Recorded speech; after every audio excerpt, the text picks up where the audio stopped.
panicky. Let's go, Screamo. You'll be fine, hon. We're gonna just have fun. Hello, chat. Oh God, no! I hear my voice. Yeah, I turned that off instantly. Mute. Okay. I'm gonna let my. Yeah, community unfortunately, know I that hear we're your live. voice too, but I can't turn it off. So. Wow! Wow! Wow, Actually, you can mute him in Discord. Snarky start. I gotta give. How's stuff a shit everybody sometimes. doing in the chat tonight? How you doing, chat? Calling in the chat tonight. We made Oh, it. Lord. We did it. Trying to remember Welcome. your Twitch thing. There we go. Is that gonna work? Did I do it right? I did it right. You did it. You did it right.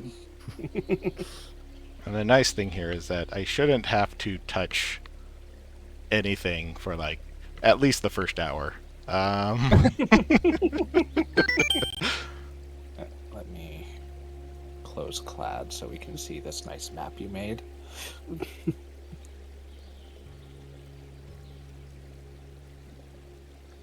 Sync is a new subscriber. Yes. Whoa. Whoa! Whoa. Okay. Do not I just throw picked a the random bonbon. I should probably Yeah. turn those noises off Oh. in a second. Oh, we have a hype train going, but Jonas Already? isn't here. What is Jonas relevant to? Jonas does our hype voice. What? I think Void Every could do time the we hype every voice. time we get a hype train going, Jonas will do a hype voice. He'll be for it. like, "Ooh, it's a hype train." We could drag him in. Sunday, I mean, Sunday, he's in the other Sunday. voice chat. We could just drag him Be in. there. That is true. We could Just drag him go and be like, bother "Hey." Jonas and be like, "Hey, come in for the hype train." I do the I thing. do love the phrasing of what is Jonas relevant to. Whoa.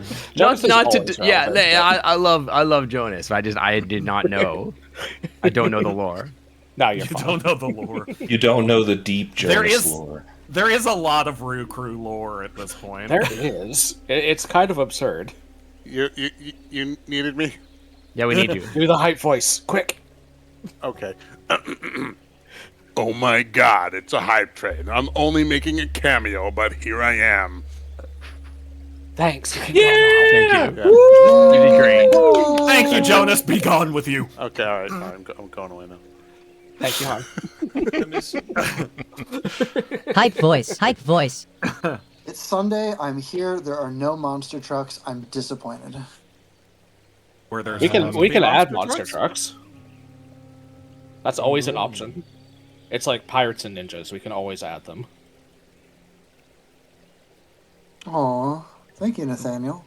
We hit 100% high B. According to that. 100% I.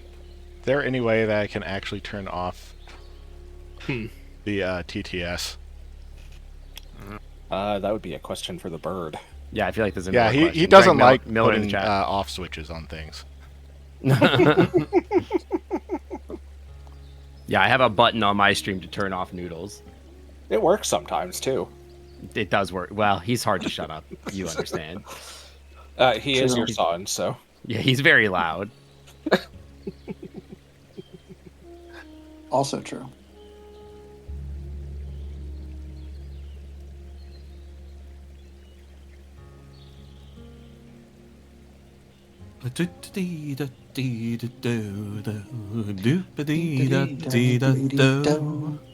Yeah, thanks, Miller, for Twitch not bot putting an entirely. off switch on something you added. Thanks.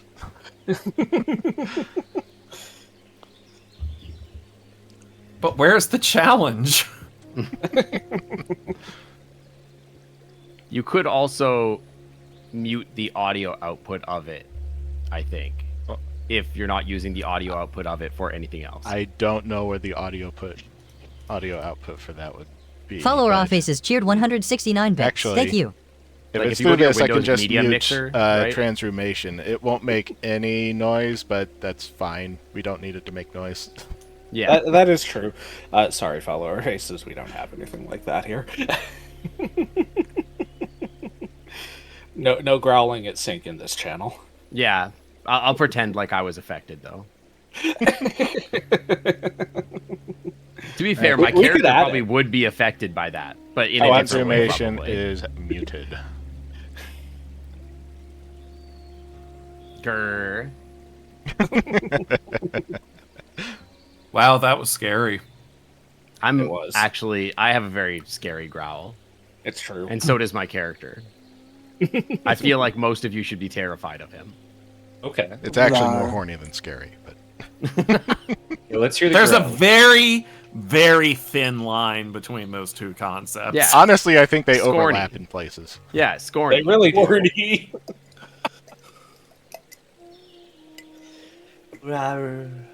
Okay.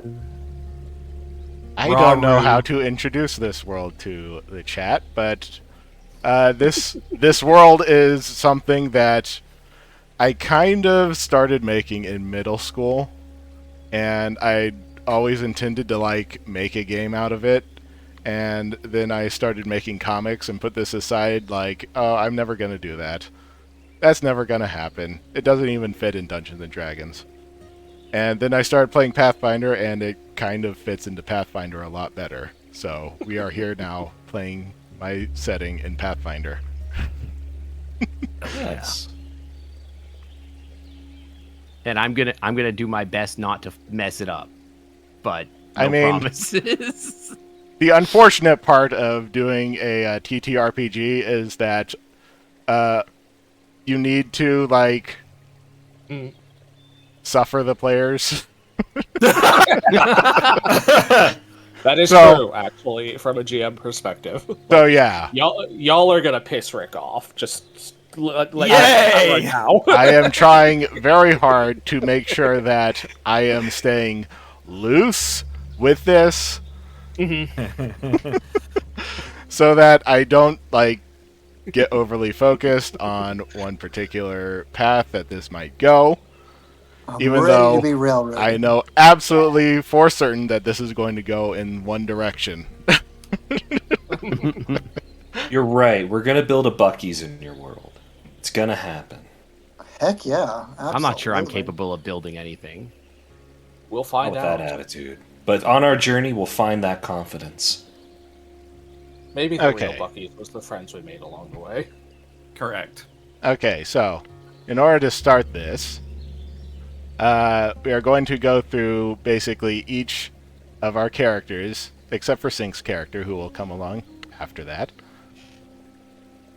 But we're going to be doing this one at a time in order to go over a very pertinent backstory moment for everybody. So, who wants to go first? I'll Just go curious. ahead Is and Gears start. here? I think Gears is still on his way. I think so. I think so, He should okay. be back. He should be along shortly. I think he's listening. So who's Yeah, he next? said he's almost always home, so listening. he does live in the couch. It's true, but yeah, I'll go ahead and start. Okay.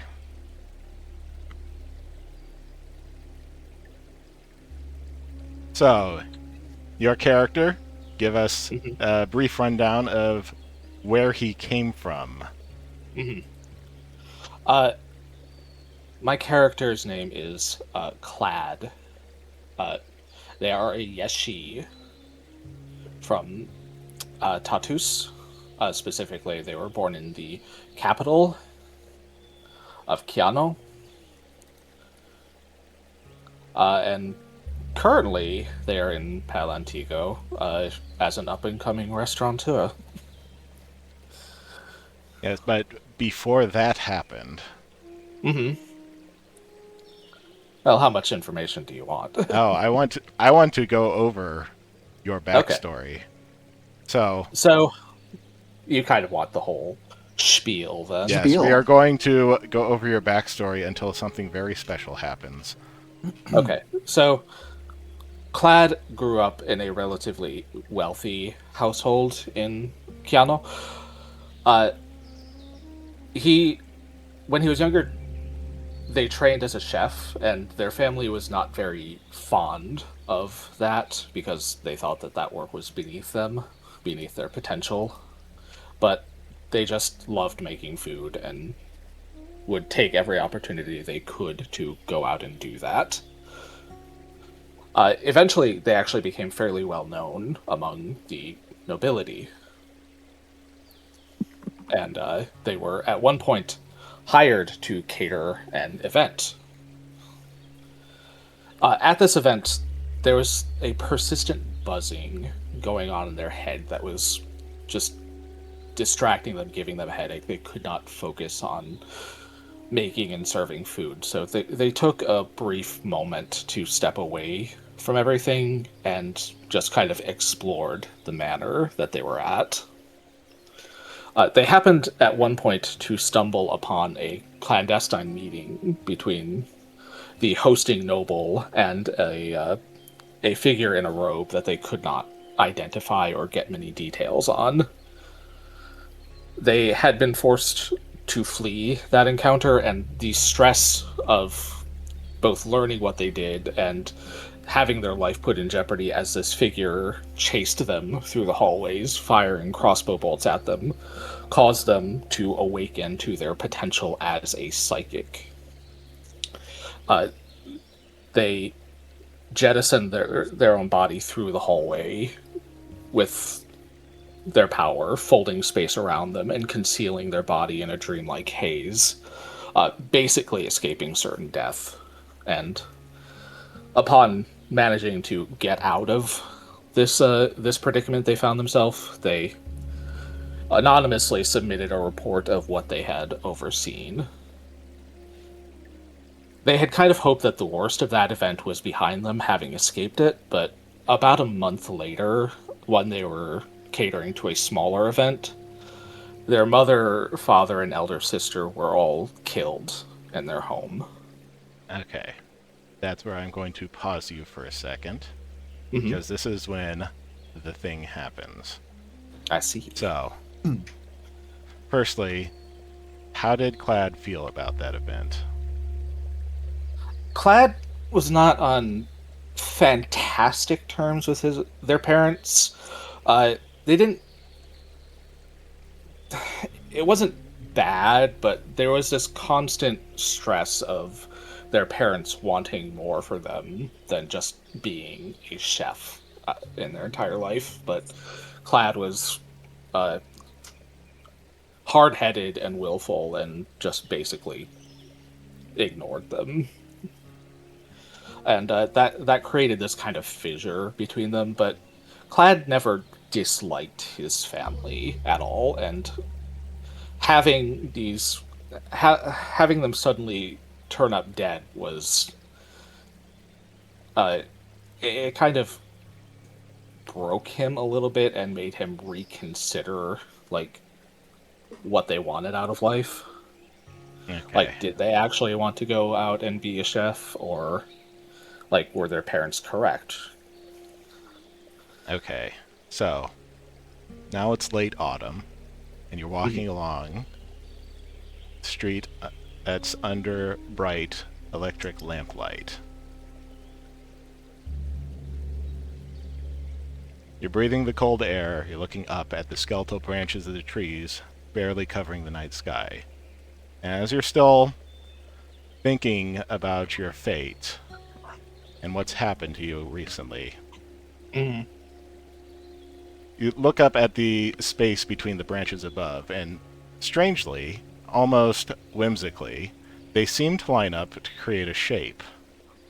And you stop. The oddity of the situation snapping you out of your perpetual mourning, and you back up one step and you look up again, and the space between the branches seems to rather perfectly create the silhouette of a female Allander squirrel.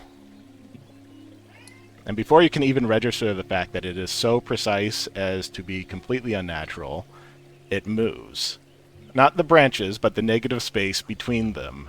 She's moving her arms, her tail, and she turns to address you. A wisp of cloud in the sky and birds giving her a face. I want you to roll religion.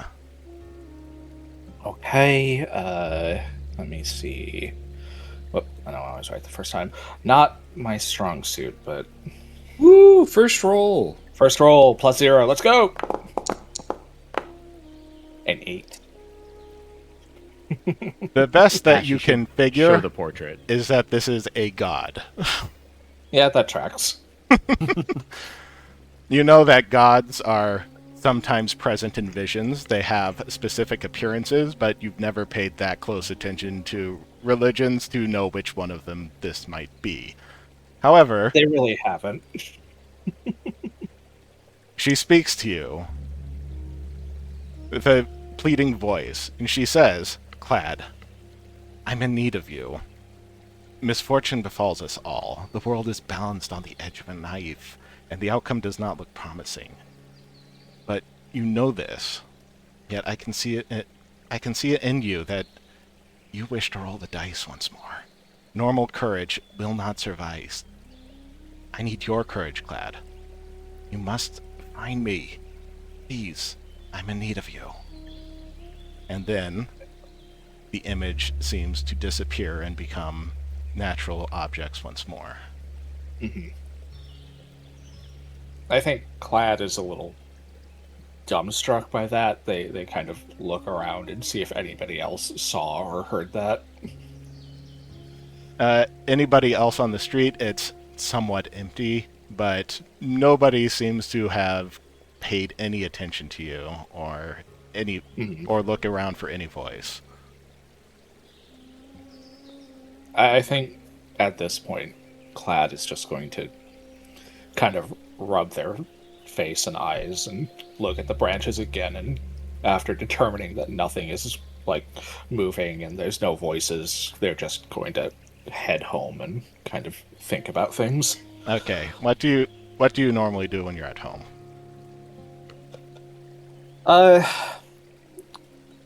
If it probably hasn't been more than a few weeks since the assassination.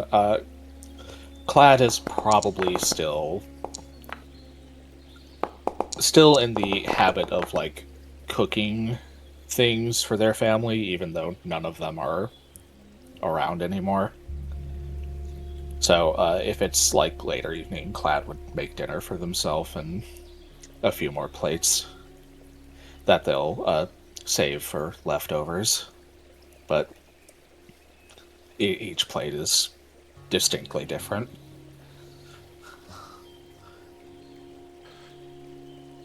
Okay, so while you're doing that, there's a knock at the door. Clad will kind of set their knife aside and make themselves a little more presentable. It's always a little bit messy cooking, but they head to the door and answer it.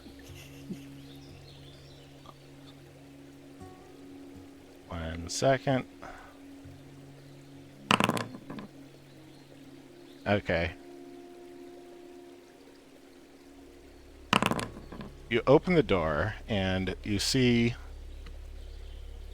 this female Allander lizard standing in front of you.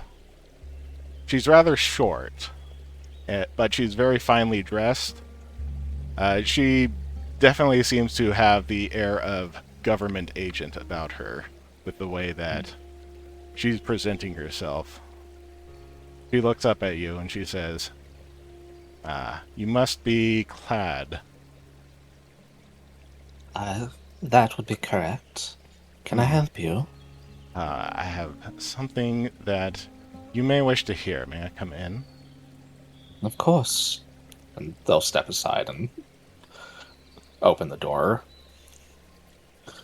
She makes her way inside and makes herself comfortable on an armchair that is there. So, you were the one who gave us the information that led to the capture of some very bad people at some point, but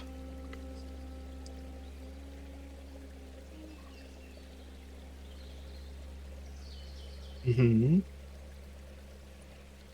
you at all surprised? You did give the information anonymously. Well, I suppose it's only fitting that you would have put two and two together after I gave that information and then my family turns up dead. Well, after looking into the situation, well, the government is not in the position to let potential assets go to waste. So, the untimely demise of your family was a very unfortunate situation that we do not wish to see repeated. As such, I'm here to offer you a job. I don't suppose it's for cooking, is it? No, but you may find yourself traveling to exotic locations and preparing meals for people regardless. I think Clad kind of sighs. They've been thinking about whether cooking is actually the path they want in life. And It is, of course, up to you. But what you will really be doing is listening for secrets.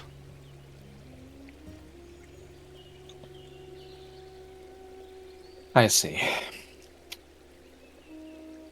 You need a spy, then.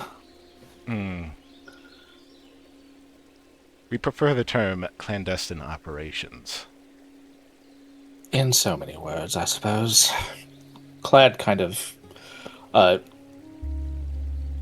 gestures with their hand, vaguely, and as they do, a sort of dreamy haze spills out as they move it.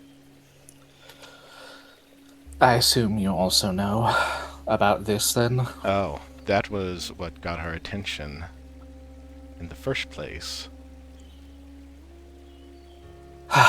Well, I think Clad kind of looks over at a portrait of their family that they all had to sit for.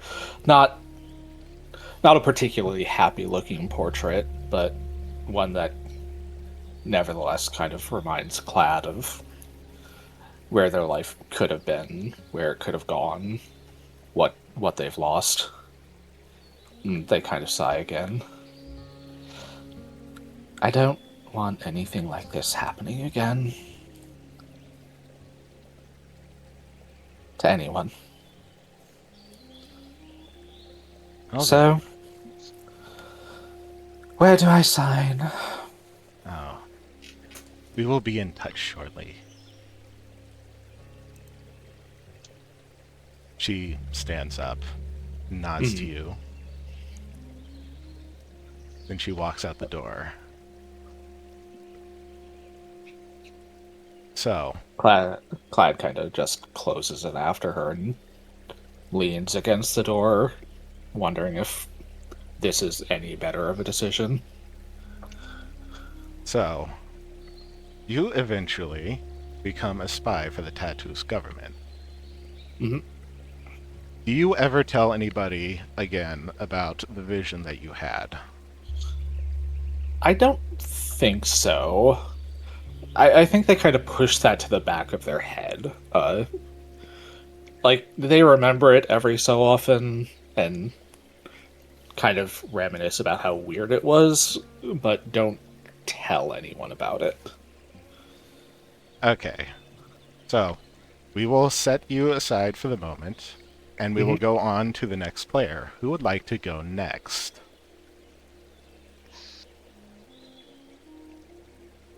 I'm down. I think this sounds fun. Okay, Void. So how do I start? Let's see. Tell us about your family. Ooh. Aza is his name. His family name eludes me currently because it's in between 4 different things. Yay, decisive characters. It's fine. We can hammer that out later. But Baza's family is sort of an up and coming. He finds his home not within the lands of Elantoria, but within the southern parts of the Strait of Bybos. Bybos? Bebos. I like Bybos. Bybos is what I was loving. I'm loving Bybos, my favorite.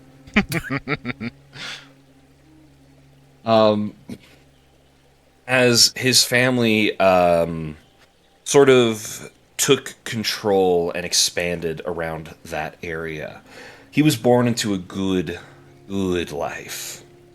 But he always felt that there was something just not right about what his family was doing. And you can only learn so much behind a gilded wall. Baza, our dear Baza, has gone out of the walls and has started to make advancements outwards into the world, to learn more, to learn as much as he can about the people that are within it and what the reach of his family. Either as an official ambassador, or maybe he ran away. Maybe a healthy mixture of both. Okay. 1 second. I want to give the world map to the people out in Streamland. Dreamland. This thing's very big. Hold on a second. More. More. More. My journeys have taken me past the Gate Islands and the Gate Fortress.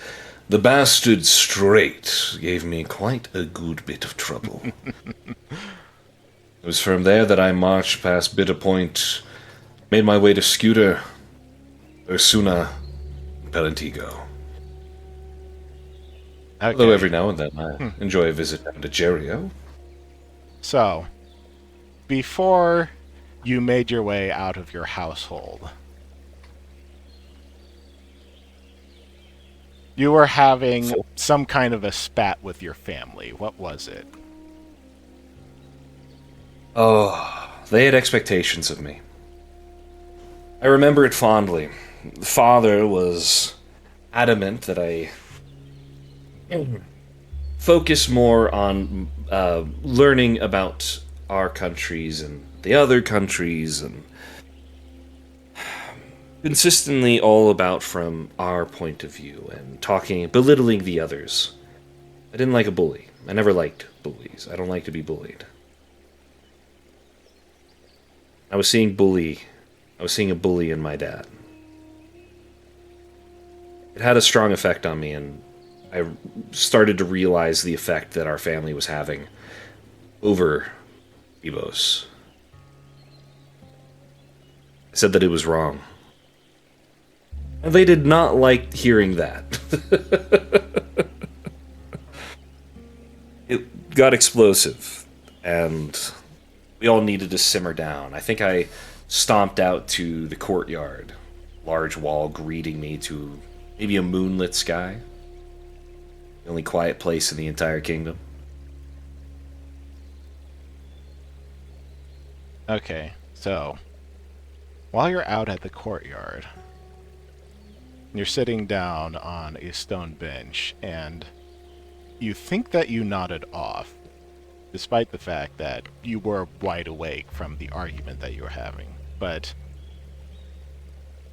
you distinctly remember walking down a hallway, somewhat half hungry, half restless, and in the next turn, you were no longer in the manor. You were instead walking along a stone path that stretched into infinite space. The sound echoes from the depths. It's very deep, very rumbling. And there's also the sound of sharp, high-pitched wind.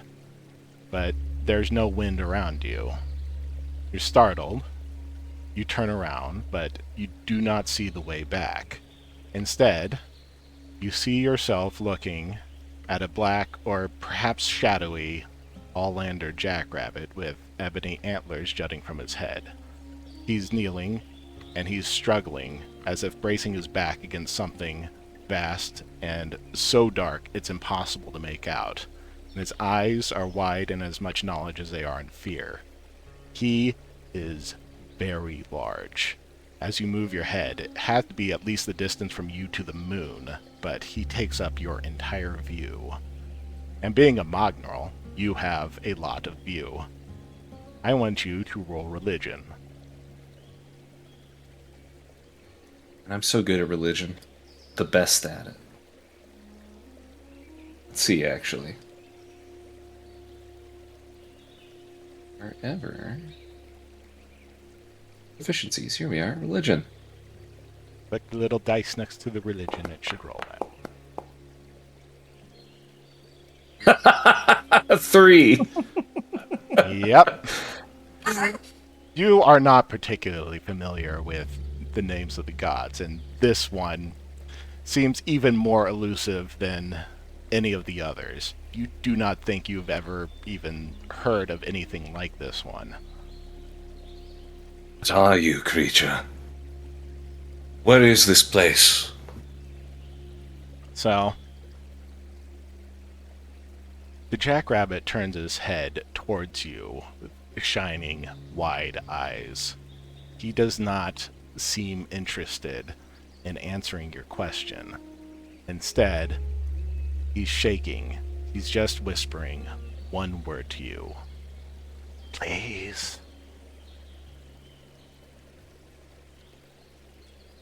The words don't just hit you in the chest. They resonate in your soul.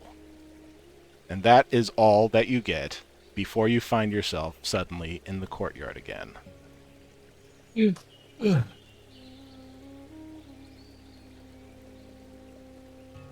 So, Damn. the image was very real, it was very striking, and it will not leave your head. You're pretty sure that it may have just been a dream, but you don't know for sure. Do you ever tell anybody about this? Not of the immediate guard nor my family. I know better than to show vulnerability around them. But I do take to study. At least I'll try. Okay. Scour my family's books, any local libraries, see what information can be pulled on creatures of this sort. Okay, as you are researching, I want you to... What is the research? That society? It depends on what he is trying to research. Well, I I'd just honestly- be having him roll religion again, if that's the case. Religion, occultism, It would be arcana. if he's trying to research the gods. It would be religion. Okay, I want you to roll both religion and occult. With Alright, advantage. first one's up religion, and we'll follow it up with occult.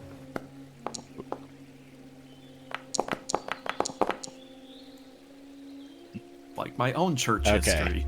So, you do eventually find the answer that the one that you saw was a god who's not spoken of very often, Nasehon. He is the god of the void. All that you can really glean about him is that nobody actually seems to worship him. There are temples all around for all of the other gods, but Nasehon does not seem to have any major cult anywhere. But the one thing that you do know about Nasehon, that everything seems to agree on, is that he was the one who was tasked with holding chaos back from enveloping the world.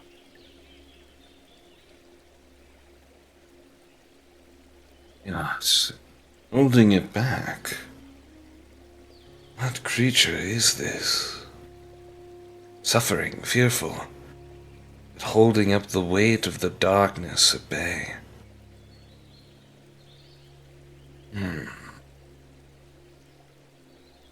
Curiosity strikes me, DM. Yes. I wish to go out into the world, see what more I can learn of this creature. If anything, when I saw that it was struggling to bear this weight, I wanted to help it. Okay, so this is something that you have been pursuing as your matters with your family keep devolving and devolving until eventually you just decide that you're going to strike out on your own.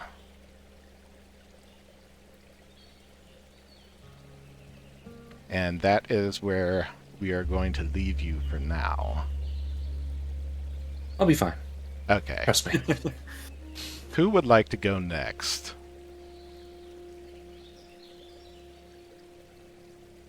I can go. Hello, Gears. Hello. Hey, Gears. Years he lives. Yes, I went a little too fast coming in. Did you But hurt I- yourself? No, I did not. Okay. This time.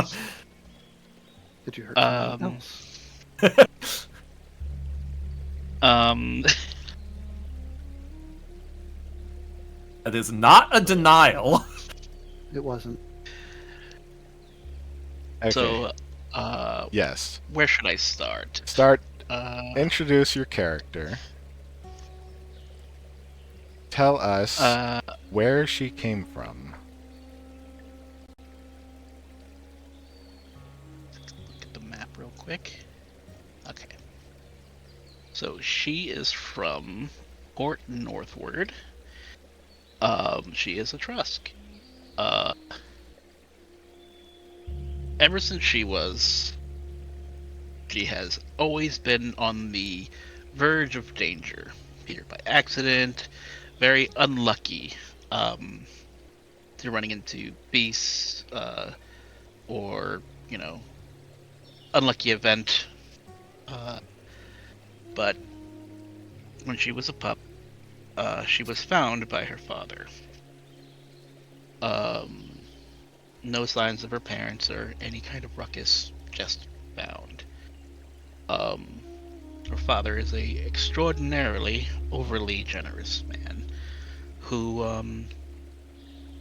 owned a bookstore. So she kind of spent her days learning how to run the shop, reading, because there's literally nothing else she could do in such an area. So she spent a lot of her time just reading about random things, be it monsters, romance books, religion books, just whatever was available. So she tends to like, oh, I know that's one plant, or that's a weird way to dispatch a monster. So she has a lot of random knowledge. Despite owning a shop, they were never really well off. They couldn't really. They had enough to get by, but only barely. And unfortunately, the neighborhood started to dwindle when it was already not that great. Her father was always overly generous to the point of he would give the shirt off his back if someone asked. She, in contrast, became kind of a penny pincher in the hope that she could keep them afloat while her father gave away the horse and stable, if you will. Though she loved her father, she did think he was a little too generous. One day, when she was running the shop, the place had gotten so the area had gotten so bad to the point where organized crime started to become more of a thing, to the point where thugs showed up and asked for quote-unquote protection money. She wasn't about to give away what little she had, and to be honest, they didn't really have anything to give. Despite her father explaining this, they didn't really believe them. He ran a rather tidy and nice shop, so on the outside, it looked like they were well enough. One thing led to another, and they got a little violent. More so, when Viola had enough and literally tore one of the men's hands to shreds. Obviously, they didn't like this, and for lack of a better word, dogpiled on top of her. Her father was already beaten, so he couldn't exactly help her out, and they kept beating her. And to teach her father a lesson, they also burned the shop with her in it, Okay. pulling him out to watch the flames. I will pause you right there, as something is about to happen. You're sprawled there, bleeding out. Your ears are ringing so badly, you couldn't even hear your father calling out to you, begging you to get up. You barely even register the fire suddenly engulfing the shop around you. Very soon, you were certain it was all going to end if it hadn't already. But, through your unfocused eyes, you see a shadow. Not a blurry, indistinct shadow. It's almost as clear as the clearest vision you've ever experienced. The sharp edges of a black cat, first as an animal, and then larger and standing upright like an Allander. Despite laying flat on the floor, unable to lift your head, you see all of her. How her black fur seems to give way to a backdrop of stars, and the shine in her eyes seems to glow with the cold light of the moon. I want you to roll religion. Okay. Religion.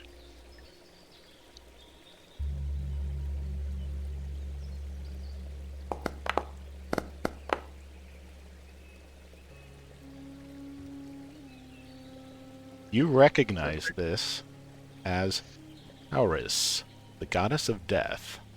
You're not terribly surprised, given that you're about to die. She comes up to you. She kneels down to you, taking you by the muzzle and pulling you up to look at her, staring directly into your soul. And she speaks. Isla, it is not your time. I will not be able to take you into my embrace, because as things stand, you cannot even reach it. None can. I'm unable to take anyone. All perished souls of every mortal of this world have been lost to limbo, and I am unable to do anything.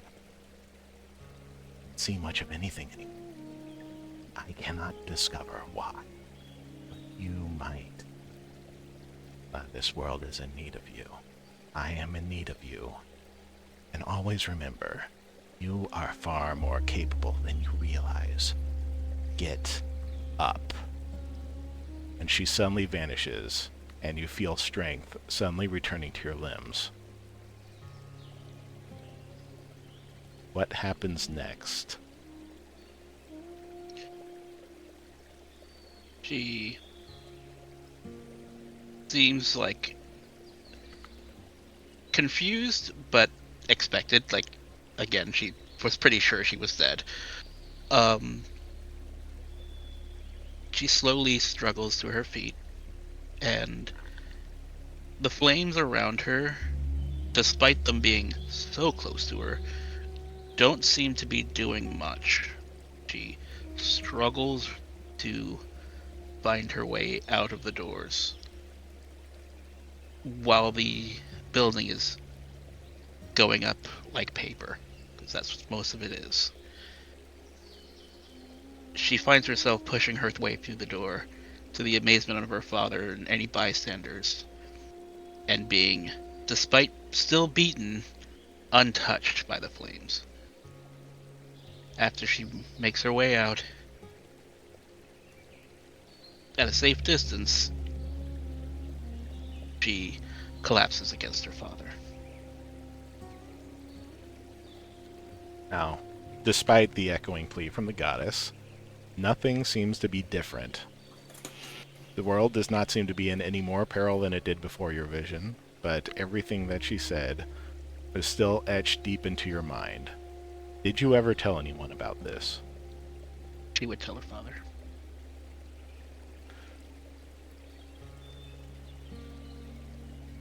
Okay, so Where were you when you told your father about the vision that you had? Probably more recovered on her way leaving North Porthwood. Your father, after you explained this to him, your father is a togger. So. Yes, oh, I didn't explain that. Sorry. Yes. Well, no, that's fine. The shark man. He turns to you and he says, "So you're certain it was the goddess, huh?" I'm quite sure, yes. Well, usually I would think that seeing the goddess of death is a bad omen, but you got up immediately after. That would be very bizarre, I would think. She said that the world was in peril. Apparently I have a task to do. Just don't necessarily know what it is. Well, I wouldn't pay it much stock unless something makes itself obvious to you. Because, sometimes these things are visions, sometimes they're not. Of course, I do believe you, but I don't know what you would do about this for now. I suppose we could talk to a priest or something, see what they have to say about it.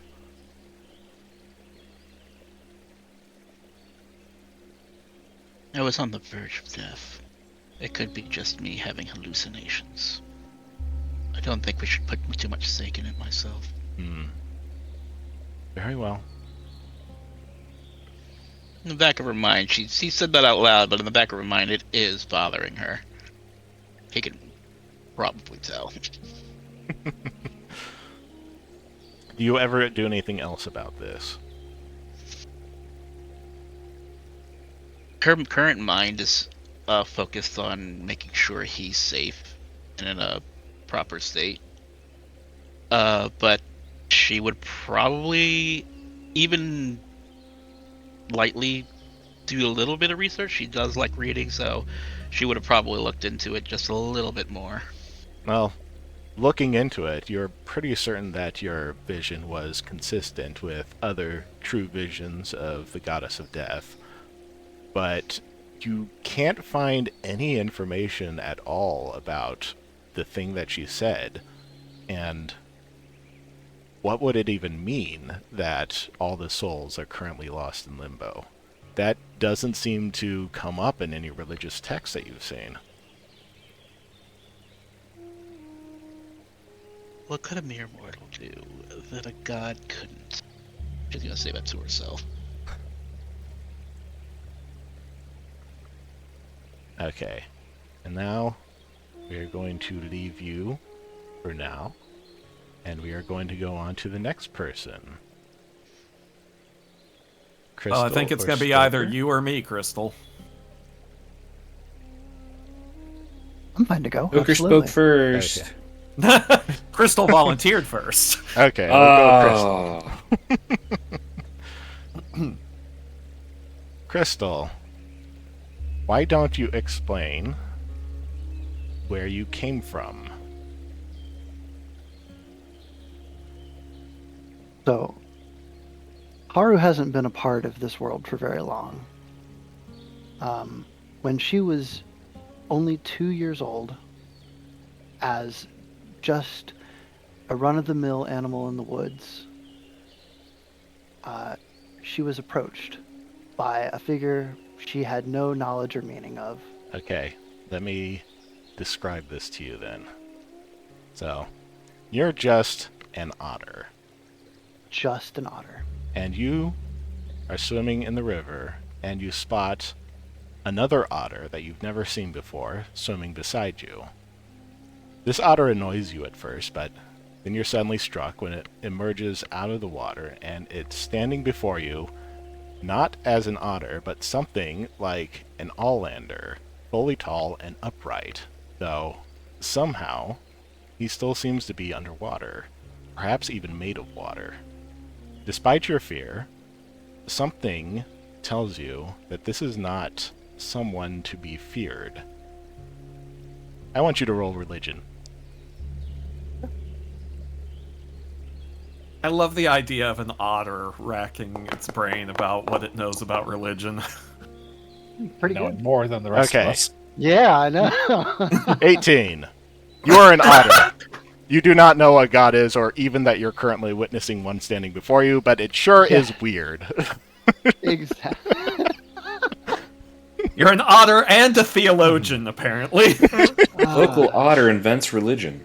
The worst 22 I've ever rolled.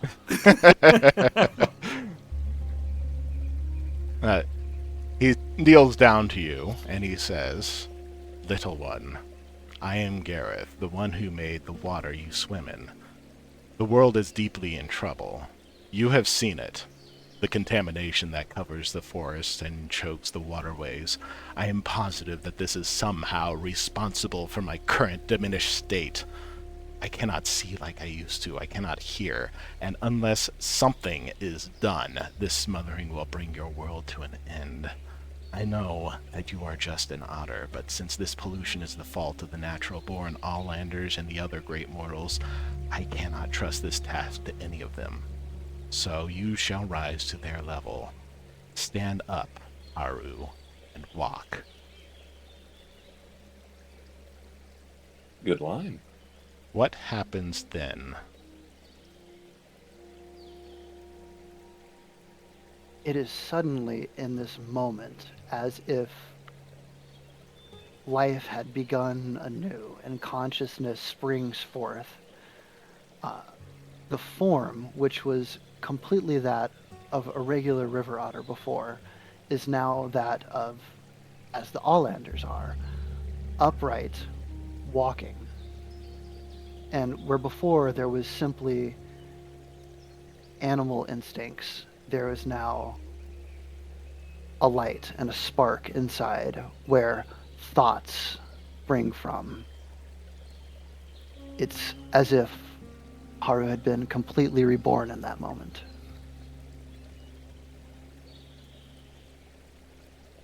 So, Gareth has vanished before you. What did you do next? Quick point of clarity. Is this Maori or Gareth? Did I write Gareth?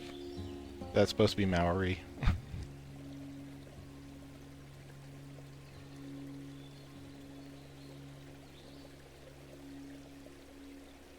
Me not even knowing the names of my own gods. It happens. Either way, what was the question? I Okay. apologize. Okay, Maori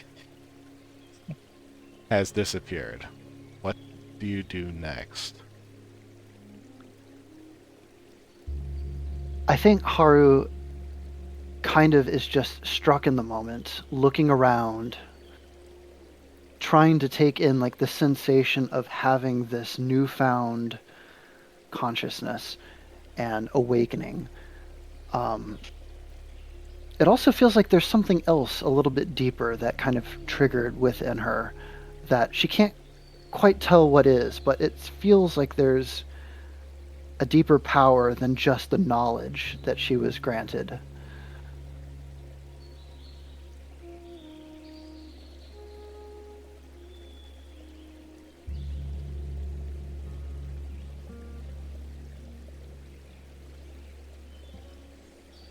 She's probably just going to be walking around for a bit, clearing her head, trying to figure out what is actually going on. Because it's almost as if she didn't exist until but a minute ago. Well, you are lost and wandering through the world with this image of a god breathing life into you. And you still can't figure out what it means or what exactly he has tasked you with, except you do know of the pollution that he was talking about. The contamination.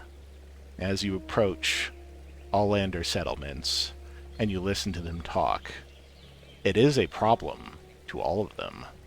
Magical contamination is creating monsters. You wonder if this is the thing that you are tasked with correcting.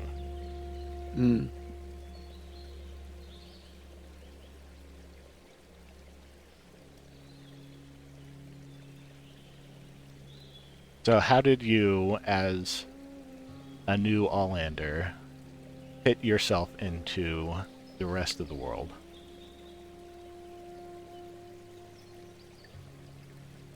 So, as you said, I believe at first just wandering, not knowing anything different, she eventually comes upon settlements and meets people. And these people have their own plights that they need help with, and that she can see the way that this pollution and contamination of the world has affected them. And many, if not all, of these villages have some sort of medical ward or hospital.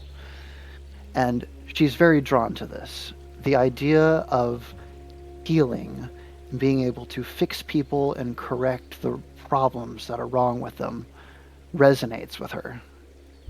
And so she chooses to study this. She chooses to learn from the people who will let her be around and learn the ways of medicine and healing. And once a time with the village is up, she wanders on, and she'll find the next place that is in need or is willing to teach. And so the pattern continues. Okay, so we will leave that for now. And we are finally on to Stoker. Oh boy. I hope y'all are ready for a character that is extremely uncharacteristic for me, very different from anything else I have ever created. Yes, well, before that incident happens, I want you to tell us about Rosa. Okay, so Rosa is an Allander. She is an Arctic fox, at least in terms of her appearance. She hails from the frozen, just like frigid-ass realm of, what is it? Koleka. Koleka, yes, I was looking for it on the map. She is the stop getting ahead of me, chat. She is the she comes from an old and noble family. And they were once very, very well-to-do, very wealthy. In fact, if they had just kind of left well enough alone, Rosa and her parents and all of them could have had a perfectly comfortable, privileged life for a very long time. However, unfortunately for everyone, her father had a dream. He had a vision. He was going to artificially create a new sea trade route down to, what's it called? What's the name of the sea again? The one that you're looking to plunder is the Crystal Sea, but he is looking to build a route between the Shining Sea and the Sunset Sea. Right. So he was going to create a new water route, which would involve basically digging a canal through this whole area of, rather solid earth. And he was convinced, this is gonna be the thing. This is going to be what makes my name and distinguishes my legacy from those of my ancestors. Anyway, he bankrupted them.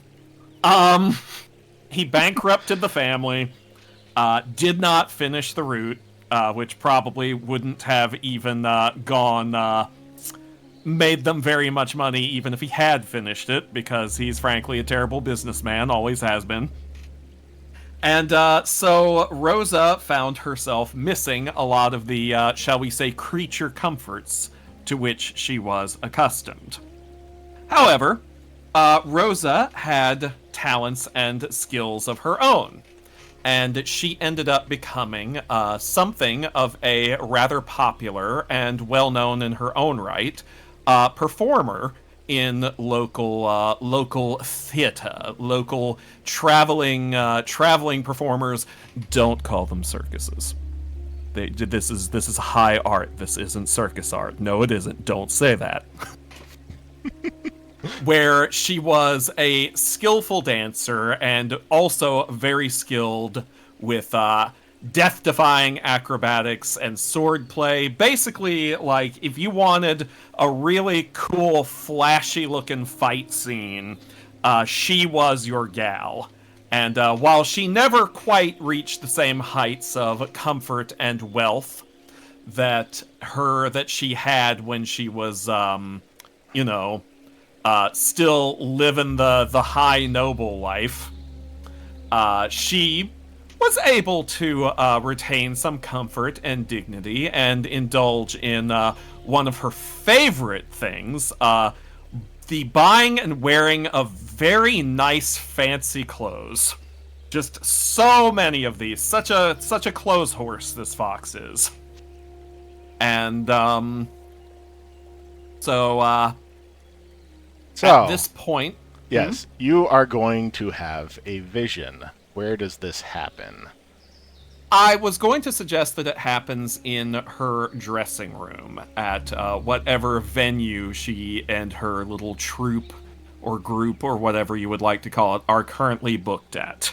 You are staying over at a house of a very well-to-do person who is putting you up for the night. He has very many rooms in his house, and he can spare, of course, a couple in exchange for front row tickets for reasons. Don't know what you could be implying. I am not that kind of girl. So, still that kind of girl. You're in your dressing room, looking over your clothes, thinking about what you're going to wear on your night off. And then all of a sudden, the balcony doors suddenly snap open and a wind rushes in. You turn around and you see in the moonlight the figure of an Allander deer standing before you. She has 4 arms. She's shimmering with an edge of gold, and flower-bearing vines are draping from her impressive antlers. 2 of her arms are crossed over herself, as if covering her breasts, because she is naked. I want you I'm shocked. to roll religion. Okay, let's see how this goes. Where do I see my result? Okay. So you open up... Yeah, I've got the character sheet your character open. sheet. You go over to proficiencies. Yeah, I did that, and I clicked on the die next to it, but I didn't see what the result was. Well, there should have been a window popped up. Yeah. There should have been a window that popped up that you need to click roll on. Okay, let's try that again. Okay, you know what? I think I know what the problem is. It's because I had the window popped out. I remember a long time ago that being in the... Yep. Okay, I remember that being an issue with this thing. All right. Popping out the window is good for looking at information, but sometimes it interferes with actually doing stuff. Yeah. All right, let's roll. That's a 5. It's an 8. Yep, with +3, so that's okay. An 8. So you haven't really paid much attention to the iconography of the gods, but everybody does know that the gods are always strictly depicted in the nude. So from just by process of elimination, this is probably Erythrea, or someone cosplaying as Erythrea, the goddess of life, with incredible special effects. Now she looks at you, the room seeming to darken around her, and she says, Rosa, the world is in need of you. A terror has taken over the heavens, and I am unable to resist it. I cannot even describe what it is or where it comes from, save that it seems to be smothering me, and I have diminished. I cannot tell, but I must assume that even now, chaos is breaching the walls of the void. But while I am not free to act, it seems as though mortals still are. So, I shall imbue you with what little power I have. Rosa, the time to act is nigh. You must figure out what happened before it is too late. And with a great rush of wind, the doors to the balcony snap shut, and you find yourself... Well, tell us how you do find yourself. I just saw what Saint posted. Naked and afraid. I mean, kind of, yeah. I find myself suddenly alone. There is something of a faint glow about me, and I feel some kind of something within me, like a little spark of energy that was not there before, something that I cannot put into words. But the most important thing that I notice is that my outfit is gone. And it was very expensive. So that is a bit annoying. So I immediately move to attempt to toss on this lovely silk robe that I have lying on the bed beside me. And that also seems to dissipate into nothingness as I try to put it on. And that is my first inkling that this might be a bit of a problem for my acting career. So, now that you are somewhat suspicious that this is part of the power that this god has bestowed upon you, for whatever the hell reason, what do you think to do about it? Well, I think the first thing that would be a sensible thing to do would be to consult the priesthood about this. Consult with the clergy and be like, listen, this thing, I'm having a bit of an issue here. Okay. Make it stop being an issue, is basically... 1 second.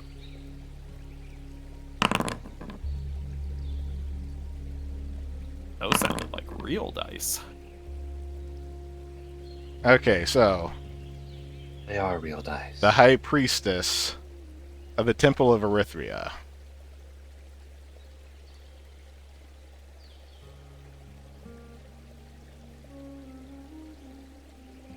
You go to her, and you explain the situation. And they test you and see that, yes, indeed, any clothing that is wrapped around your body, below your shoulders or above your thighs, seems to just not want to be there. The High Priestess, who is she is a very fluffy Malamute.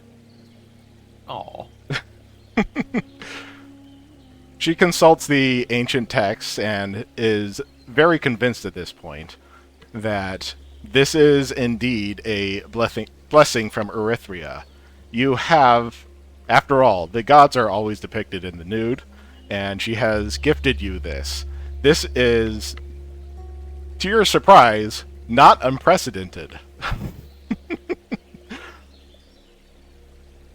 Yeah, she never did. She often did fall asleep in church. So, what they offer, they aren't going to, like, be able to lift this from you even if they wanted to. Instead, you are basically a symbol of Erythria now. Yay? So, what the priesthood would like to take you around and have you perform ceremonies in the name of Erythria. And you will be compensated for this. She says, within full earshot of your father, who is standing nearby. And let me guess, before I can even muster a response, dear old dad runs up and says, "Done!" So, you find your not circus career suddenly cut short as you are being dragged around as a different type of display piece, this time among the temples and the churches of Erythria, standing before the people, giving the benedictions that they tell you to recite, giving the blessings to the people. How does Rosa feel about this? She's not thrilled. She's not thrilled at all. This is not the kind of spectacle that she wanted to be. This is undignified to her, to say the least. It is not at all, according to Keikaku. She is very eager to find a way to, at this point, like, she used to want to, you know, kind of go back to, you know, the good old noble life. At this point, she would like to just go back to any kind of normal life at all. But the only life that will, you know, tolerate the perpetual nudity and actually pay you for it is the priesthood. Exactly. Otherwise, people tend to get the wrong idea, and I must emphasize again, I'm not that kind of girl. So, very disgruntled, very put upon.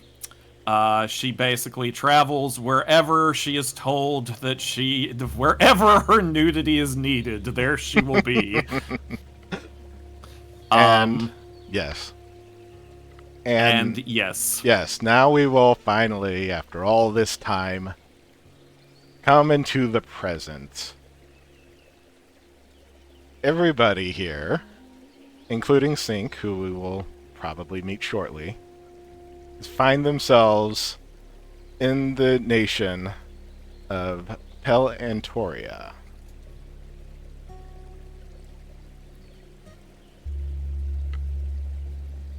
You're all in the capital of Pelantigo. Pelantigo is a capital. Pelantigo is the capital city of the Pelantorian Empire. It's marked primarily by the structures in its center. These new, enormous steel and concrete towers called skyscrapers. Not built for defense, but for commerce. One of the tallest in the very center is the International Airport, with a ring around its top, ports for 6 airships at a time, making it the largest such airport in the world. The rest of the city stretches out for miles, striking, colorful buildings. The city is divided into 6 municipalities, 27 boroughs, 4 statutory districts, and the metropolitan area, all with their distinct histories and idiosyncrasies that matter very greatly to everybody who lives in each region, and none to anyone else. What a fucking nightmare. But you are here because of the World's Fair. The first World's Fair has been set up in Burhest Park, surrounding the Crystal Palace, a sprawling building constructed over the last 5 years out of what seems to be primarily glass. The grounds around it are filled with both permanent and pop-up buildings, gardens, statues, and a number of monuments to progress. All the latest in technology is on display. From the esoteric to the applicable to the frivolous. Not only is it fully wired in electric lighting and a new type of wireless telegraphy, but also contains new devices on the cutting edge, such as the telephone, the motion picture, and the Ferris wheel. And let's not forget the roller coaster. Alongside many examples of international cuisine and novel takes on food, including a new treat everyone seems to be carrying around, cotton candy. Whole buildings are devoted to recent progress made in manufacturing, agriculture, anthropology, as well as museums displaying contemporary, classic examples of painting, sculpture, photography, as well as recently uncovered ancient cultural artifacts. It is understandably a massive area of land, and so is serviced by a miniature railway solely to ferry passengers all over the park. Although, the automobile is quite pervasive all over Pelantigo now. The roads in and out are limited, largely relegated to goods transport displays, and the racetrack showing the newest sport of auto racing. So, I want everybody in turn to tell me what they are doing here at the World's Fair. Let's go back in order again. Ash, what are you doing at the World's Fair? Oh, Clad has set up a push cart where they are selling various types of street food from Tatus. They are making kind of a show of putting everything together, mixing in their psychic powers with the display, drawing in a crowd, and anyone who's like paying close attention to Clad specifically instead of their performance or their food will notice that their ears are kind of on a swivel, and it would look almost like they're trying to listen for anything in particular, but beyond that, for all intents and purposes, it does just look like they are selling food to whoever is interested in having a snack as they wander around the festival. Okay. I want you to roll perception. Time to perceive.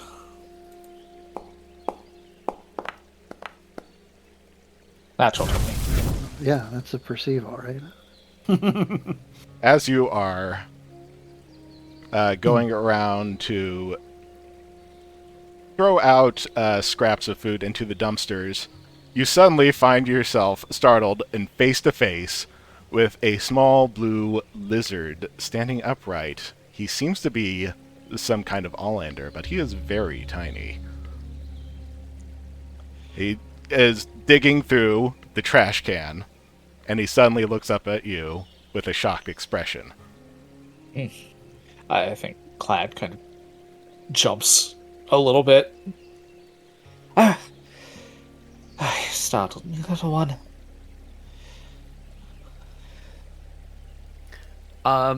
So Scratch, like, is just, like, deer in headlights staring at them and sort of, like, assumes, like, sort of a stance that he is about to run away. Like, if you took one more step towards him, he would be gone. I think Clad kind of looks at you. Would you care to describe Scratch in a little more detail? Is this where you want me to describe him? He did roll a natural 20, so... That's true. You did find me instantly, although I do kind of want to run away. Okay, so Scratch is a little 2-foot-tall kobold.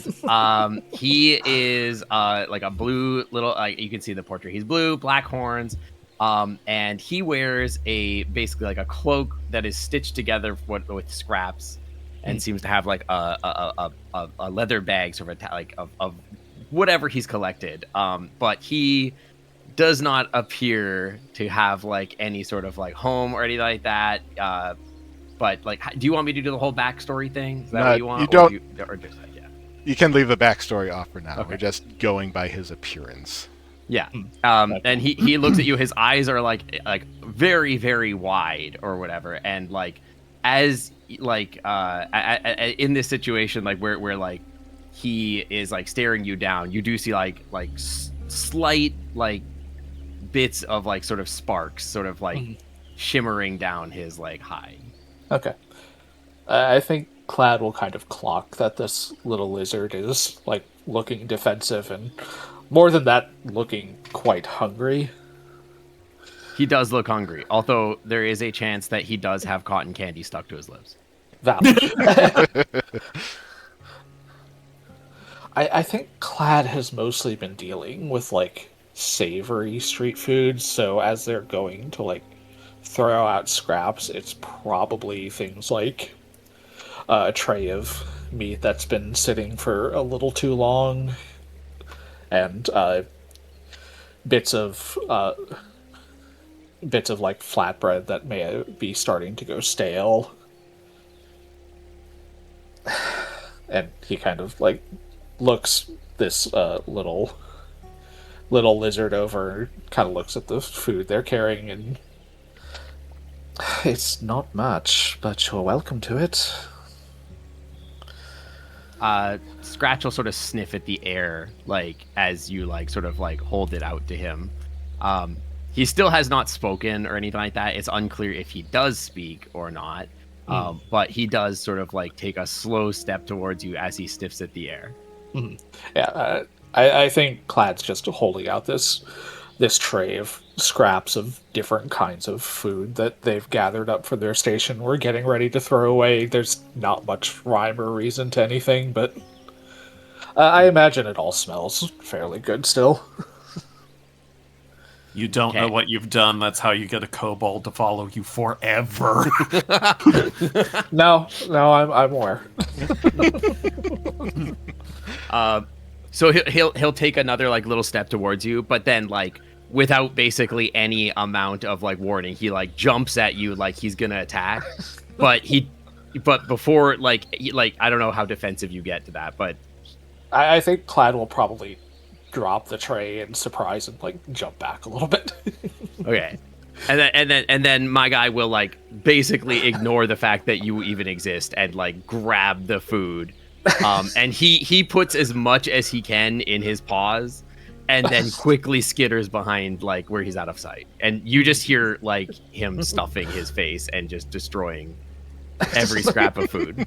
All right. Well, Clad's just going to count that tray off as a loss and head back to their station. Just going like, okay, that happened, I guess. Okay. Void, what is Baza doing at the World's Fair? You know, that's an excellent question. Next question. No. I feel like Boss is at a state where he desperately needs some R&R, and this is one of the few chances he has where he doesn't have to, like, you know, constantly watch how he's talking, how he's presenting to other people, how he is being perceived. He's here for pure, unadulterated, childlike wonder and interest. He's here to see all this crazy new technology. The telephone doesn't really interest him. I don't think it's going to take off. But like the cars, that seems cool. The Ferris wheel, that's the ride of the future, truly. He's definitely taken an interest to all of this. You taking the Ferris wheel? I am absolutely on the Ferris wheel. Okay, I want you to roll me a flat d20. Flat d20? Yeah, see if you fall off. I think he's just like hanging in the car. It's just like leaning forward. The other person inside of it. Yeah, let's go! Okay. So you're going dead. up Already dead. and up and up all the way to the top. It's a very good view. And the view just seems to hang there for far longer than it should. And you seem to be stuck at the top of the Ferris wheel. Happens to the best of us. This view is wonderful. 15 minutes later. All right, well, I've seen enough of it. I'm gonna lean forward to the cart, or like lean backward to the cart behind me. Are you okay? The person in the cart is like, I just heard that stupid thing broke down again. Again? They need help down there getting it fixed. I don't know what you can do about it. We're just kind of up here. Let's see what my +7 in acrobatics has to say about that. Oh, Jesus wept. Okay. I'm going to try to, like, very, like, I want to be very showy with this. Like, I'm like sliding down poles. I want to grab onto rebar and like swing and like you completely throw off balance of this because this guy is super huge. But my goal is to like just safely, but in a very show-offy way, land down to the bottom of the Ferris wheel to ask the attendant if he needs any assistance. Okay, roll acrobatics. Come on, dice, don't fuck with me. Oh, I thought that was going 5. 22, let's go. You do a very good and impressive job of exiting your cab and deftly sliding down each of the poles, leaping from each pole to the next.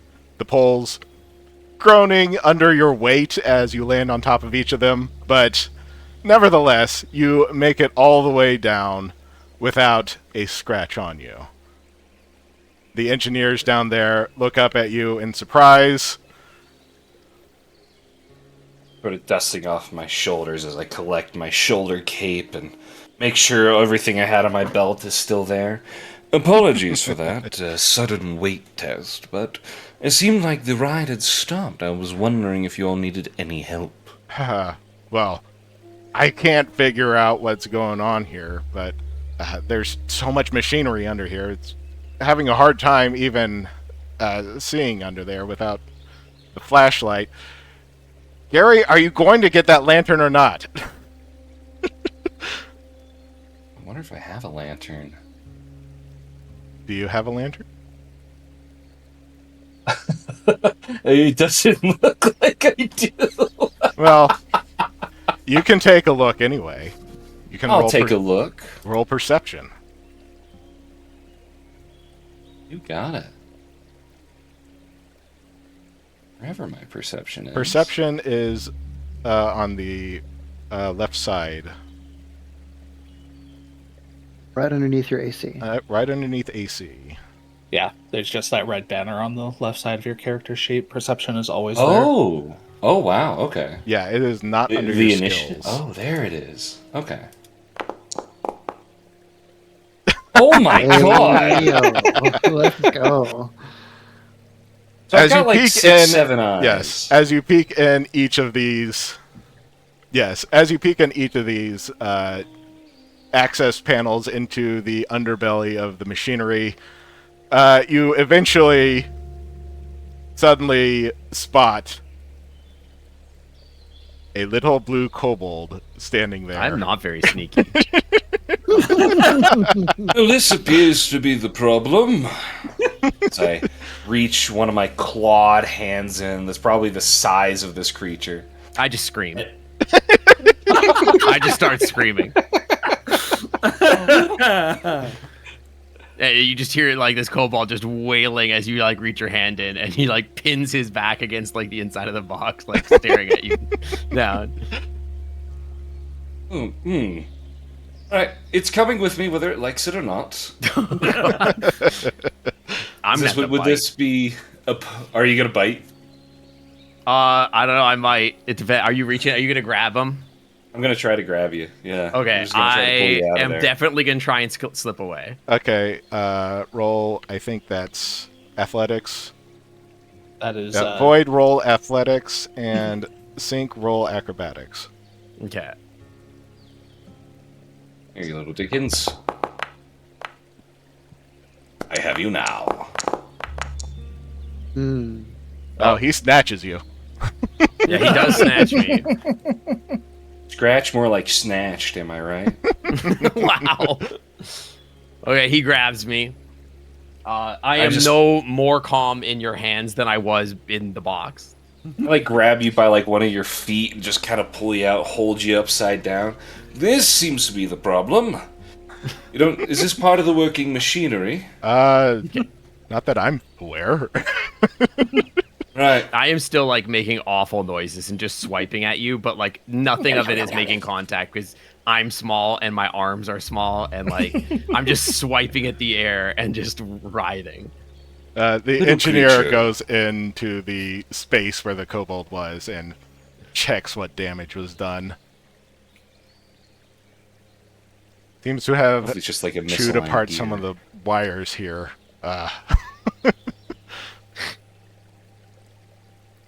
I would never. You know, I don't know what you're talking about. Okay, so what do you do with this kobold? I scold it.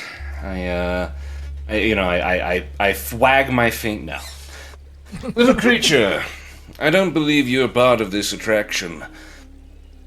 Where do you belong? At the word belong, like Scratch doesn't really like understand the concept of like what you mean by that, and so he like kind of like squints at you and then just like looks around, And like rotating his leg around. Right. I don't know how he would answer that. Like I don't know that he would answer that, but he's like he's looking at you and like instead of like responding, he kind of squints and like kind of like fidgets a little, but he fidgets a little less as he considers you. He might be like either sizing you up or he's just unsure about you. But he obviously he's not in a position to do anything about it, so. Very well. I shall remove this creature from the attraction at once. I expect a refund on my ticket. Do you understand, engineer? Ferris wheel's free, but okay. Who did I give my ticket to? Then who did I Who did I pay?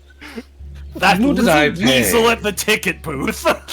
Can I if while he's talking, can I try to like steal his money? Sleight of hand versus hang on. perception. Thievery versus Versus Yeah, my thievery, that's perception. it. Thievery. thievery versus perception DC. What is my scavenger search? Another 9. I'm so great at this. 10. Oh yeah, scavenger search. I don't think it would apply to this, but yeah, I'll just roll. Oh, But it's pickpocketing. But you know what? It's funny, so I'm gonna go with it. yeah. Let's see. How much money do I have? Where's my inventory? There we are. I didn't update my money here. I'll get you a better answer here in just a sec. No, I didn't carry over that inventory. I remember I spent a good chunk of change getting everything I got. Let's say at least like 4 silver. You down for that? I don't have much left on it. You can compare how much your current equipment costs versus the starting equipment total of 15 gold. I don't necessarily. I mean, determine I'm how trying to much you steal have left. anything. I don't necessarily think it's money that I'm after. I'm just like going through whatever's in your pocket. I just grab whatever and I stuff it in my bag. Doesn't have to be Alright, money. if we go off that, would you prefer soap or playing cards? Probably the soap because it smells like something. All right. You steal one of my soaps off me. Okay, I will add soap. I wonder if I could just drag it to your character That sheet. soap. That depends on if Rick has the Giveth module I installed. do not have that right now. Okay, then Alright. no. Do you have Another the Taketh Away module installed? He can just do that as the GM. I've got 3 soap on me. I- Please, it's my most valuable item. I need to be RBS. I got to hydrate. Okay, Drink. Very well. I'm trying to figure out how to add this still, so I forget. I mean, if it's not Well, I an actual think- item in Pathfinder system, you can just add it underneath. So I guess the pattern is that each one of us has our own little run-in with this little stinker. It seems like it. I am gonna get away in a second here. Don't worry. So my total wealth is 14.94. I've only got 6 I'm gonna lose your soap. I'm gonna let you know. No! It's gone. I don't even know how to add it to my inventory. I think I probably ate it or something. Right. Hear me out, everyone. I know we're not a group yet, but what if we kill the kobold?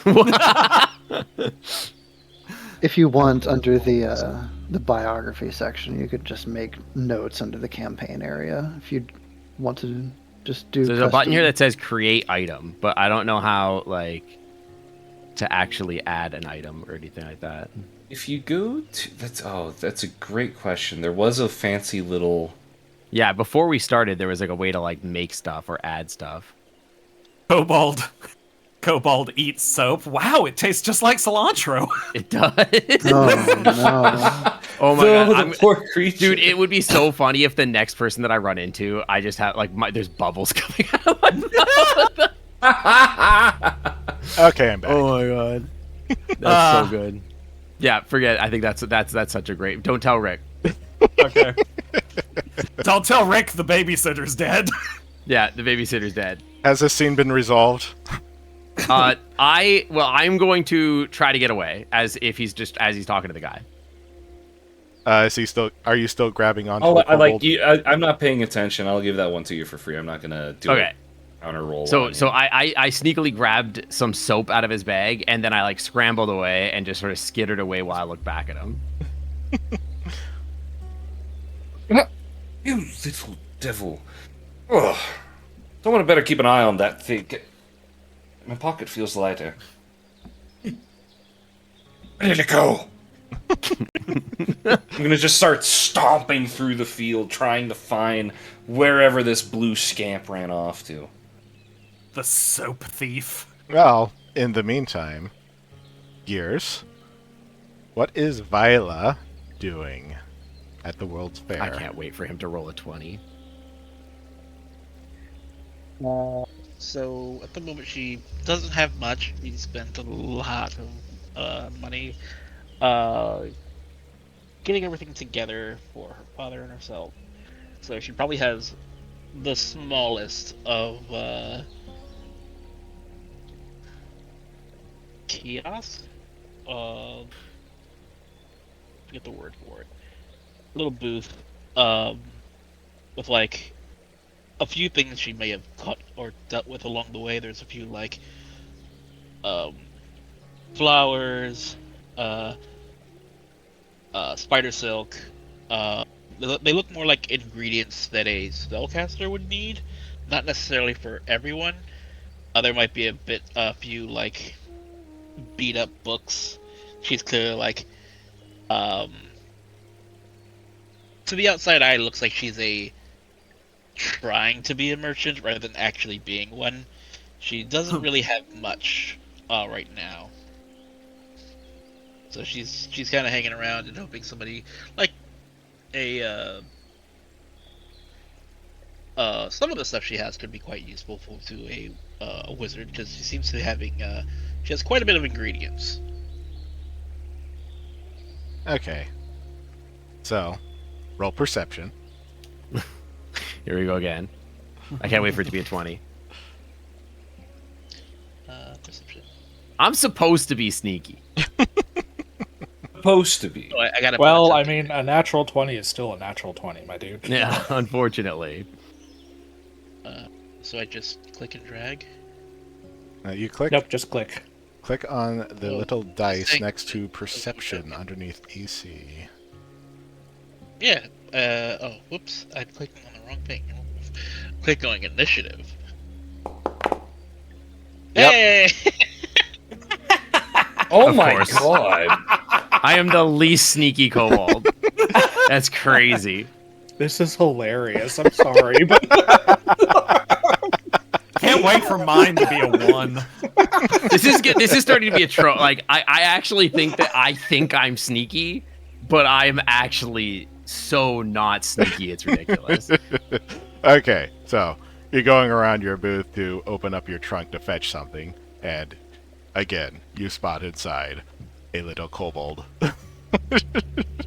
Inside my chest? Yes. Or, like, Yeah, inside- I think that I have my hands like in your chest, like I'm like digging around for something, but that I haven't necessarily taken anything yet. I'm like I might be looking for something. Like I look like I'm looking for something specifically.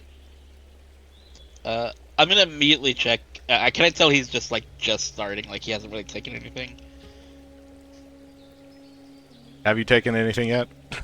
I will say I have not taken anything. I'm just looking. Okay. Okay, so saying that was like, she's just gonna immediately not so fast. She's gonna immediately scruff him if he has anything to grab by the collar. Yeah. Are you opposing that? Okay, so you come up to look at me, and yeah, I obviously will oppose like any sort of grabbing of me. Athletics Yeah. versus acrobatics. But also as you look up at me, my mouth is foaming with soap. Like I look over and I'm just like again that big wide-eyed look of fear, and then just soap draining out of my lips. And I'm rolling acrobatics. Just burping and blowing big bubbles. I'm so bad. Oh, This isn't going well for she you. catches you, and she has you by your cloak. I just scream like, "Let me go!" That's what you get for wearing clothes. This wouldn't have happened to Rosa. Yeah, I should have been naked. Well, I have like a cloak. Yeah, you're grabbing me by like the cloak, I guess. I'm starting the horns. And I'm like batting at you with my paws, and like you can see that I have claws, but like I am like they're not extended. Like I'm not trying to do damage, but I am like just bapping at your arm. She isn't going to hold them for long. She can't speak well. She has Gears, can you speak up, She please? is gonna. Sorry, how's that? That's better. She's gonna. She can't speak because she has, him in her mouth. So she's gonna turn around and kick the trunk closed before tossing him to the side. Not hard. It's more of a catching a kid doing something wrong and booping him away. She's gonna toss him to the side. How does he look like a child? He's quite small, right? I mean, he is only like I'm 2 feet tall. 2 feet, maybe a couple, Yeah, but maybe an inch taller than that, but yeah, very small.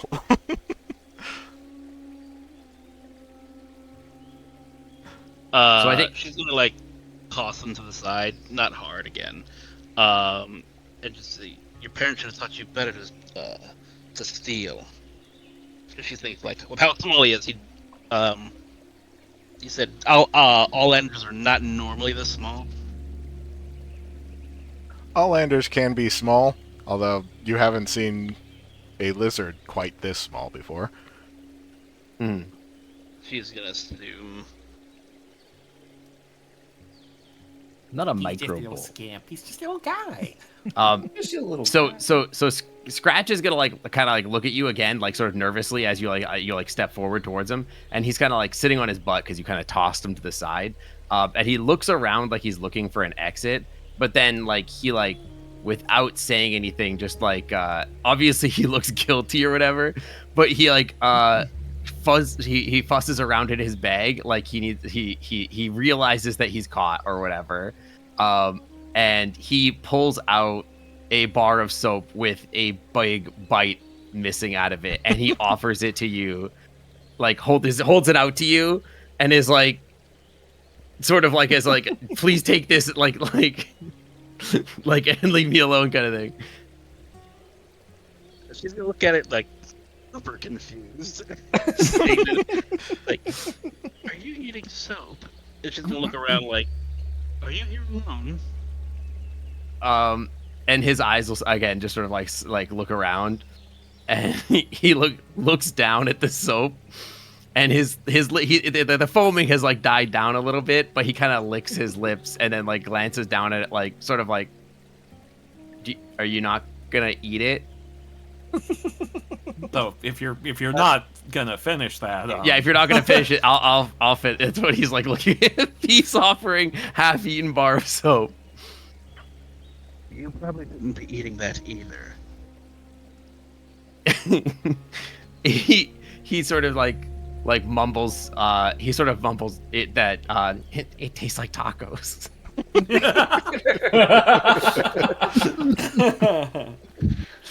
She's like flabbergasted, like not even paying attention to her own soul at this point. Looking him over,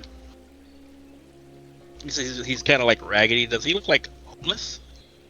Like he's not unclean, I would say. Like he knows how to clean himself, but like nothing that he owns looks like he owns anything of value, really. Like he doesn't actually have anything that like would sort of indicate that he, like, for example, had a home or a job or anything like that. But he's not like malnourished. He is good enough at what he does to like find food, even if it is soap. A soap can be a food. But I like, especially he doesn't look malnourished because he did just eat a big plate of meat from Cade. He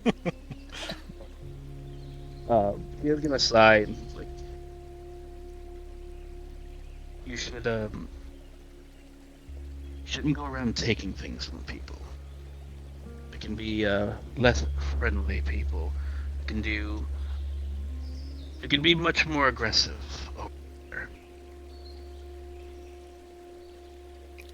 So since you're not gonna eat the soap, he like slowly brings the soap to his mouth and starts chewing on it. He's gonna put a paw, like kind of like push it away from his mouth, and stop eating that. A psychic peers into his mind and hears only elevator music. Yeah, there's nothing going on up there. He clearly does not understand what you're trying to say, but he does appear to not be seeing you as a threat since you are not threatening him.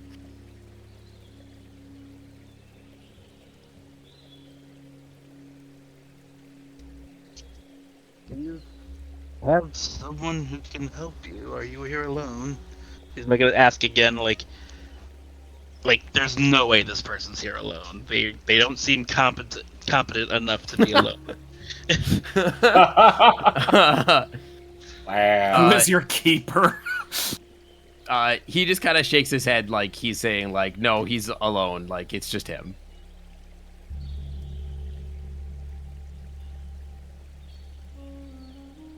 She's gonna be thinking of her father the entire time she's talking to this guy. Adopt him. Adopt him. And then she's gonna start putting away her doll, because she doesn't feel like he should be alone in a place like this. He does glance at your chest again. Heyo. Can ask, do you know how old Not that. She's a dog. Yeah. Your chest. Whose child is this? Yeah, pretty much. How old are you? As she's like closing up, she turns her back to him as she's putting things away into the chest. He kind of shrugs at that. He doesn't really have an answer, but he just kind of shrugs. Great. And it's unclear whether he's like shrugging because he doesn't want to answer, if he doesn't know the answer. I suppose I can take you to an orphanage at least. And she's gonna put whatever she can away, and let's find you something proper to eat, at least. He seems intrigued by that, and he follows you to get food.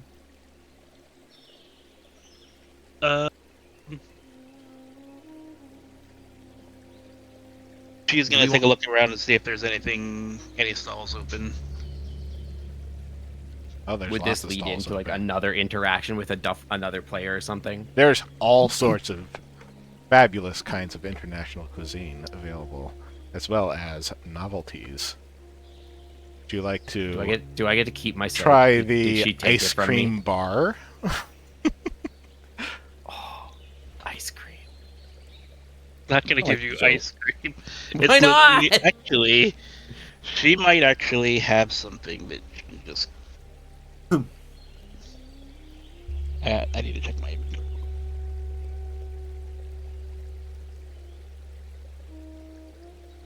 Broccoli bar. Ew. She's gonna look for the cheapest thing she can find. If something like if she can find an apple, get him that.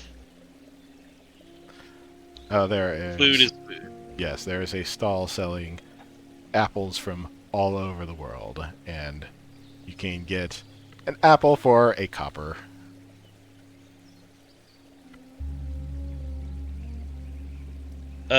She's gonna get him one. She seems quite upset about it. Upset about it. Yes. She's gonna buy. Oh, whoops! I actually set my gold or my money to 1. Whoops.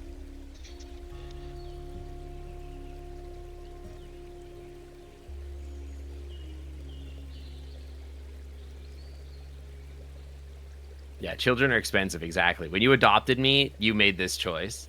You're not adopted. Going to an orphanage. She's just gonna get an apple and just if he still has the soap, she's gonna just slap it to the ground. He still has the soap in his paw, but if you get him the apple and you give it to him, he puts the apple into like the little pouch that he's carrying, and as you see him open the pouch, you kind of notice that like there's like a lot of sounds, different sounds that come from the pouch. Like it doesn't seem like he's organized anything in any real way, but he kind of like fusses around and seems to brush something off, and then he like pulls out a single shard of fractured glass and like tries to like pay you back by giving you like a worthless shard of glass. But it is clear to him, like as you give him the food and he is giving this shard of glass to you, that like this is no small offering. This is like he is like genuinely giving this to you because it is precious to him and he values that like as an exchange. And he kind of looks at you holding out like this glass like with an offering, and his like tail kind of twitches. Oh. Is there anything significant about this glass, or is it literally just glass? It's literally just a piece of broken glass. It seems like probably he has a lot of little pieces of broken glass, but they are all important to him because they are The best part about them, you can start with one and you end up with so many more. That's the thing. Yeah, they're kind of self-replicating, but it's like kind of like just like a quarter-sized fragment of glass. I'm gonna think about it for a moment and see that you're trying to pay her. She's going to accept it. He's very excited that you accepted it. Like he kind of like makes like a chittering sound and like just kind of like scoots a little closer to you. But he doesn't eat the apple. It's just in his bag now. She is gonna rub. He put it in the bag. Yeah, he's like forged it, scrounged it away for later. She's like gonna rub her temples. All right. Like, I've had you for 5 seconds and I'm already over this. Okay, so let's go over to Crystal for now. Crystal, what is Haru doing at the World's Fair? So, this is the first World's Fair, so we don't really know what to expect. But with most festivals, it's pretty well known. There are going to be people doing stupid things. There are people going to be drinking. There are going to be people who need help of sorts.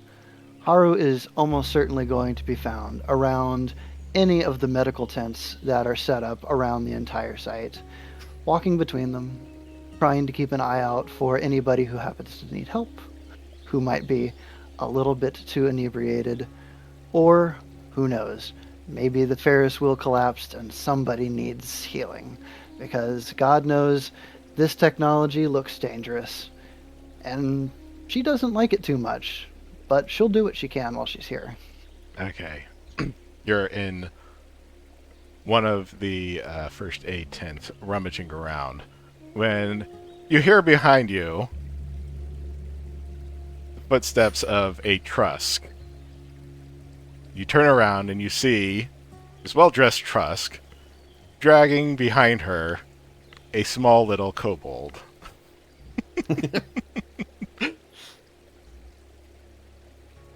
Oh. Hello there. Can I help you with something? She's still rubbing her temples at this point.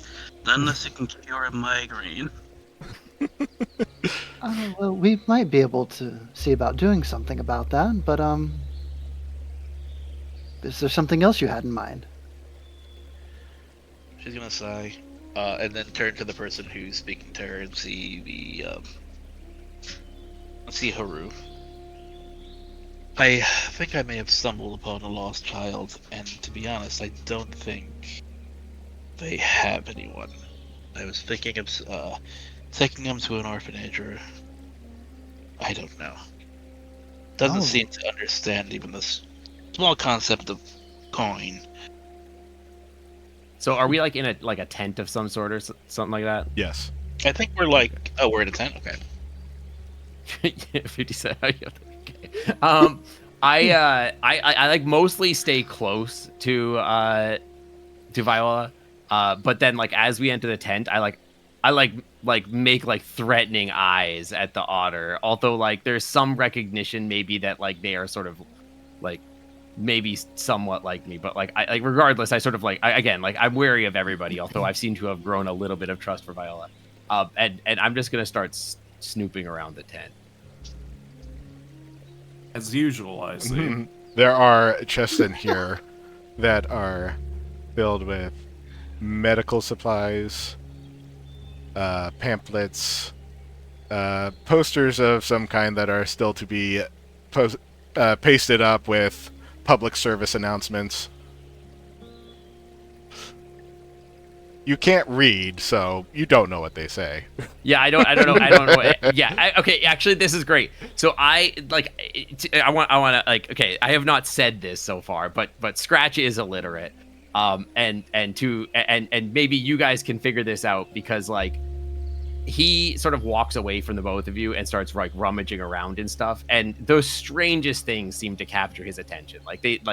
He seems to have no concept of like what has value or whatever. He just like finds things that are odd or interesting and wants them. And one of the things that happens is he does pick up like a poster, and like there's just like sort of like an empty look as he stares at the words or whatever, and then he just kind of tosses it to the side, sort of like giving the implication he has not processed any of the information that's on there, but he just keeps continuing to rummage around.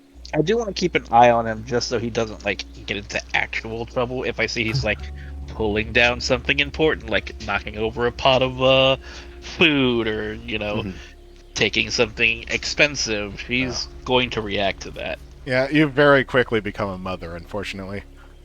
It's your own fault. Looking after an otter and a kobold. Real wayward home. Happens to the best of us, I'm afraid.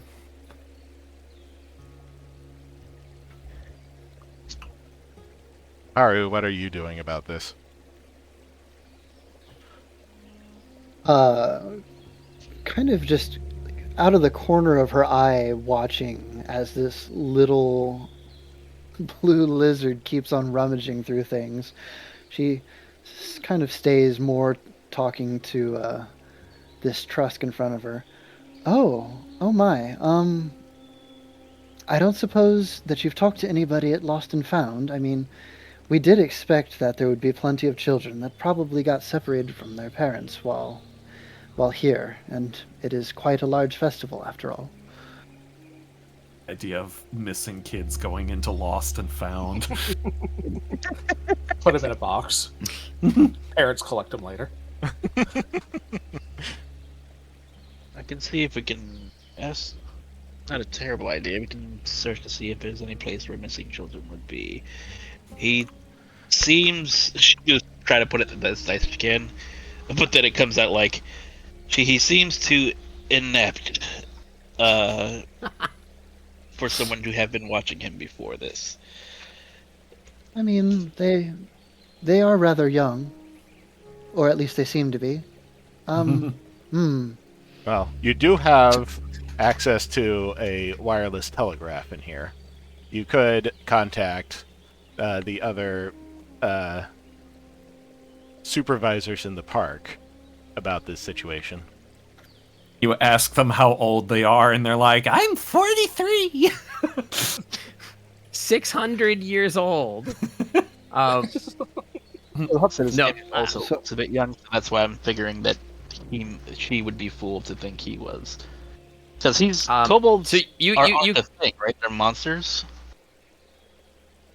You don't know that. Yeah, you don't Well, know. yeah, that's what I'm saying. I'm asking you as a player, not necessarily a. But okay, Scratch sort of says like he like out of nowhere. Actually, it seems like I don't know if you want me to roll a stealth check for this while you guys are like in this. It's not like really relevant, but he kind of pops up near the otter and just says like no parents, and then he like holds out the half-eaten bar of soap to the otter. Food? Hungry? No, I'm quite all right. My dear, this is not food. You should not be eating this. He kind of like again does that thing where he like looks down at it and does like the toothless like you're not gonna eat that fish thing. Where he like licks his lips and then like side eyes Viola, hoping that it doesn't get batted away again. Wait, I didn't catch that. I was waiting. Oh, I'm holding out the soap. He's trying to eat offer the it. soap again. I'm trying. Yeah, I'm about to try to eat the soap. Going to like hand paw down his. He is gonna give him a more stern look this time. He'll slowly put it away. Like, if you're sure, no parents, just me, just Scratch. and that's the first time you've heard him say his name. Scratch. Scratch is your name. Scratch. And he nods. No parents. And I'll look to the Trusk again. I don't suppose they said anything else to you before you brought them here. No, they tried to pay me with if he's gonna pull out the glass. He eyeballs the glass. Apple I purchased. Like with reverence, he's eyeballing the glass. I fear they might be scraping by on their own. That would be most unfortunate. I'll tell you what. Let me get with some of the higher ups. We should be able to wire around and see if anybody has any answers.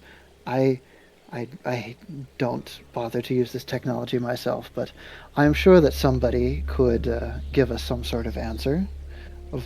This is quite a strange situation. And she'll walk off to the back of the tent to speak to one of the people manning the telegraphs to see if they could ask around about this strange little small lizard that just showed up and seems to have nobody attached to them. She's gonna look around and look at who might be around and what kind of situation they're in. I guess more like gauging the area of like where she is. Gauging the area. Okay, so this pavilion is in one of... Well, since this entire place was built into a park, It also has to have like subdivisions of parks inside of it so that it doesn't stop being a park. So this pavilion is like facing a large patch of grass lined with flowers, and there's a stone walkway beyond going down into the main fountain in front of the Crystal Palace, which you can see from here.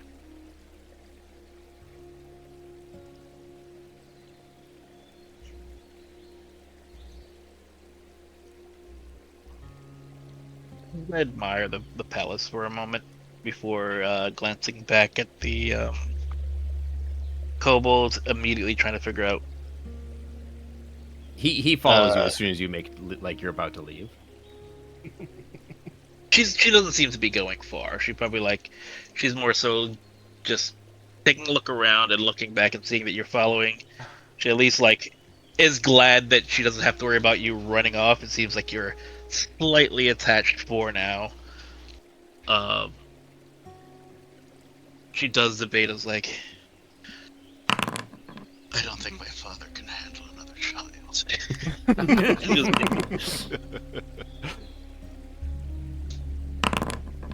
Okay, so as Haru goes into the back to talk, and one of the other attendants, a female sheep, comes out to get a better look at Scratch.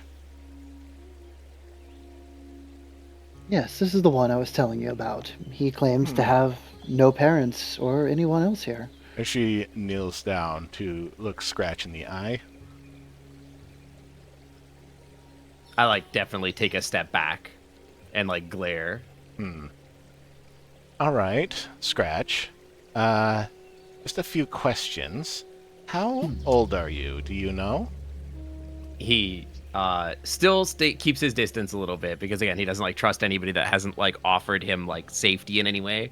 But he shakes his head. You don't know how old you are. Not sure what the procedure here is.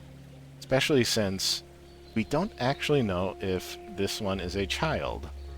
I have seen some quite small All-Landers before. I mean, technically he is not much shorter than you, Haru. That's true. I'm mostly concerned because he doesn't seem to have any sort of food, and as you can see, his belongings are rather sparse. I'm a little concerned.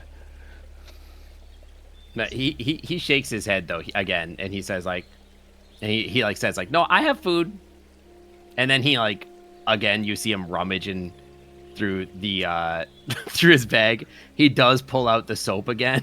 Whispers to the Of course he does. and but also It doesn't have he food, it's in the just soap is now some shards of glass. Okay, enough with that. She's gonna really pat it away this time. Now seeing there's glass in it, she actually cannot risk him actually trying to He find is gonna that. go get it and put it back in the bag. Yeah, and Haru's looking at this lady with wide eyes, yeah, see, this is exactly what I'm talking about. There's a he's well, someone she wouldn't have of somebody who knows anything, really. We do have a holding area for lost children, but I don't know if this one would do very well in there. He might scare the others. Those kids can be real mean, man. Yes, they might Or a also racket. scare him. Put him in the child. We have I think the that might be biggest, more likely. toughest one and beat them up on day one. Knuckles, that's great. Only if you let it be. If it isn't too much trouble, Miss, she looks at the Trusk. Yes. Yes, what was your name? My apologies.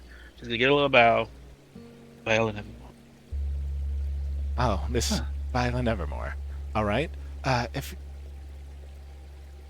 it isn't too much trouble, can you keep an eye on this one while we get some answers on what to do? She looked back down and was I guess I've signed up for this at this point. I wouldn't be. Well, I don't think my father would forgive me if I just left the child on their own. Even I have my limits. In my head, I want Scratch to like refute that he's a kid, but I guess he doesn't know any better. He probably doesn't understand what a kid is. So even if he's been alive, been like coherent, I guess, like a year or two, like, still would be irresponsible to leave you alone. Okay, I think. I think Haru would just hold out a paw and say, "Well, my name is Haru. If you do need any other help, I'm going to be around. If I can be of any service to you, of course." I get the feeling I might need your help if he attempts to eat that soap again. Well, if we can somehow manage to get some real sustenance and something just to get the soap out of their mind, out of their hands, then... Out of their mouth. Well, then perhaps we can keep them on a track that's a little bit healthier than what they seem to be doing for themselves.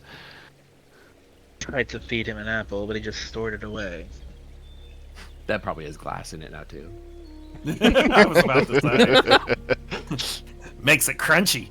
It makes it extra he crunchy. seems to be a bit of a hoarder. Well, I suppose we'll see what we can find out. But like I said, if I can do anything for you, I will be around. I have nothing better to do. Okay, let's move on to Stoker. Stoker, what is Rosa doing at the World's Fair?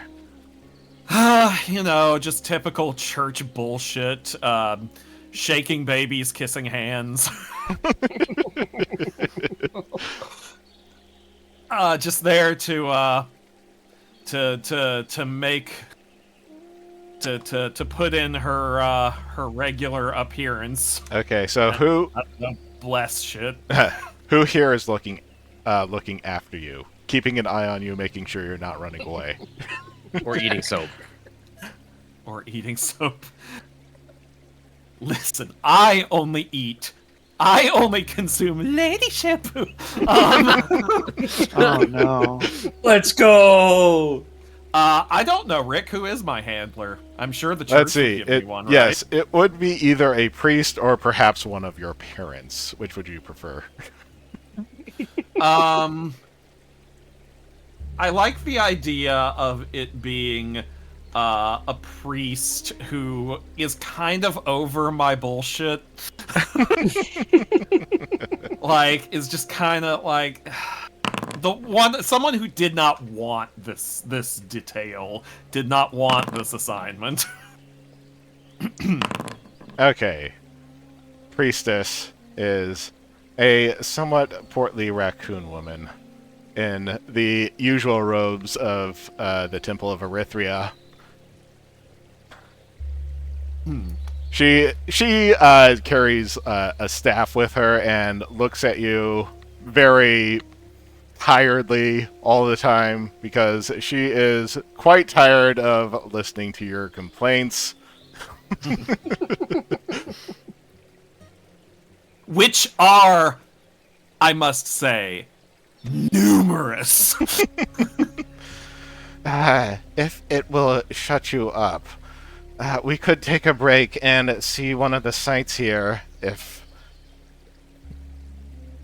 you are actually interested in anything except clothing, which you are forbidden from wearing forever.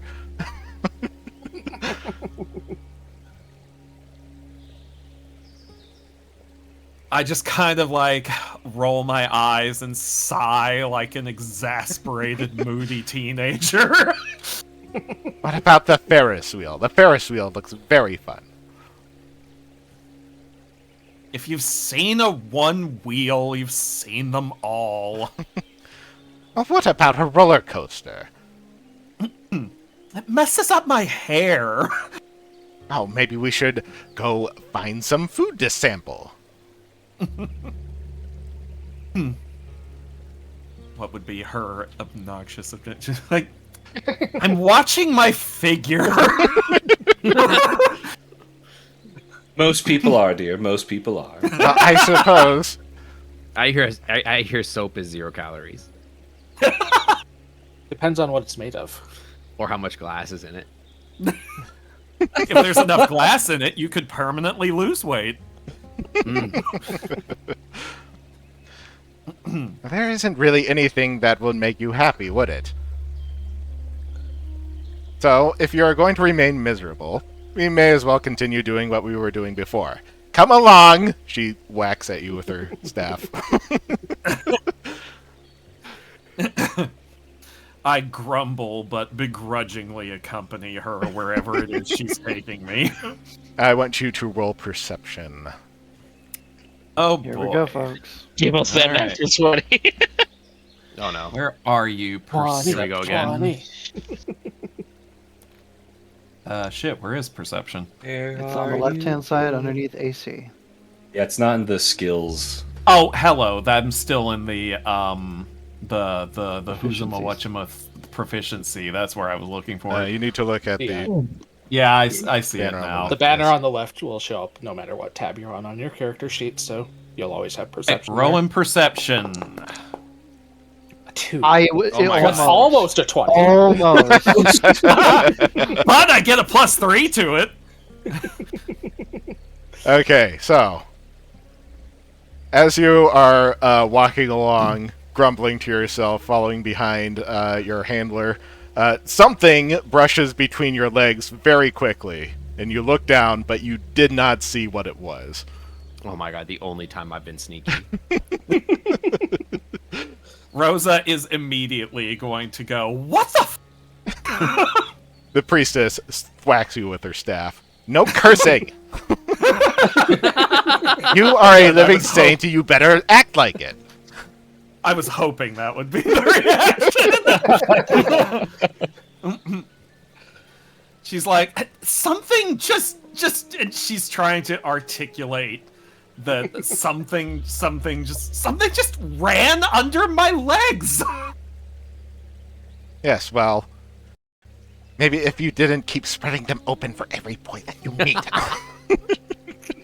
Rosa is like, name one guy I've done that with while I've been here. The priestess Suddenly, sighs. Baza comes stomping around the corner. The priestess sighs, and she pulls from her sleeve a sheet of paper.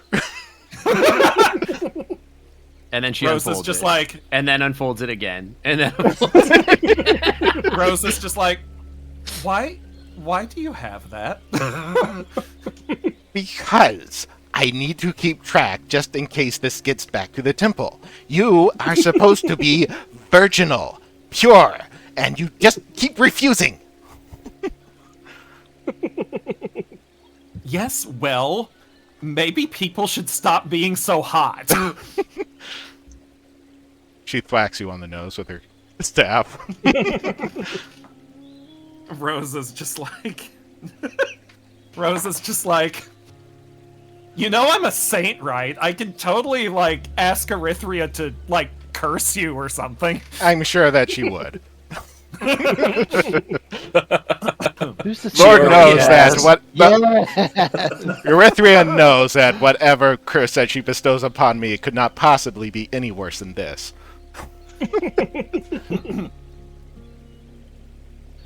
Ugh, whatever. Where's the next stop on this bull? And then she pauses. This baloney. Well, we have something to attend here. We've given tickets to see this show down at the theater near the Central Square. It would be very good if you could make an appearance to give a blessing, just in case, someone is in need of a blessing, but everybody's been talking about it, apparently. So, Rosa actually seems seems mildly interested in this. She's like, a show? Oh, that would be kind of nice. I miss the stage. okay, so everybody has, for some reason or another, received a ticket for this show, which is called The Future of Labor. And it's an exhibition that is probably going to be running several nights in a row, but this is the very first night that it will be going on. So, how do each of you make your way down to the theater where this is happening, and what's your interest in this? Clad first. After kind of closing up their food cart, I don't think they make any kind of like special side trips to see anything. I think they'll just go straight for the theater, and I think they're kind of interested in this, and will probably sit closer to the front of what's going on so that they can see well. Mm-hmm. And then Baza? What's funny, that ticket I bought, I think was actually for this. I've been slowly following this trail of bubbles running through the legs of people throughout this entire fair. Which has been hard because there have been like bubble wands that have been going around being sold and whatnot. But I think it eventually has led me to this tent here. This future of labor. All right. And Viola? She's her hair's a bit a mess. Having spent so much time with Scratch, but she also thinks about like she doesn't want to waste the ticket, and now she's trying to figure out a way to get the kobold in, rather than wasting it to run off and try and find this thing. Try to find an orphanage. It's like these things. I'm assuming these don't have like a +1. Oh, I don't think that they are paying very close attention to the tickets, so you could probably drag Scratch in. If he didn't run off. Yeah.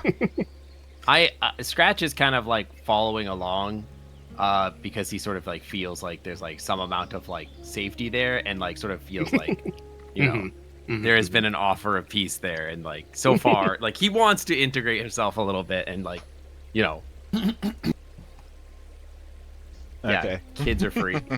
Haru? Kids are free. Yes. Kids are free. You can just go take one. We are in a parking lot. Government can't. There is a point that like I could like roll a stealth check to like sneak my way in or something. Okay. I have an idea otherwise. Haru. Okay, next Haru. So Haru was given this ticket. She's not actually particularly interested. In fact, she is kind of concerned at the idea of whatever this new face of labor and what new technology this might present.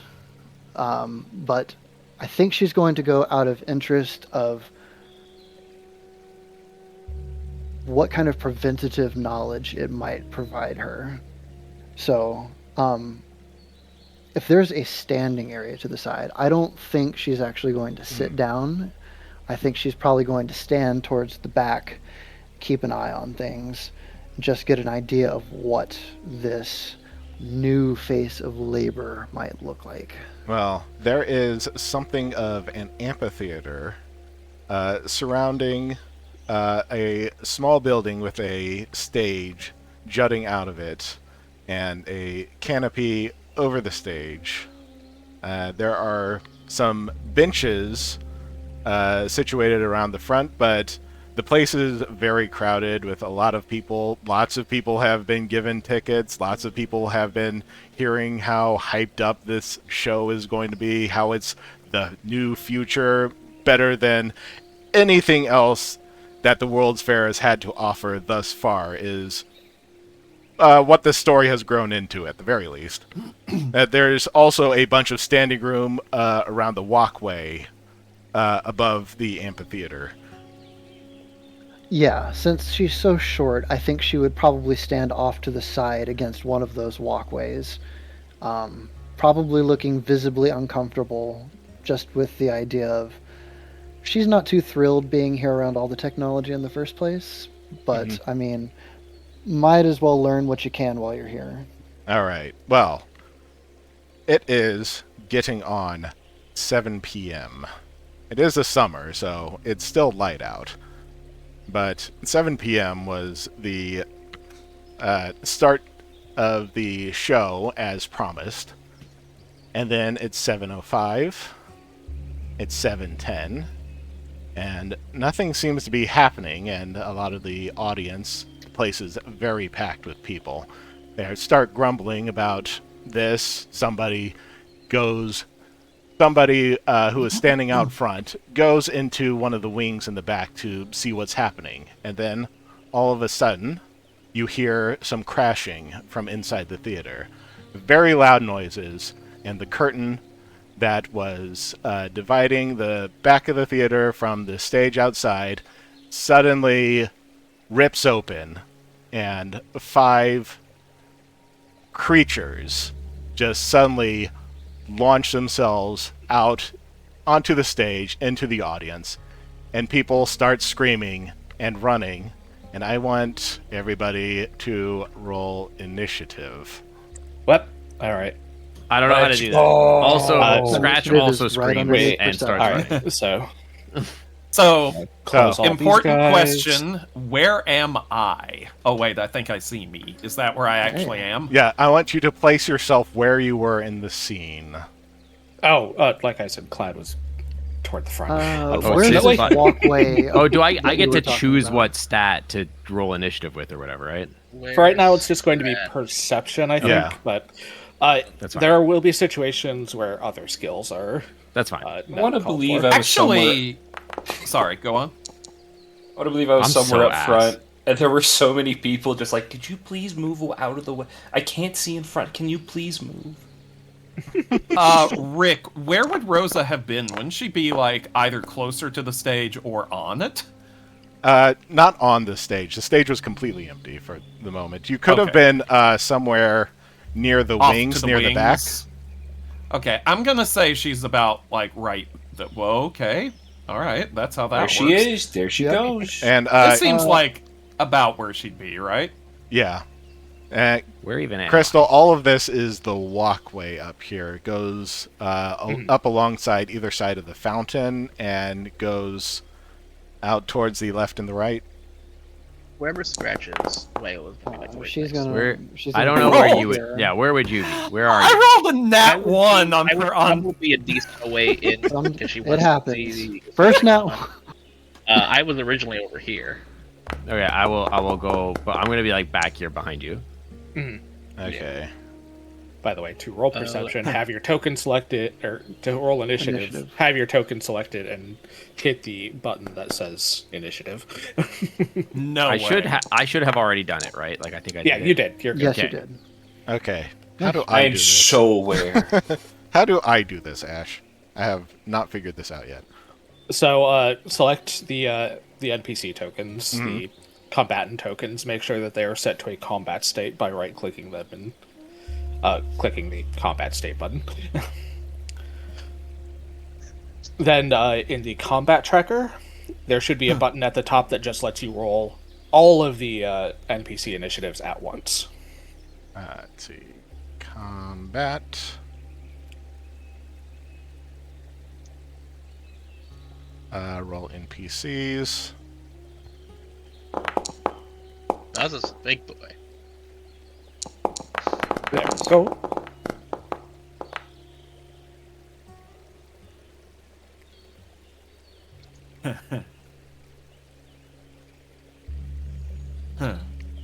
Oh, why is everybody still marked as player character? I went through and changed everybody's thing. Prototype token, token name. Over there, please come and help me. Player character. It says token name Clad for you, but it still says player character on the tracker. I see that. That's strange. That might be because I dragged them in.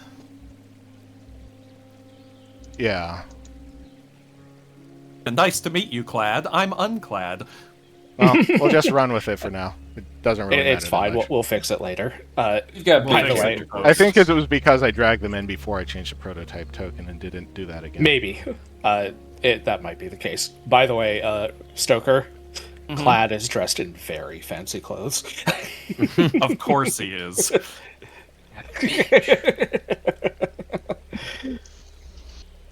Are there layers I'm missing or something? Because I see on stream that there's like a whole thing. I don't see anything. What are you looking for? Like if on this scene, I am just seeing like the raw grid. Oh, you don't see the background? No, I wonder if there's like a layer that I have turned off or something. Weird. I could probably just Because refresh. I certainly see it. Well, try refreshing. I will refresh. Yeah. Yeah, just try refreshing. Sometimes there's syncing issues. No pun intended. It's making me log back in. Very cool. Okay, yeah. If it logged you out, then there was. That's a sync probably issue. why you somehow got timed out. Aww.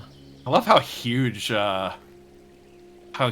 your token is compared to everyone else's void. Hey, he's large size. Baza He's a is a Magno. Baza is. I'm a big easy to boy. pick out in a crowd.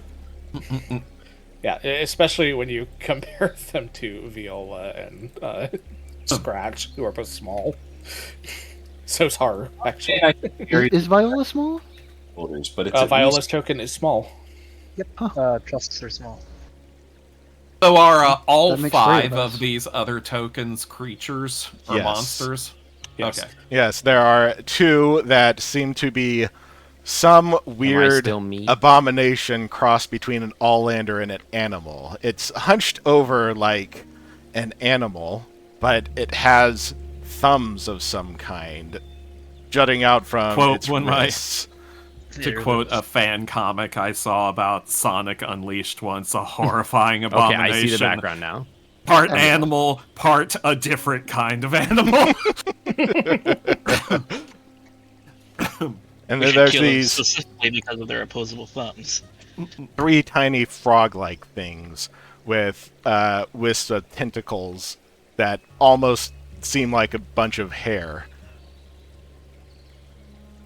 And they are all very loud and seemingly very aggressive towards basically anyone that they're laying their eyes on. Except for these frogs, which don't cute, seem to have though. eyes, but can still see for I some got a reason. pop Clad out, so I can...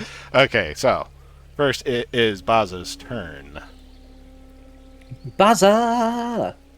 All right, so I've got one creature right next to me. It looks like some sort of. Is this also just like a bigger version of this No, clod of that is hair? the rat-like thing that seems somewhere halfway between an all-lander and an animal. Is it antagonizing the people? Oh, yes, it is. It is gnashing its teeth. Then it will be dealt with assuredly. So, I have 3 actions here, right? Mm-hmm. Is movement You do. considered an action? Yes. Yes, there are several types Alright. of movement you can take. You can stride, which is move up to your full movement. You can step, which is take a careful 5-foot step to avoid reactions. You can you can fly. You can tumble through if you have those. If you can fly, you can fly. You can tumble through if you're trained in acrobatics. Perfect. Things So, like I'm that. going to start by unsheathing my rapier as one action, and I'm going to strike this rat thing right next to me Okay. as I pull it out and slash at it with a horizontal slash. Okay, if you click like the target icon in the left and then click the one that you're attacking, it will target it automatically. Look at that! Yep. You can also hover over one of the tokens and press the T button, Yeah. T key on your keyboard. That is helpful, thank you. As Going a in for little that shortcut. strike. That is a miss. Damn. You have one more action. Alright. Could I follow up with the strike again? Or Yes, does it but have to be you a different in kind of order attack? in order to attack again, you need to click map -5. Map -5? Okay. Yes. Yep. Multiple attack penalty. That's what that means. Thank you. I appreciate that. Yep. If I attacked with a different weapon, would that remove the penalty? No. Nope. Okay. Thank you for clearing. Got this. Going in for another slash. Oh, that is a hit.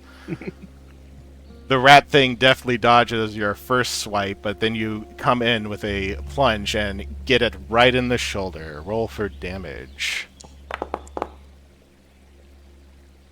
Nice. Hell yeah. It's a D8. Okay, Oh, so a critical hit. do I just need to click the one who's taking the damage and then click damage? Yep. Okay. Make sure that the one that is taking targeted is selected, and then click the damage button, and it'll just automatically apply. Am I able to press it? Oh, okay. No, Sweet. if you press it, you'll take damage. Ooh. I mean, if you want to stab yourself, then I'm tempted. That sounds like fun. That's going to be my 3 actions there, so Yep. that'll be me. Okay, Clad is next. Clad is not in a good position, being the squishy psychic. They're not meant for the front lines. So they're going to take an action to kind of dive out of their seat and run towards the back of the amphitheater. They're not running away from combat, though, as they turn their attention to the rat thing that this large Mognarl just impaled on their rapier, and send out a phase bolt in their direction, waving their hand through the air. To a purple dart just kind of shoots out from in front of them. It looks like it phases in and out of reality before appearing in front of the rat thing and hopefully hitting it.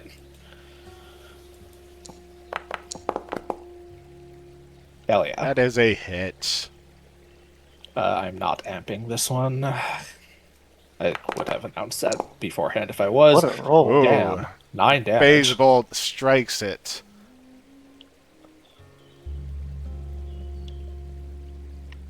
And it suddenly screams and erupts into some kind of chunky stuff that's not actually flesh. Mm-hmm. Yummy. Makes sense. Tasty. That is 3 Delicious. actions, however. Move and 2 actions Next to is cast this. Phase Bolt. Okay, next is this frog thing.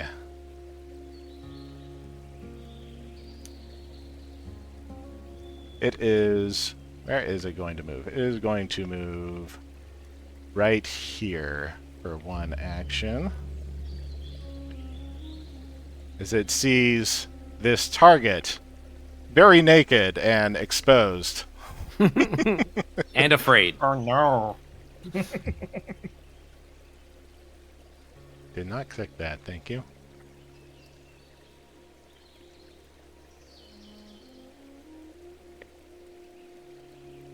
Okay, so that...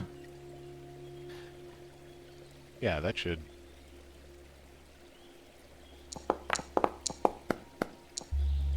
I have a question. Yes.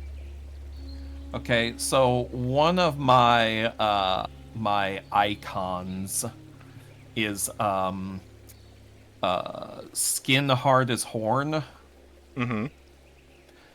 It says that, you know, I choose to I have resistance equal to my level to the chosen damage type. I don't see where I choose the damage type. I don't know. I have never made a an exemplar in this system, so I don't know quite how it works. I do know that you have to... I think that's one of the abilities you have to have your imminence, your spark, in the icon to benefit from, is it not?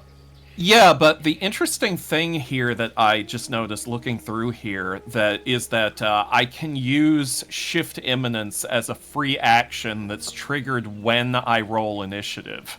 Yes, you would decide where you want your spark to be in at the start of combat. So I think just instinctively she would put it into skin hard as horn because that's, you know, a defense thing. Yeah, so.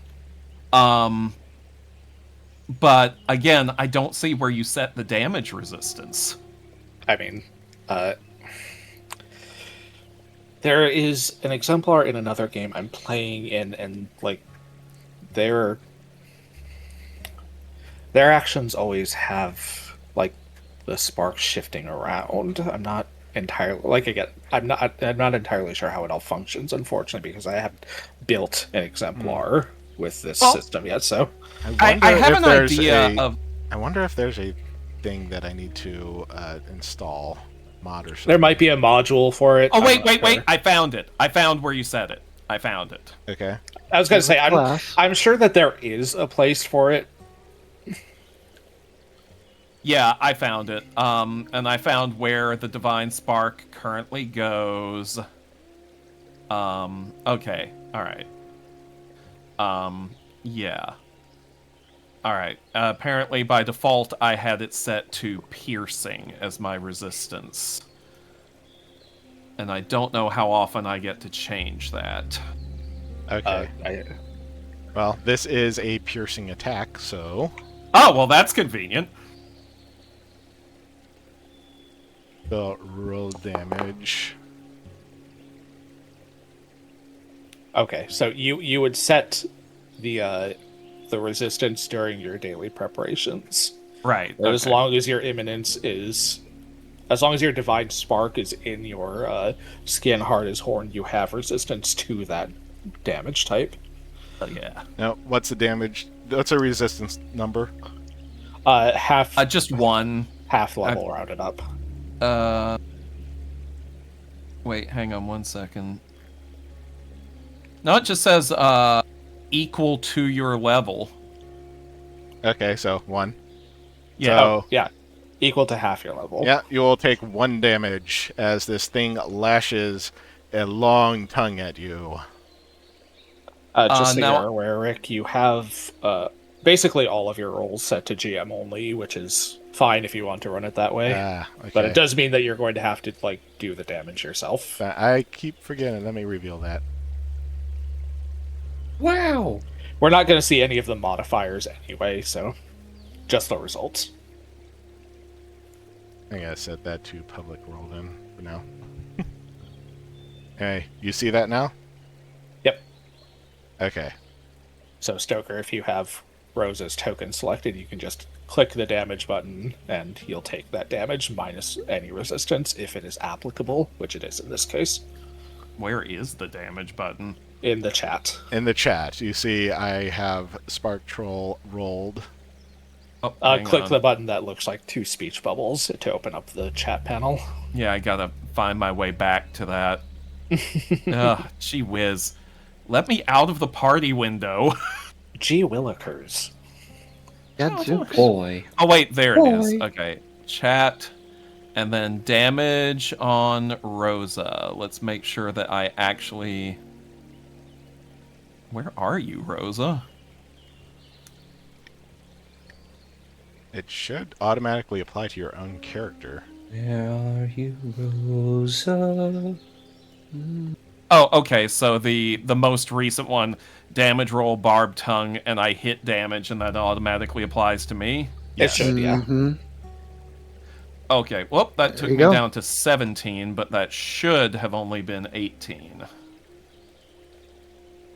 Because it should only have been 1 damage. Okay, let me take a look at your character sheet real quick. Yeah, I can't see the sheet, so... Divine Spark, skin as hard as horn for piercing. So you have that set. I don't think there's anything else you need to do.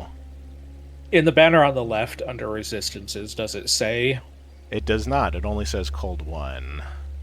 This resistance. So I think might need to add it in. Manually add piercing like that. Here's the thing about skin hard as horn. It says you gain resistance to the attuned damage type equal to half your level. See, now that's interesting. You say that, but on my sheet it just says equal to your level. It doesn't say half.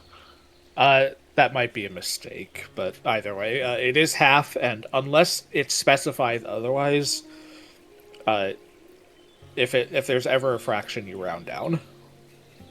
Don't those spells usually say something in terms of like minimum 1 or feats or whatever? That's what I mean. like they will specify Excuse me. if it's like you half your level rounded up or half your level minimum 1. This one doesn't actually specify, so by Weird. raw, you don't have any resistance. Maybe that's why it until doesn't you hit actually give level it to 2. him. That seems kind It's of unfortunate. weird, It does, but given I don't that, know. you know, you need to invest in this early. Well, you still get the benefit of transcendence if you shift imminence, is the thing. So. Okay. Well, anyway, back to battle. Whoops. It has 1 action left. It will lash again. Oh, that's interesting. Your dice are all question marks for me. Yeah, because you don't get to see the modifiers, just the results. That's Well, interesting. it completely whiffs the second one. Now here's where here is an interesting effect. If a creature attacks you using a weapon dealing the same damage type as your resistance and misses you or hits but deals no damage, it clangs wildly off my skin. Yeah, that is transcendence. It Yep. is an action. That is an action to activate.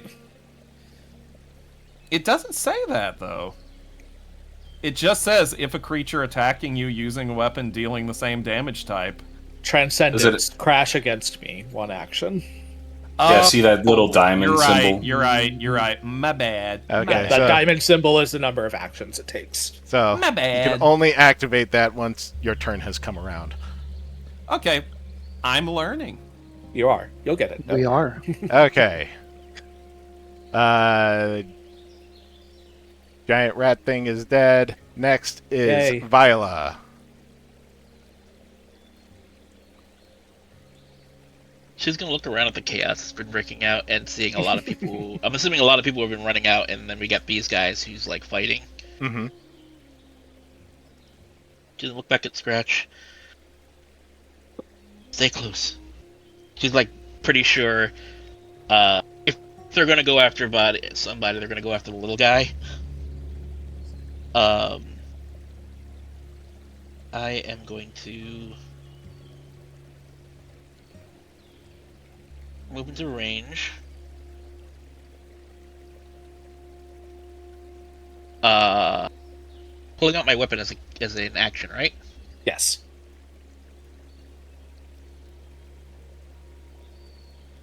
First time playing a thaumaturge. Hold on. Pull out my. I have a sickle. She keeps for self-defense. And she is going to gauge this rat thing up and exploit weakness as an action. I guess I do this and then this. Oh lord, that's so much text. Basically, Gears is going to make a recall knowledge using a special lore skill that they have as a thaumaturge, and will get an effect based on whether they succeed or not, and by how much. So how do I roll for that?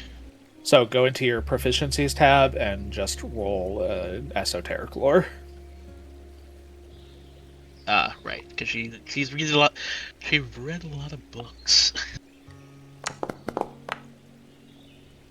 And Rick, this is going to be against a recall knowledge against a non-specific DC for the creature, which you can check on their NPC sheets. Okay, so that is a success. You do not think that you've seen something quite like this before, but you know giant rats. They're pretty common in terms of monsters, so you're just going to take a wild guess and say that it has the weakness of a giant rat. So basically it has no weaknesses or resistances or immunities. There's no conceivable way to kill this rat. No It does give weaknesses. me a bonus because I do have. Basically, instead of its mortal weakness, you can get the benefit of its personal antithesis, something that is deeply upsetting to this creature specifically. The Thaumaturge is a weird class, yo. It's like, you're not weak to anything? Here's some fucking garlic, bitch. You're weak to it now.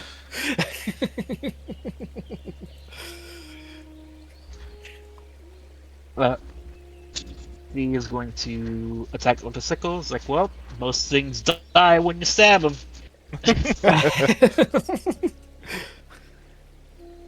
I don't think you needed any esoteric lore for that. But it does give her bonus damage.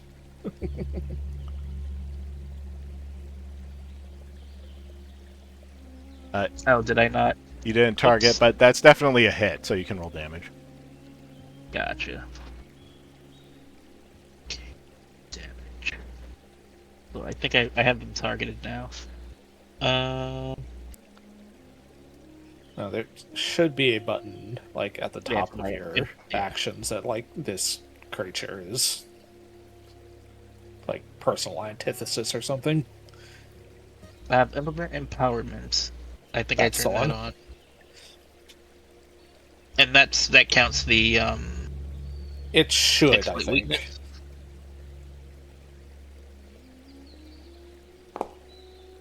Cool.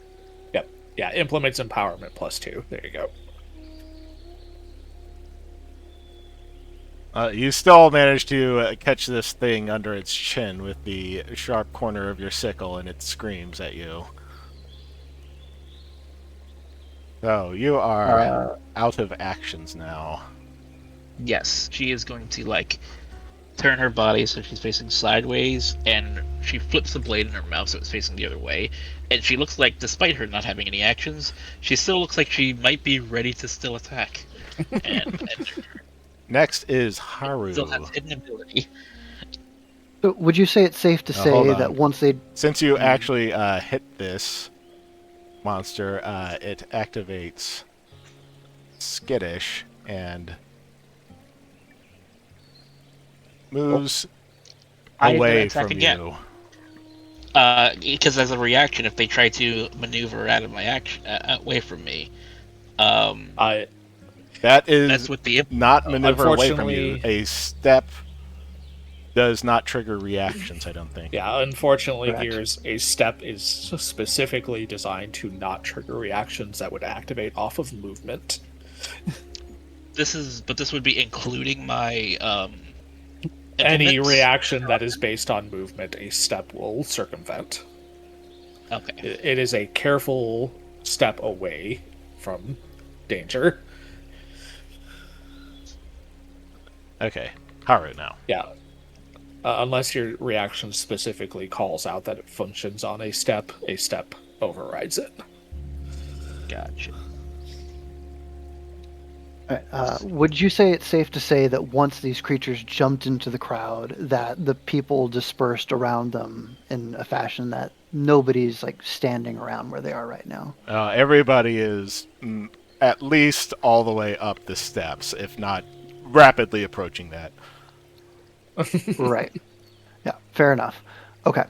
Haru is going to take in the moment, seeing these creatures jump out, and some of these other people she's never met start taking out weapons and swinging swords. But something has to be done in the moment. So it's going to look like she almost starts to pray. Her eyes close, and suddenly she points at the ground underneath the little rat monster that's closest to her, and she is going to cast Spout. Nice. So you need to make a basic reflex save. Make sure target, select.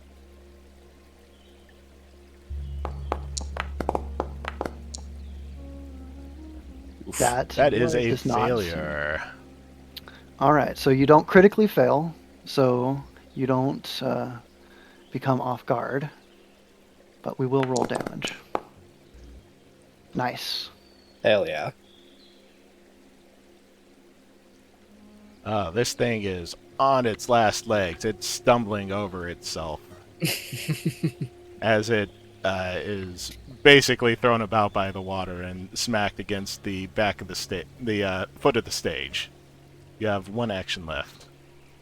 So Haru sees it take effect. It's looking bad. She can tell that the action's working.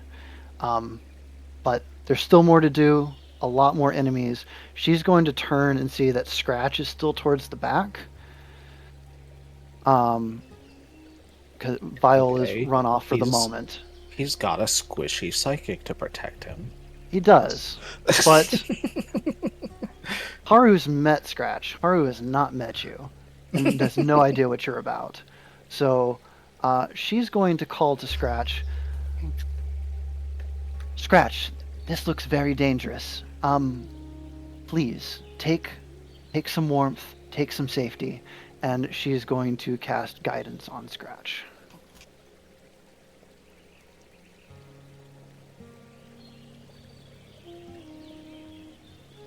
Okie And that's her dokie. 3 actions. Next one. Another one of the frog things. Right here.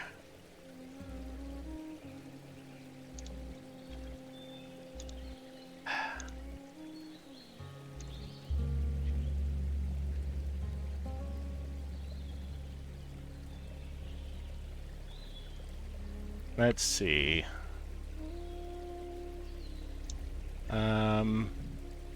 Second, let me check its. Wouldn't you like to know, Gino? Wouldn't you like? You'll find out. You'll find out when it's my turn in 2 years.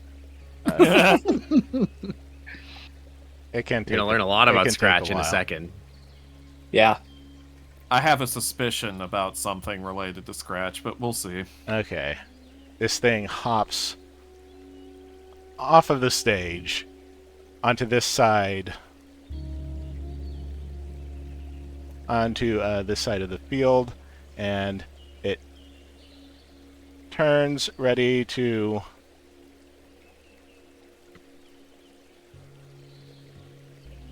sparks flying from its mouth.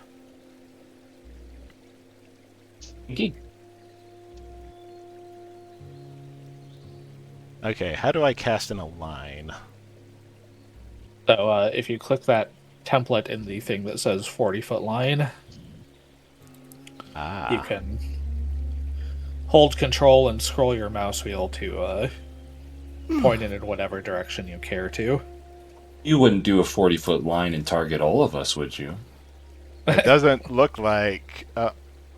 Where does it start from? It would be one of the corners of the creature's space. Okay, so.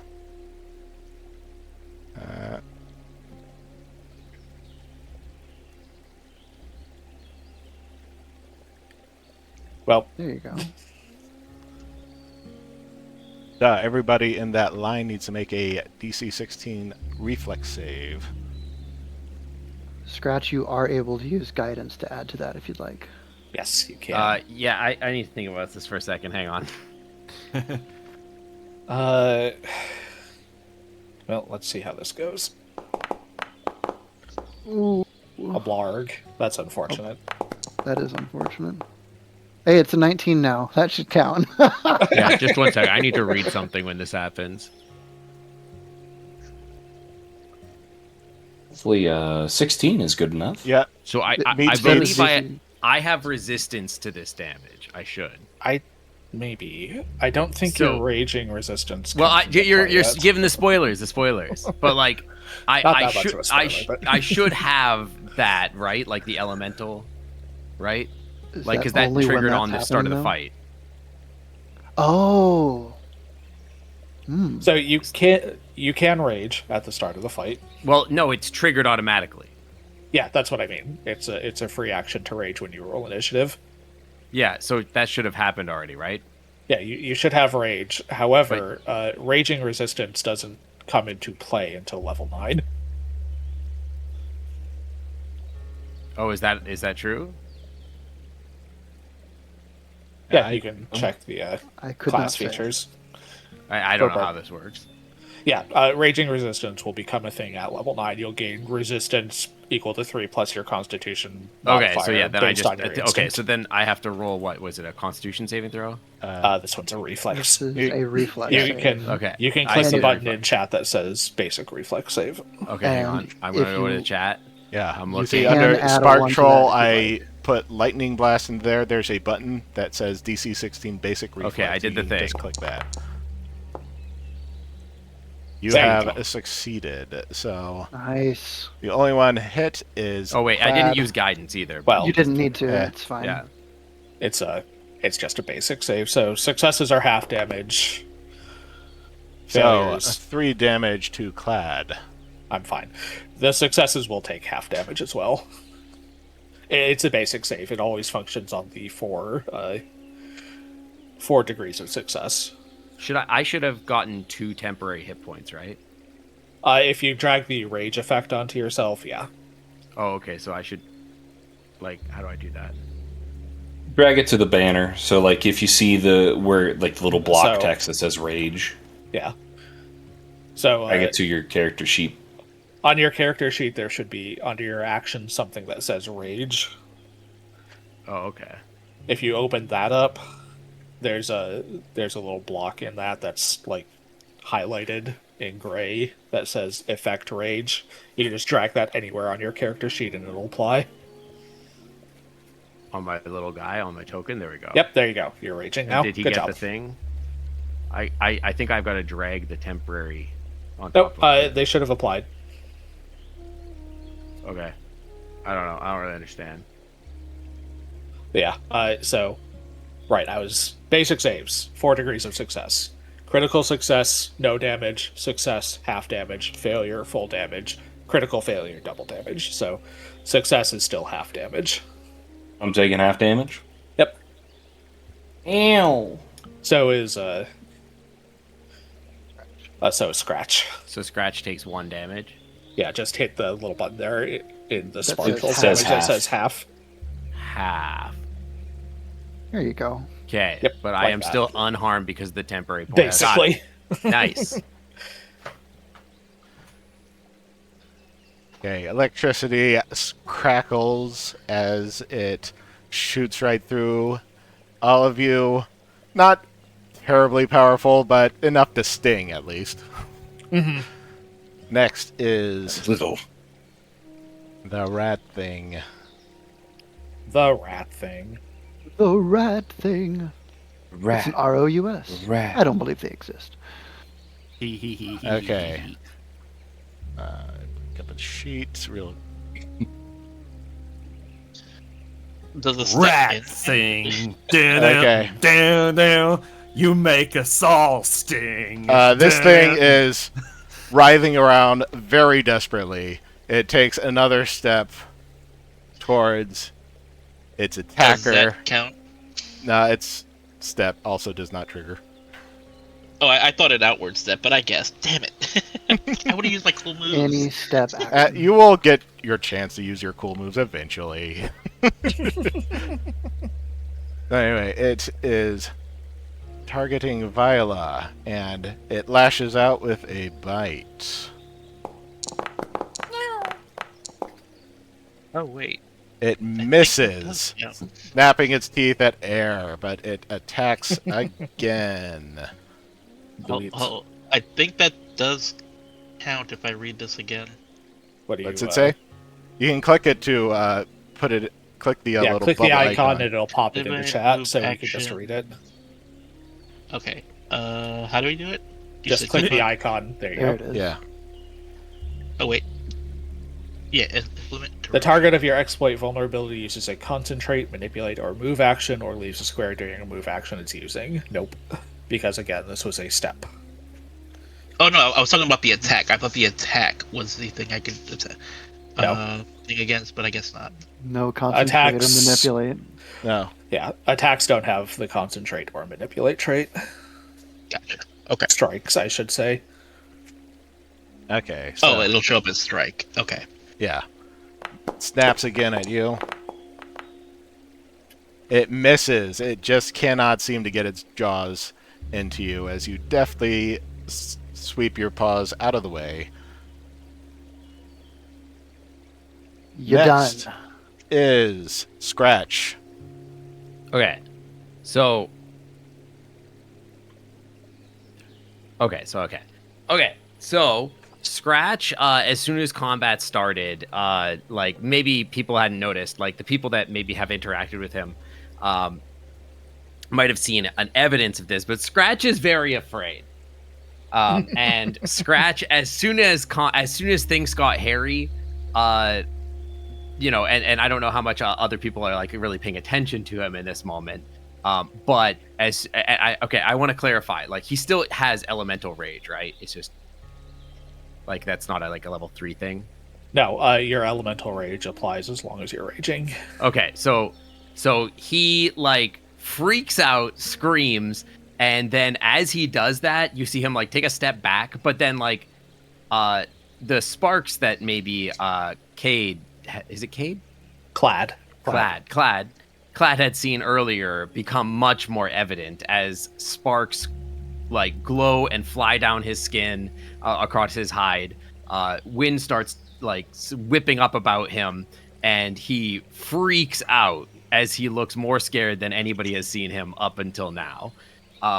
And as he does that, he like, I don't know, is movement in action? Movement's in action, right? Yes. Yeah, striding is an action. Yeah. So I'm trying to decide if I want him to like run forward or like do his classic thing. Yeah, his fight or flight has basically been activated. And he grabs anything that he can see next to him. It's indiscriminate. I'll let Rick. Is there anything nearby that he can grab? You can see those benches down there that are loose, kind of yeah. shoddily put together. Okay, yeah, perfect. So Scratch will run forward towards this bench, and he's gonna grab this bench and full on throw it at this thing that's attacking his new friend, Viola. You can just use fucking get guidance him. for this as well. Okay, so that is this rat. He seems very upset that something's trying to hurt his new friend. Okay, so Trying. Like, yeah. So I don't know how I roll this. So this would qualify as an improvised weapon.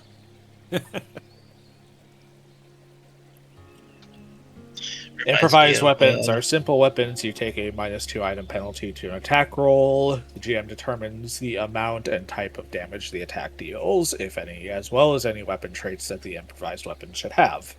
hold on, let me. Yeah, what traits does a thrown bench have? Currently bludgeoning.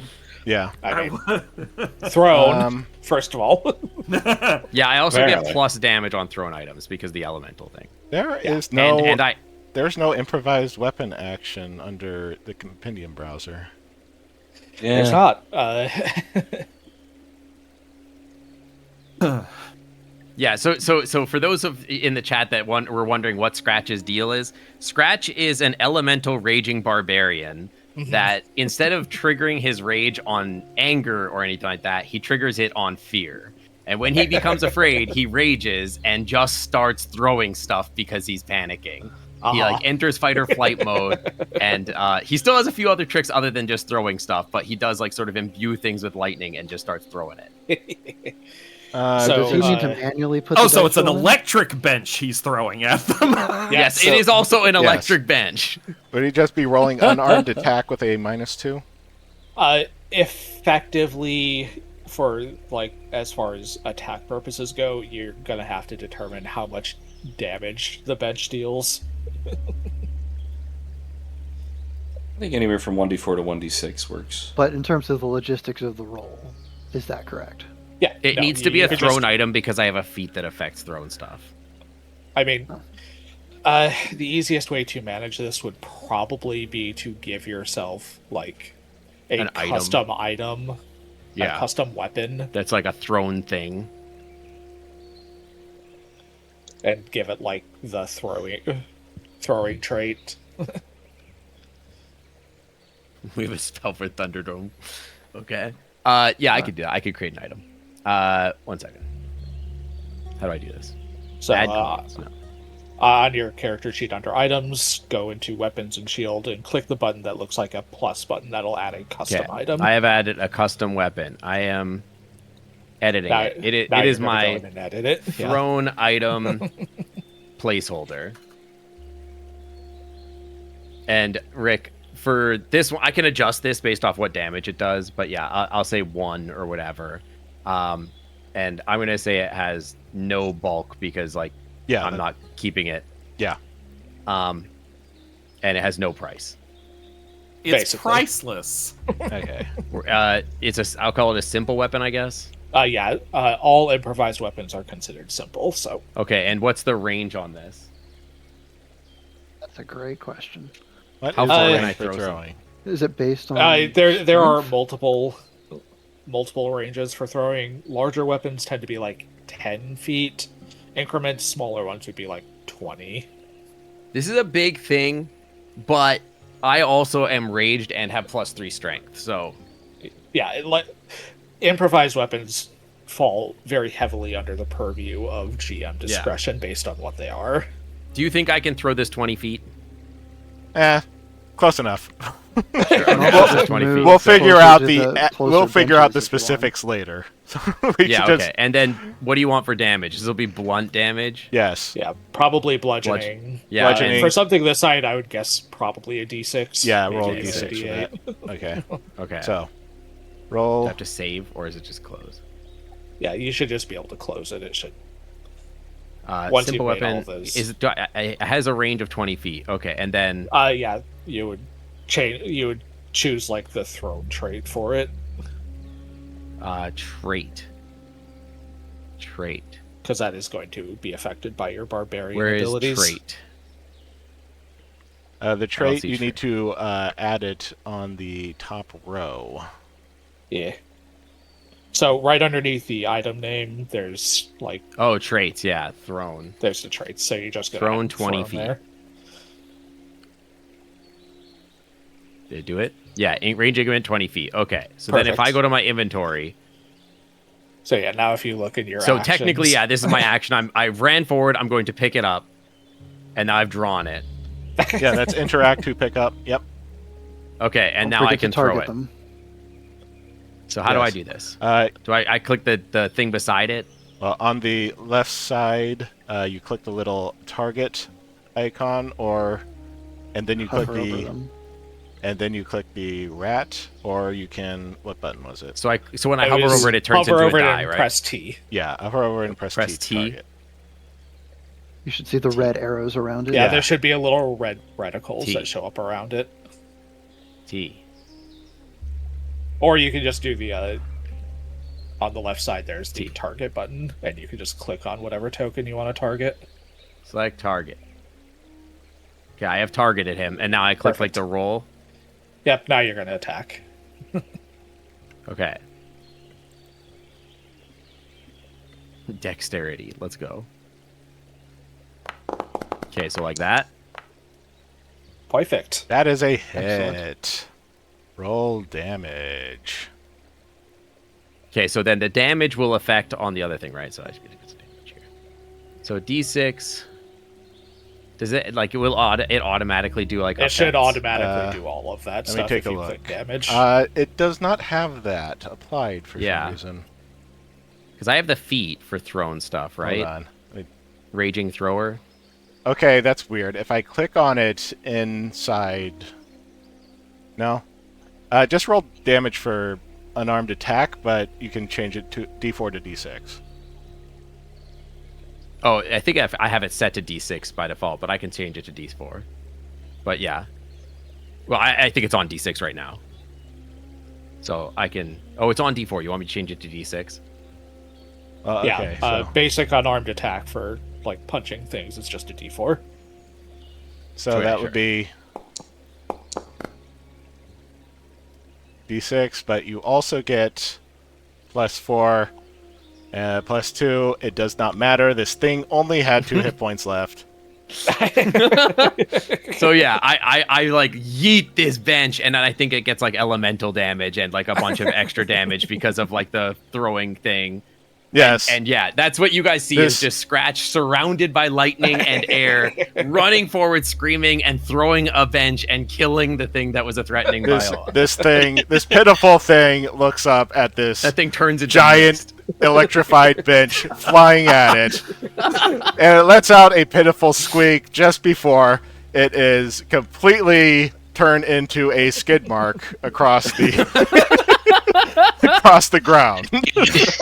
This Izakai to mouse.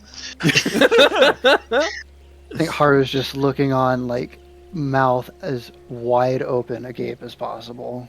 Yeah, Viola just gonna whip her head back since the little lightning scratch. Like, Yeah, Clad's Noted. looking a little incredulously at this tiny kobold that they encountered earlier too. Like, the fuck? Wait a minute, that's the pickpocket that stole my soap! Still foaming at the mouth. And I guess that's all I got, right? That's all I got. That was for my 3 actions: Okay. move, Yeah. grab, and throw. Yeah. 3 very memorable Yeah, actions. I'm curious, like Viola, how do you? Okay, Clade is like what the hell, and you're like glaring, like looking back at me, like that little guy stole my soap. I wonder what Viola thinks. well, when she was concerned when the lightning hit you, and then you freaked out, and then pretty much again Izakai to mouth. She's like, "Oh, okay." So it's more of a like, maybe you're not a child, and if you are a very strong one. I like that we are describing the erasure of this creature from existence as being isekai. It did turn into like pink, like goo, basically, right? Yeah. There is goo that is not flesh of some kind. Benjacoon.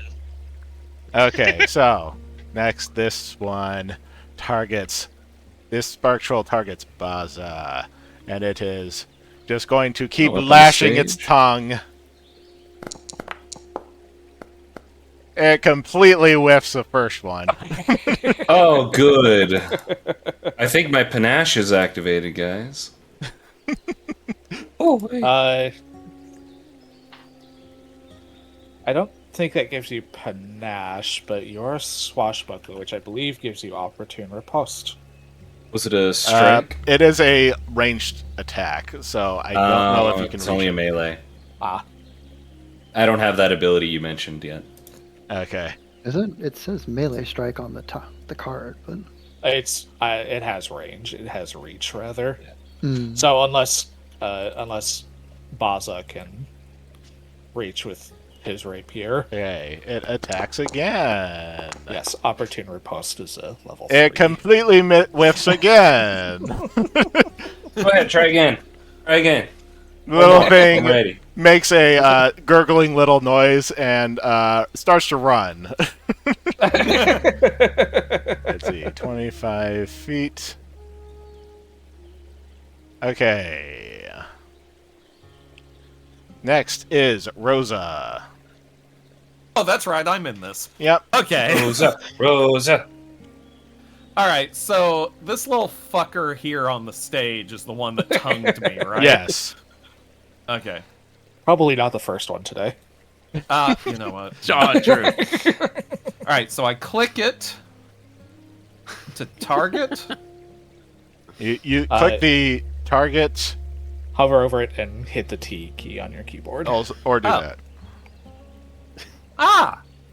Well, would you look at that? Fuck, where's my character sheet? There you are, character sheet. I missed you. Alright. And, alright, so I draw my rapier, my sword, and I strike. Is your strike ranged? I mean, it's a rapier, so. Oh no. You need to be within you will melee need to distance of move. it. You will need to use one action to move closer. Yeah. Fine. Is that good? Yeah. Yes. The Okay. stage As long is as you're not very adjacent to tall. it. The stage Okay. is not very tall. You can hit it from here. All right. Well, I already rolled, so Yeah, does it was a hit. 15 do it? You can see Right, result and then I hit hit- if you targeted it correctly. So Okay. you can roll damage. And then I hit damage. Damage. Wait, which of Wow. these things? Let's. I guess this is what I click on for damage, right? That looks correct. All right, that's 4 damage. It takes 4 damage. Nice. Your rapier just kind of squishes into this thing, although it's kind of goopy for some reason, and despite the fact that you have clearly nearly sawed it in half, it still seems to be keeping itself together somehow. Ew. Okay, back around, Baza. Alright. So, here's the plan. After seeing that thing that tongued me started to run away, I'm not going to take that. I'm not. You can't make me. So, I am going to raise up my cane and sort of like dock it on my shoulder as I lean down, or as I sort of look down the rod, and you're going to hear a loud explosion as I shoot a shot out of it.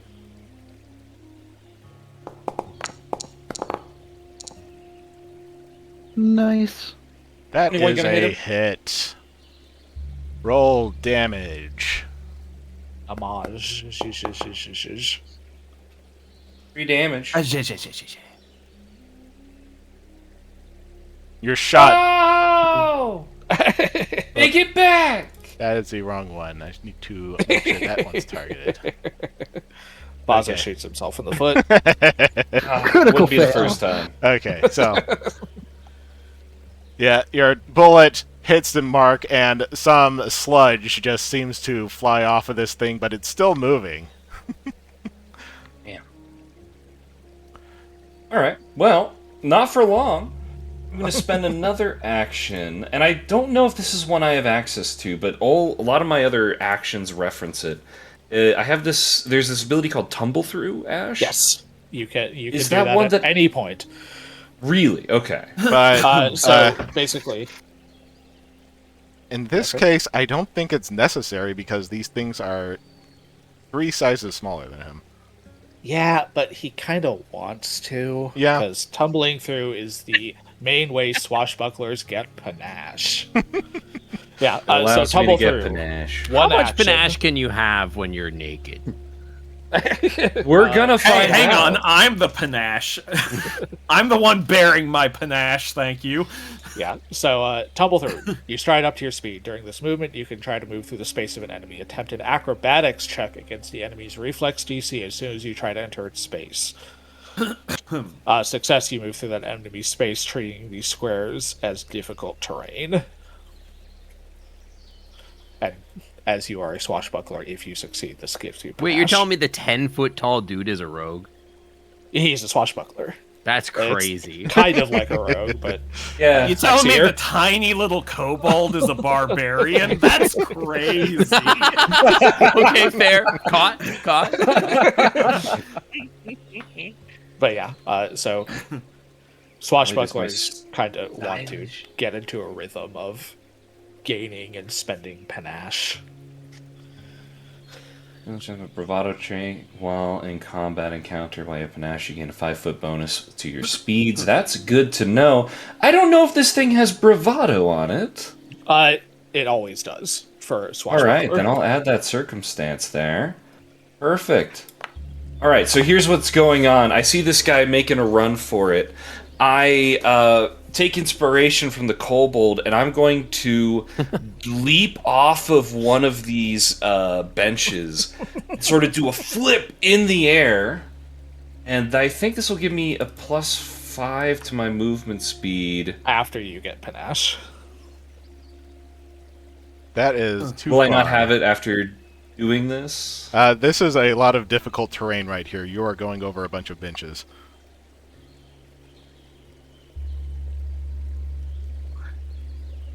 Out here, right? Yep, that would do it. Yeah. And would that put me in melee range of this other creature? Yeah. Yeah. You would Perfect. get panache at the end of the action. All right. I appreciate that. Thank you for the clarification. All right, I'm gonna land 3, superhero landing on this one, and pull out my sword from its. It's already pulled out, but I do like an unsheathing of the sword to stab it with the tip of my rapier. Going in for another target.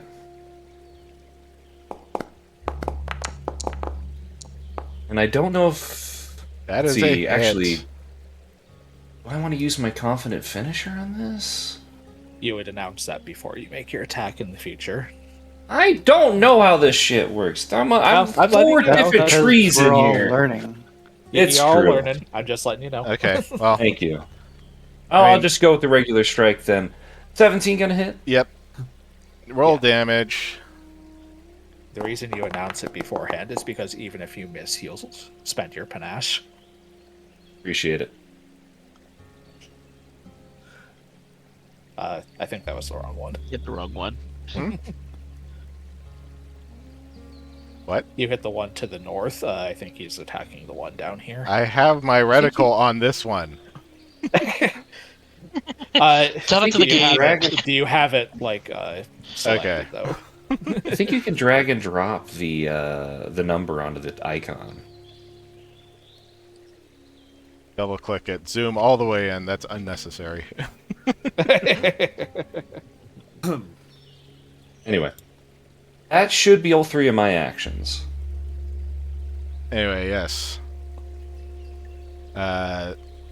More sludge just is thrown up from your slash against this tiny little frog thing, and now These are slimy creatures. Now it is Clad's turn. Clad is very annoyed that this one frog creature dared to singe their outfit.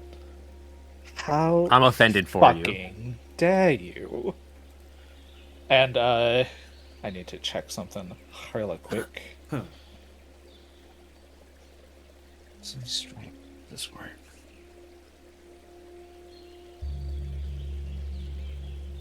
Yeah. I'll at the beginning of my turn I will unleash my psyche. As I do so, I am surrounded by this dreamlike haze as my psychic powers begin to manifest. And I am going to cast Phase Bolt, except I'm going to cast it amped. Oh, he's really annoyed. They are really annoyed. Clad is pissed off at this creature. How dare it?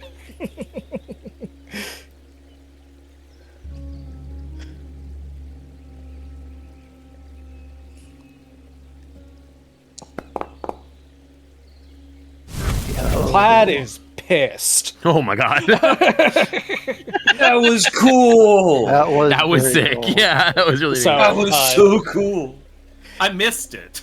So last time when Clad cast this spell, they just kind of waved their hand and this purple bolt fired out and kind of phased in and out briefly as it traveled. This time they throw their hand up over their head and the bolt manifests above them, and they whip their hand forward and the bolt completely vanishes, only reappearing right before it hits the creature. So I'm going to roll. And that needs to be doubled, because it was a critical hit. Yeah, so this thing is vaporized.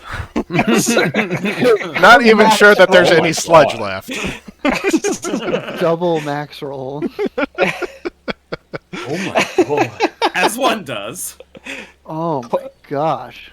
Clad was pissed. How dare that creature have the audacity to singe their clothes like that? They're just wearing their fucking chef's clothes, so it's not a huge loss, but still. Okay. Just in case anything gets any, ideas to start attacking them, because Unleash Psyche is a free action, I'm going to use my last action to fade into Daydream. The dreamy haze surrounding me becomes thicker and obscures my body. It's still obvious where I am, but I am a little bit harder to target now. Next is this little spark troll guy right here, and he has now created a rival in Rosa. Eternal rivals. Him.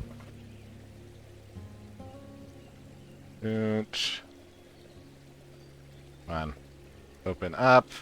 It is going to attack. Hit. Now, hang on, before we do that, how do reactions work? Whenever you meet the trigger for activating that reaction, you may activate it. You can click it to put it in the chat, I think. Yeah. 1 second. Where would that be? You can just click its icon. Click its icon where there's a little speech bubble. Like Yo, that? we're concealed buddies. Where the... I keep clicking things. Why is it not? There it is. Shield block. So this basically means as long as you have taken an action to raise your shield, if a creature hits you with an attack, you can use the shield block reaction. Oh, but my shield isn't raised. You did not raise your shield, so you don't benefit from that. Ah, freak. Okay. Okay. Well, that's a thing that you do need to remember as a shield fighter, is to raise your shield if you have an extra action. Or yeah, typically you will have one reaction that you can use per round. There are later abilities in varying classes where that could potentially give you more reactions, but basically you have one reaction per round that you can activate at any point when the trigger is met. Right. And you regain your reaction when it rolls back around to your turn. This thing lashes its tongue out at you. 4 damage. Whiz. And my resistance is still less than 1 right now. Yeah. Unfortunately. Get tongued. This is catchphrase. Get tongued. Get tongued. Slorp. Damn. This is like, God, buy me dinner. And it lashes again. Miss. Yeah. How's that? Definitely dodge out of the way of the second tongue lashing. It attacks again. No, it definitely does not hit this time. That's right. Bitch. Okay, next There are no more is dry spots left to tongue, I'm afraid. next is Viola. I am going to see that the naked fox is being accosted. So I am going to head over here. Because now I believe Scratch doesn't need my help. I am going to... Clearly. I don't know if I have them properly targeted. Okay, I do. And then I am going to use my... How do I use my ability when I'm going through my menus? You can Trying to use like my, put your ability. You can drag them from your character sheet down to the hotbar at the bottom of the screen. Oh, that's awesome! Thank you.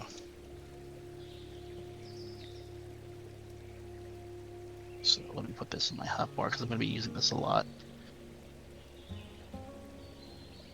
So, okay. All right. Much better.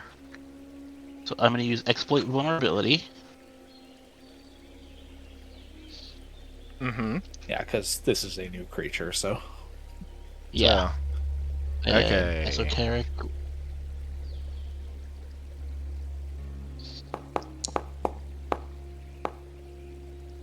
You rolled 12. That still makes it. You can tell that the way that the stuff that these creatures seem to be made out of, you need acid or fire. They need acid or fire? It has weaknesses against fire, but Oh. Interesting. Anyone have fire? No. I have one anti-fire. offensive capability, and it's Phase Bolt. I mean, Don't have any oil on also me. holy damage. I see like I see it's like its skin's glistening like oily. So she like goes into her little pouch on her leg and creates a spark with like something she where little sickle, and you see her sword comes like gets a little sheen of fire. Doesn't seem like it's like a blaze, but he's gonna use that and attack. He's up a little bit. Yeah. Click on this. Toggle. How do I attack without having to go through a menu? Is that another thing that can be Yeah, you should just be able to drop that onto your... Most things can be put on the hotbar. Okay. That's cool. I didn't know that. So I can do this and roll. That's cool. Oof. Yes. You had yourself targeted there, but I think a 12 would have missed anyway. Oh, let me see. Yeah, that would miss. Damn.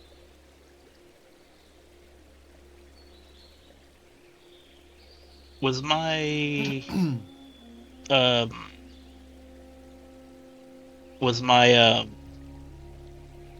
weakness applied? I mean, you missed anyway, so... Oh, I thought it also gives me a chance to hit as well. Okay. I think that's all three, because I moved, I assessed, and I attacked. So yeah, that's Okay. all three of my turns. Oh, next is Haru. So, seeing that most of these bodies seem to be going down at this point, I think Haru's going to move 20 max movement, put some more bodies in between whatever's going on here and everybody that's still trying to run up the stairs away and get out of the amphitheater. And let's say I think Haru probably noticed Rosa taking a hit over there. So I'm going to go ahead and Rousing Splash on Rosa. Get her all wet. A little bit. She's used to it. She's used to it. There's just going to be so much innuendo surrounding this character all the time, isn't there? Of course. Stoker knew what he was doing. At least I have to think that he to wear a shitty blanket.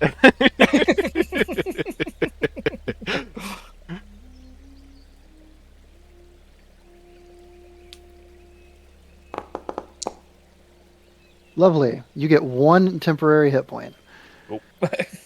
Yes! It's the only hit point that matters. Hey, one hit point is one hit point, my man. Where do temporary hit points go? Up at the top if you left, just it says 10. if you just drag that spell effect Rousing Splash onto yourself, it'll apply. In the chat. All right. Yep. You get Come on, one scroll extra down. HP for 1 minute. All right, so drag it onto your token or onto your character sheet. I'm trying to drag it. I don't even see where I drag. Just grab the spell effect and drag it. Yeah. Did I do it? Yeah! And it was Well, a bless 1. my nippers. Was a 1. Well, I hope it helps. Actually, I guess in this case, Haru blessed Rosa's nippers. that is exactly what happened. Thanks, Haru. That's my 3 actions. What a lovely 3 actions they were. Good job. Okay, next is Scratch. I think I fixed my throw thing. I think it'll apply the damage automatically. I'm just trying to figure out what I would throw at this point. Doing there a are bench. more benches. I know, but it seems so blasé. I mean, I don't know. But you're raging. Do you really care about blase? That is true. I am freaking out still, People in have fear. probably dropped various bric-a-brac and bags and things in the commotion. Hit him with an iPhone. Hit him with Yeah, throw an iPhone. Now, okay, Or actually, throw a Nokia. I possess inside of my bag, a bunch of forks and knives. Hit him with the soap. This is true. I'm not throwing my soap. Forget that. It's never happening. I might be raging, but I still care about my soap. That would be really funny because then he's gonna see the soap and get upset about. That's so funny, actually. I'm gonna take out the half-bitten thing of soap with shards of glass in it, and I'm gonna run forward. How do I make my guy run? You need to use the select token, which is the square button up in the. Oh yeah. Okay, I click my guy. I can't believe you found a way to make the soap relevant. And I'm gonna throw the soap at him. I'm getting this back afterwards. Did I just hit my full of shards of broken glass? Yeah, exactly. So I have to target him first, right? Yeah, target him, and then I roll the thing. How do I do the thing? You do not. You've got it. Let me open your character sheet. You need to click the strike button underneath the attacks. Oh, it's because I'm clicking the item instead of the actual thing. Oh, yeah. I gotta do this. Yeah. Okay, yeah. I've changed it to a D4. For a bar of soap, that seems reasonable. Yes, it's stuck with glass, with so glass it's in slashing damage. Now, it still says it's a dexterity thing. I think it's supposed to be strength, but all thrown weapons are considered ranged, and all ranged weapons key off of dex. Okay, you would still give it the propulsive trait because it's thrown, so it's still There's part a of your propulsive strength trait? damage. Yeah, I don't think I've given it that. it might not be necessary because thrown should automatically assume it deals part of your strength damage. Okay, that's fine. Okay, I will do that then. A thrown weapon adds your strength modifier to damage, just like melee. Oh, weapon to damage, does, so. to damage. Okay, yeah.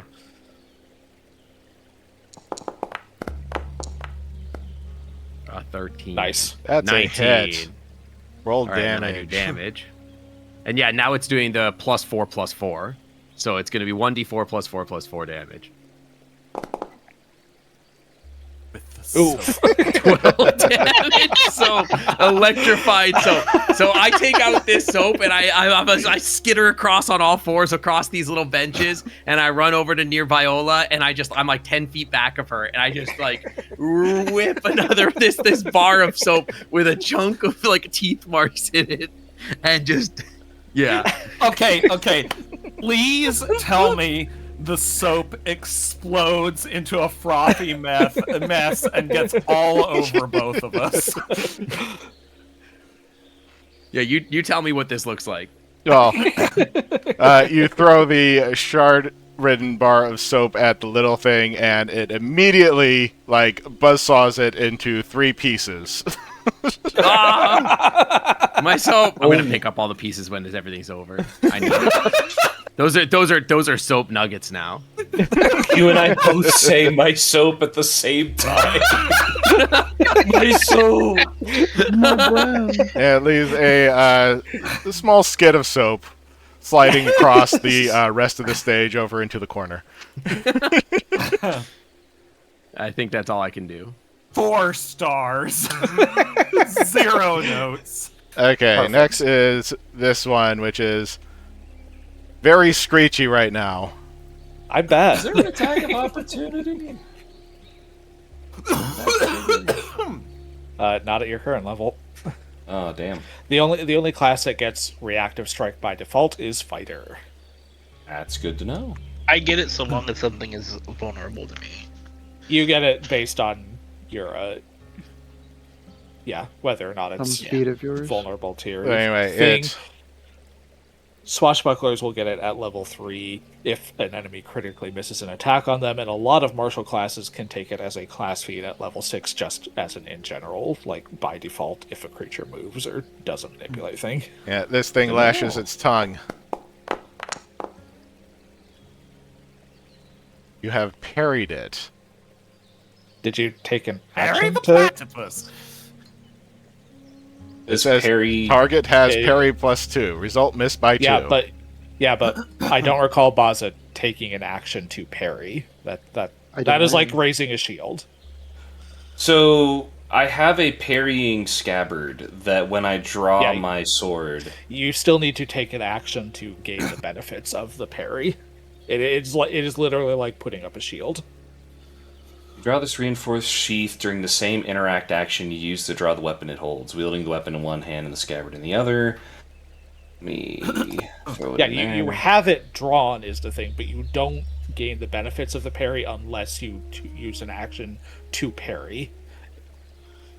I have actions when it's not my turn. No. You have reactions. So it's the same thing as like raising your shield. It is exactly like raising a shield. You would have to spend an action to put the scabbard into a defensive place. All right. Then that is a hit.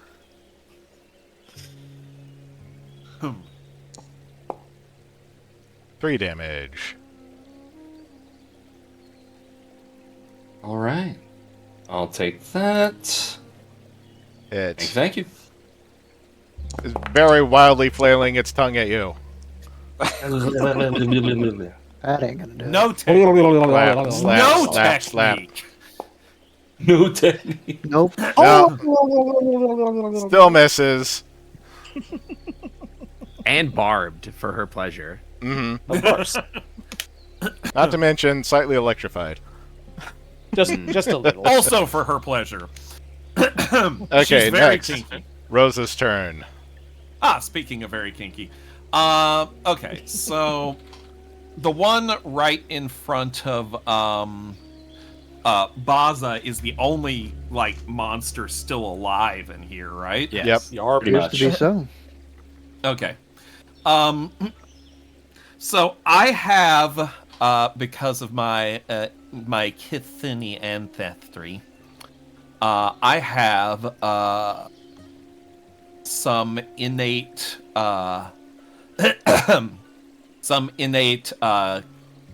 Kitsune spell familiarity. I have a cantrip I can use, is what I'm saying. I hear somebody's alarm going off. Yeah, it's mine. Hang on. Okay, now it's no longer going off. So I want to use...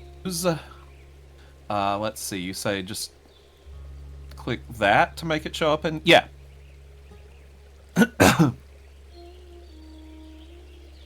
Days. That technically reaches it. Yeah. Just barely, but it works. It's the best kind of reach. That's Exactly. all that matters. It is. So, since this one requires it to make, like, a DC, what do I do to cast this? You don't. That's automatic. I need to roll the will save. Alright. It does not make it. So, Hell yeah. roll damage. Roll that damage. Damage.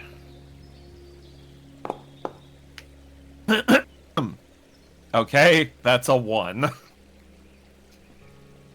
That's all it took. That was That's enough. all it Yeah. took. So I'm just like, Rose Well. is just like, you know what? Fuck you. Points at it and thunk. Little thing pops unceremoniously. I'm tired of getting tongued. Actually, it doesn't. Daze is non-lethal. No.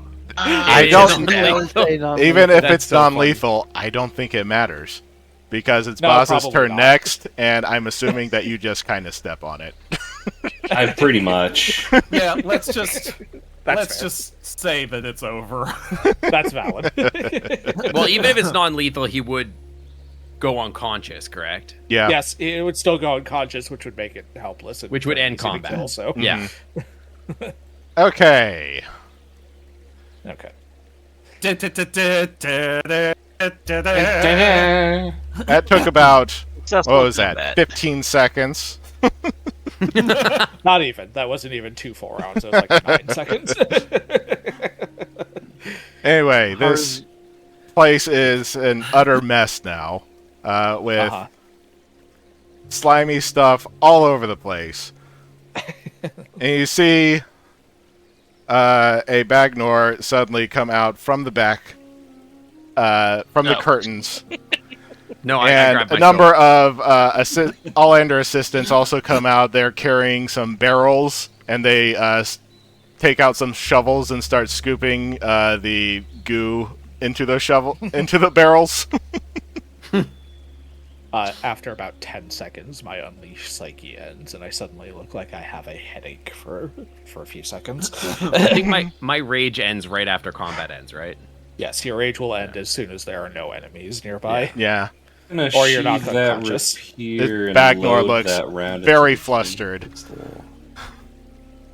So, I'm going to resheath my sword, and I'm going to approach one of these goo shovelers and be like, hey, so, with all due respect, what the fucking shit? I'm just a graduate student. You're gonna want to talk to the teacher over there. He nods toward the Bagnor. All right. So I walk to the Bagnor and I say, with all due respect, what the fucking shit? Oh. Well, thank you for your assistance here. This was not supposed to happen. There was an incident in the back. They just came in and were rifling around everywhere. Viola's going to walk up next to her. Are we getting paid for being impromptu security guards? Oh, I'm just frantically picking up the soap that I realized I threw. I'm sorry. I'm a professor. I don't have any money. That's fair. So these things just barged in, is what you're saying? Is this not the future of labor? Oh no! These things were supposed to be the demonstration. Don't know how I feel about that. Oh, well, they're certainly not the future of war. I don't know about that. It's certainly the sort of thing that everybody is going to be talking about in 5 years' time, maybe 10. But certainly everybody's going to be talking about it tomorrow, about how it completely backfired and endangered everyone. Oh no. Maybe we can spin this into some good news. This is so typical of technology. I'm just I'm not going to surprised cast in the least. Well, the technology isn't there yet. This was a proof of concept. They weren't meant to get out. It was just meant to show that we could do it. Well, you certainly showed that you could do something. Hey, I have a question. Mm-hmm. Where is the guy like distracted talking to the party? Yeah. Are you gonna try to steal from him? Of course. Scratch is gonna sneak into the backstage. Okay, you can. Oh my god! Move through the doors right there. Yeah, Viola's not paying attention to him at the moment. She's kind of pissed. I think Clad is probably okay. So kind of. Hey, yeah, there's nobody back here. You can just look around if you want. Yeah, I'm gonna start digging around back here. Okay. So the Bagnor is like, okay, so this was a great breakthrough. You know how magical contamination is a source of creating monsters, but up until now, it was an entirely unknown process. But we figured out how to do it ourselves. So you decided to make some monsters. Yes. Then once we figure out how to customize their traits and everything, well then, we could use them for labor. And we wouldn't even have to feel bad about it because they're mindless monsters. And what makes you think that you have the right to play God like this? They are scientists. It's like somebody is going to be developing this technology sooner or later, and it might as well be us. This sort of thing has been chatted about in the scientific papers for about a decade now. This is the first practical application that we've been able to demonstrate. And look where it got you. Oh, People were almost hurt. Yes, well, that's going to happen. It doesn't have to happen. Little one, are you threatening this man? No, all that we need to do is make sure that we have better security next time. But okay, those ones who broke in the back. All right, Rosa's just like, who broke in the back? I don't know. I was just looking out here. I didn't have any time to see them. Some of the grad students managed to chase away, but here, let's go back there. He ushers you into the back I room. realize that Scratch isn't with her and immediately start heading back there. Scratch is over at this desk, rifling through the papers in the open desk. You! Thump, thump, thump, thump, thump. What? I can't tell you. Oh, there we go. Yeah, okay. So Scratch is just there, like, with his paws in the desk, and, like, you come thumping back here, and he just, like, looks at you. There is soap in his mouth, and he's crunching on it because it's crunchy and full of glass. And covered in rat blood or whatever, which adds seasoning. His eyes... The papers in the desk were already scattered about by the time you were there. Should I, like, roll for an investigation or anything like that? Or, like, something to... if I found anything? What would that be? Perception? That would be perception. Roll It would be perception. the seek. Okay. I'm not good at that. I'm actually... let me find perception. I don't think Haru is going to follow back. She's a bit miffed, and I think she's probably going to stay out and try and find out whatever she can from the remains of these monsters. 15. Well, anybody else going to roll?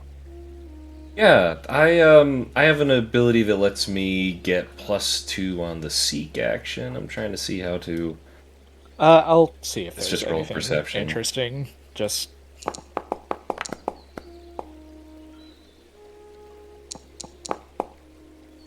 kind of what I do, so... Scratch, and I'm trying to grab the soap from his mouth. So what I want my glass role out. to be representative of is that, like, I have, like, a paw full of stuff, like 2 fistfuls of stuff that I've dug up out of the desk. I have no headspace about whether it's useful or not, but it's there and I'm holding it. I'm just staring up with my mouth, like, drooling foam up at this massive, like, dragon creature. Okay. So, the obvious thing that even Viola probably noticed is the middle window on the south side is still wide open, and there are crates that are stacked up that somebody could have easily climbed down. And the other thing that you notice on the right side of the room is probably where they were, given all these smashed barrels and everything. But unless Scratch was the one to open that desk spontaneously, they were rifling through some papers here. Well, that's a little sus. Rosa, you're still standing outside. Yeah. Oh. I imagine Baza is probably intimidating Scratch, and Scratch is, like, holding the papers above his head to try and protect himself. I swallowed the soap I was chewing on. All right. Here's how it was. Here's where I was. I do say. I also do say. I swallowed the soap. I swallowed it. The professor comes in and he notices Scratch holding papers, and he gets very flustered. No, those are very important. I need those. He tries to take them out of Scratch's hands. As soon as the professor reaches for them, Clad's going to take them. No. Yeah, and Viola's gonna step in between. Do I think I let you take them? They're just paper. Maybe you're not interested. I think I pull them away from you, but when Viola comes close, I hand them to her. If I could, I will take them and step back. I'd like to do 2 things if possible. One, I have a glean contents skill. It lets me very quickly look at documents.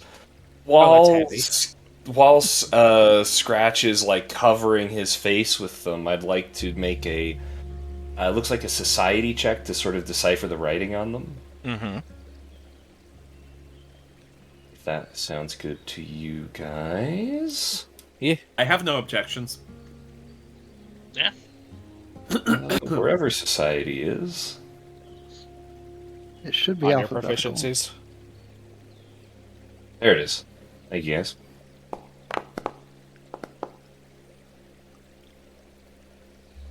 This is extremely dense text. You can glean that it's definitely university level stuff, and definitely arcane. This very well might be the types of stuff that was used in formulating the creation of these monsters.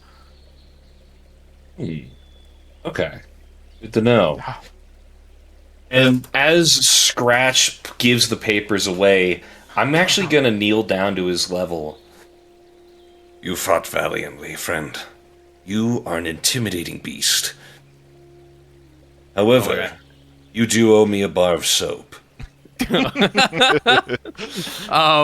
So Scratch is like very, very intimidated by you because you're very big and scary. But leave the poor deer alone. No. He kind of like has that eyes wide deer in headlights look as usual. But when you like praise him, he kind of like blushes a little bit, and then he like glances over at Viola and then like at the rest of the party or whatever. And then like instead of giving you a bar of soap or whatever, he does give you a shard of glass like he gave to Viola. Aw. Shouldn't Sort of roll it around my hand. I'm like, I treat this as an IOU. Yeah, the professor is going among you, trying desperately to pick up the pages that were scattered all around. Like, I need to make sure that nothing's missing. I'm going to give the papers that I had to. It seems he had interest in them, so I'm going to slide them. Give them to. What is your name? Not. What? I was trying to mouse through your character, but it just says badly injured or barely injured. Barely injured. I was confused by that in combat too. Yeah, I'm gonna hand them over. Okay. I just kind of want to look things over to deal these with. See if I can make any kind of sense of them. It's Arcana, so you can roll Arcana if you want to. Can I roll occultism instead? It's still magical in nature, even if it's a different type.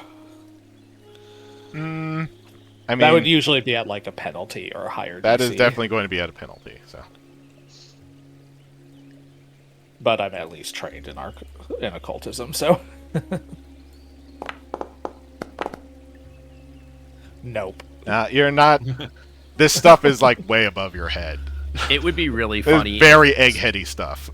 It would be really funny if Scratch could make heads or tails of this, but I've already described him as illiterate, so there's no. He doesn't even know what he does. He doesn't even understand why anybody wants the paper. It's not tasty or shiny, and he doesn't get it. Viola is gonna lift up her brow. What are you looking for in that anyway? The professor goes over to the desk and is Just picking up the seeing if papers. there's anything of interest in it. It all appears to be magical research in nature. I have a question. Hold it up. He's gonna ask to hold it up and take a look at it so she can. Okay. I'm gonna bite the professor. She's a reader. I'll hold it up for Viola. I'm biting the professor's leg. Like, is it a solid bite, or are you just being naughty? It's a good bite. Arcana, Okay. right? Roll attack. Sounds like an attack roll. Well, attack for Scratch. While 19. While Scratch is gnawing the professor's leg off, This is on a- purpose because he's trying to do something that like the other people are interested in, and I'm like worried about that. Well, while he's trying to gnaw the professor's leg off, I do have a question. Mm-hmm. Based on what I know, the doctrines of, I guess, Erythrianism, Do I feel like they would have any interest in these documents, this monster generation? Like, I also am not 100% sure how much political power this organization has. Is this something that I feel they should be informed of? Well, anybody who's interested in the politics of this, roll society. Oh, hell yes, that is where. Oh, my head is absolutely about. Yeah. Let's go. I guess. I feel I could do better than that, so I'm going to expend my hero point. Yeah. Oh, can I use nice. a hero point for the Arcana thing? Because I would have used it for that. I completely forgot about hero points. I kind of want to roll society. Just That's better. So much better. Oh my god. Oh, someone got a 19. Who's that? That was Ash's. That was Ash's reroll. I Okay. want to re-roll for the Arcana check. Oh, go ahead. Should I roll damage on this dude? Oh no, did I miss? Well, I don't even know. Okay, so Wait, how do I? Ash, the moment that Clad has heard about this sort of thing, it kind of pops into your head that this is the sort of thing that your handler would be extremely interested in knowing about. Mm-hmm. Because, you know, the weapon potential of this is basically off the charts, and it's here in Pelantoria, and Tatus may want to have their ears on this sort of thing. Of course.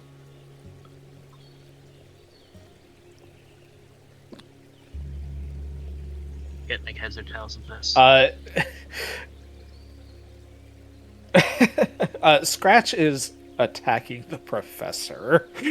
Oh, she's gonna realize she's gonna be in the middle of reading the thing. I mean, a 15 is good enough. Yeah, A 15 is absolutely good enough to hit a. Yes, Baza, you are also perfectly aware of the weapon potentials for this sort of thing, for whatever it's worth, but you can't think of anything off the top of your head that this would apply to in your line of work.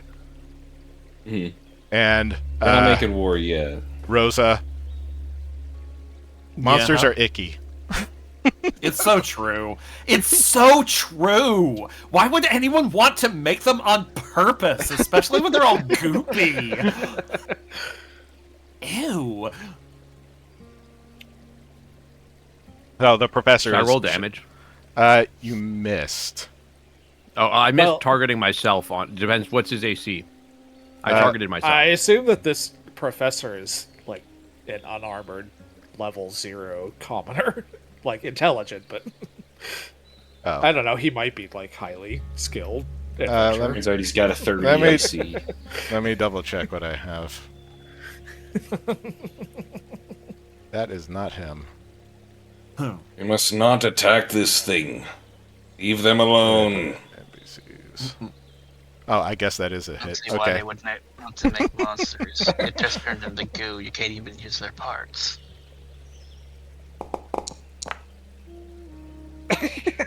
Oh god! I bit him real good. You bit him real good. That's like ow! Layla's gonna scruff him. That did a lot of damage to him, but as a Bagnor, broke his leg. As a Bagnor, he doesn't actually bleed. So. Okay, well, that I'm hoping that that's a good enough distraction that I can slip these papers into my bag. For it. I assume after that, like one of you guys is like grabs me and is like Scratch. That's what I okay, read. so I scruffed you by your coat. Go for it. Go for it.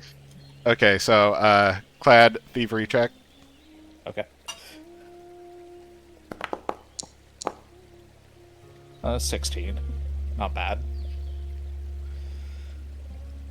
Okay, so the professor is distracted, so he takes a penalty to notice this. I did but break his leg. His perception DC, so whatever other pages, he tries to ignore the pain in his leg and takes whatever pages have not been shoveled away into his stack, and he says, "Control your little lizard. What is it? What is he even anyway?"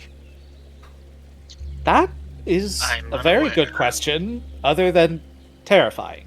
I just growl Yes, at him. I can tell. Ow. I have to get... you know how hard it is to get healing when you are undead? Oh, I'm sure you'll be fine, darling. He grumbles. Roses. Anyway. Vale's gonna lift her brow. At I that. am absolutely positive there are many pages from this missing. The stack was at least 3 times this size. The ruffians who took this must have taken some papers away. I'm sure. Yeah, I would just say it really wasn't beg us. that you, if you could, find them and go after them. I'm sure the university will reimburse you for anything. I just need to. I just need to send them a telegraph. Clad, remembering how Viola approached the the talking from outside, will kind of like gently nudge her forward, like She is going to step forward. You'll also have to reimburse us for the current work we did.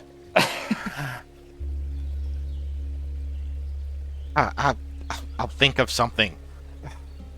Of course. No, I need darling. guarantees. Well, I'll need to send a telegraph to the university anyway. I will ask them if they can wire me any funds. Oh, this is such a disaster.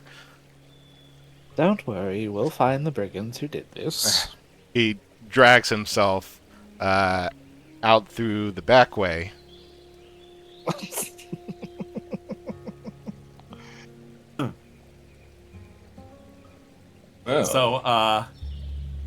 So he's left us alone, right? Unfortunately for Well, him. there are grad students milling about outside, but they don't count. Yeah. Clad will reach into their pack, pull out a bar of soap, and hand it to Scratch. Good. Oh my god. Lizard thing. Oh my god. So no. Wait. Scratch turns around and gives it to the big dragon. I give you perfect. I give you the shard of glass in turn. He is so excited. He like chitters and like wags his tail, and like you feel like trust has like started to form between the group. Oh, character growth, which is proper currency. Baza, which is the perfect cue, which is the perfect cue for Rosa to be like, "So who the hell are you people?" Baza, the soap smells like lemons, by the way. This is a pleasing scent. Thank you. Well, take it. I have more where that came from. It would appear that we are now bonded in terms of work. I imagine we'll be splitting this. We are also missing someone, and Clad will kind of step back outside. Before Viola heads out to meet up with Haru, he's gonna step over to Rosa, Viola, and Okay. this is Scratch. I like wave upon. I say hi. It does speak. Scratch. I speak. Scratch and I Viola, can you said? Yes. Let's meet up with the rest of our group. We'll do rounding invitations and what have you. Rose is just kind of like, how did I end up in a group? Well, At least you're getting paid now. you know, you don't the High question these Priestess is not here right now. This might be a Viola- good excuse to slip away somewhere. If you like, So that does occur to her all of a sudden. She's like, So- what's the High Priestess's name again? I do not think I gave her one. You want to give her one? She's just a large rectangle. I'll just call her the High Priestess for now. Okay. That way I won't have to remember it. She's like, Scratch, listen, I don't know about being part of a group. I'm kind of busy with... And that's when it hits her that the High Priestess isn't there. That, that she has an opportunity to get away from this BS for a while. And she's like, you know what? I'm not busy with anything, actually.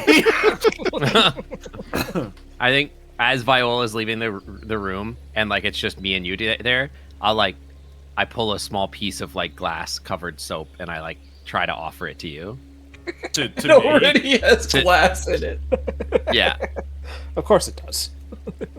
I'm going to like look at this for a moment in utter bewilderment, and then I'm going to just take it because it's easier than questioning. He's very pleased with that actually, and he like moves, he like smiles and he follows Viola. I'm going to just watch this for a moment and then go. Are you sure you don't want to head back to the temple? I'm not so sure, honestly, but here we are. Well, learn anything, Haru? I think you get outside. You find Haru on her knees, fumbling with her healer's kit, taking out crystals, trying to see if she gets any kind of resonance, any kind of extra information that the nature might provide her about whatever these things were, whatever these remains happen to be. Roll nature or arcana or occultism. Roll as well on this goop. Yeah, roll goop. Roll a goop check. No, I don't know what it would be 17. considered. Maybe nature. Okay, these things seem to be indistinguishable from the monsters that naturally arise out of magical contamination. You cut out for me for a lot of that. Would you mind saying that Yes, again? name. Okay. All I heard was magical contamination. Okay, so these things seem to be indistinguishable from monsters that arise naturally out of magical contamination. Okay, it cut out pretty badly again, but I heard these things Wow. seem to be I indistinguishable understood. from the monsters created by the magical contamination. Correct. Yes. Yes. Yeah. It's something that's been happening now and again. I don't know why, That but is it weird. hasn't been too bad. it is a little strange. So I think she's gonna Can I roll stand as up. well? Oh. I think Rick said Arcana, Nature, or Occultism, so... Yeah. Okay. I'm not gonna roll. Monsters are icky. Like, most of these have been shoveled into the open barrels. And Yeah. the The grad barrels. students Yeah, she are was kind trying to of get to milling one that they around, weren't cleaning up. wondering at who's that going to point. tell them what to do next. But she'll stand up. She'll put the crystal back The in her first kit. natural one. Brush yourself off. Well, not too much, I suppose. Is anyone here hurt? I mean, I could still use a little bit of patching up. A tiny bit, I'll be fine with some rest, darling. Why don't you patch up this lovely creature here? Well, I mean, I can patch you all up. It's not too difficult.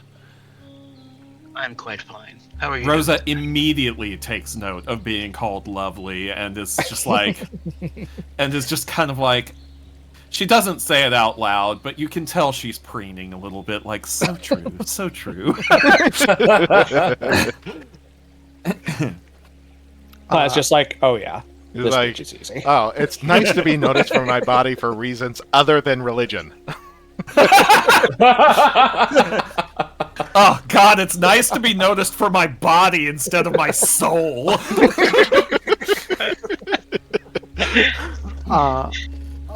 Not just a Haru. piece of faith, guys. That's so good. Hey guys, my tits are down here. Sorry, I was staring at your halo. Guys only want one thing, and it's disgusting. So, we are some sort of group now. Hired. Given a So it would quest. seem.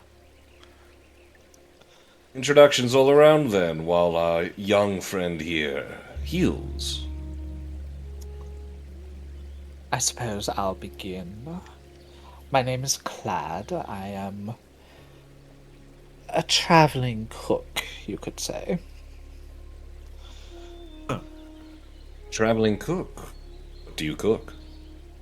Oh, all manner of things. I specialize in savory treats from around the world. Beautiful. As they I talk. hope we can try some someday.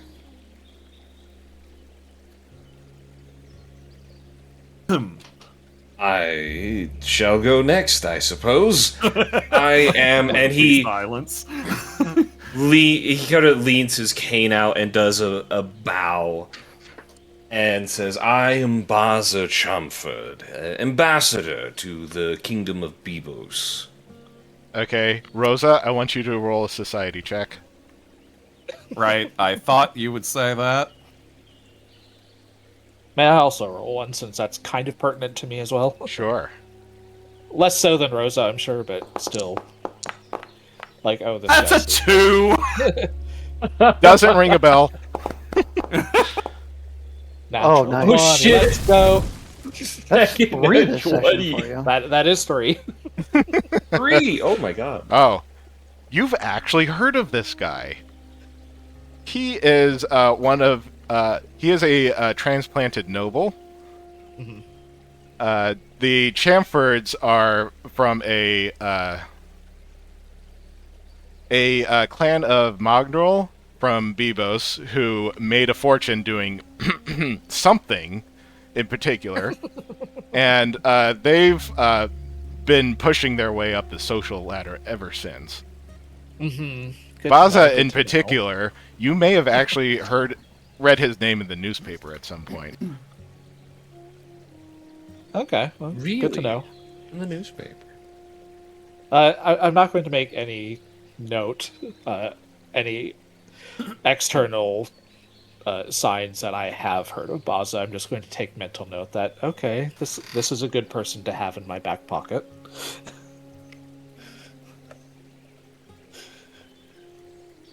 Pleasure is all mine.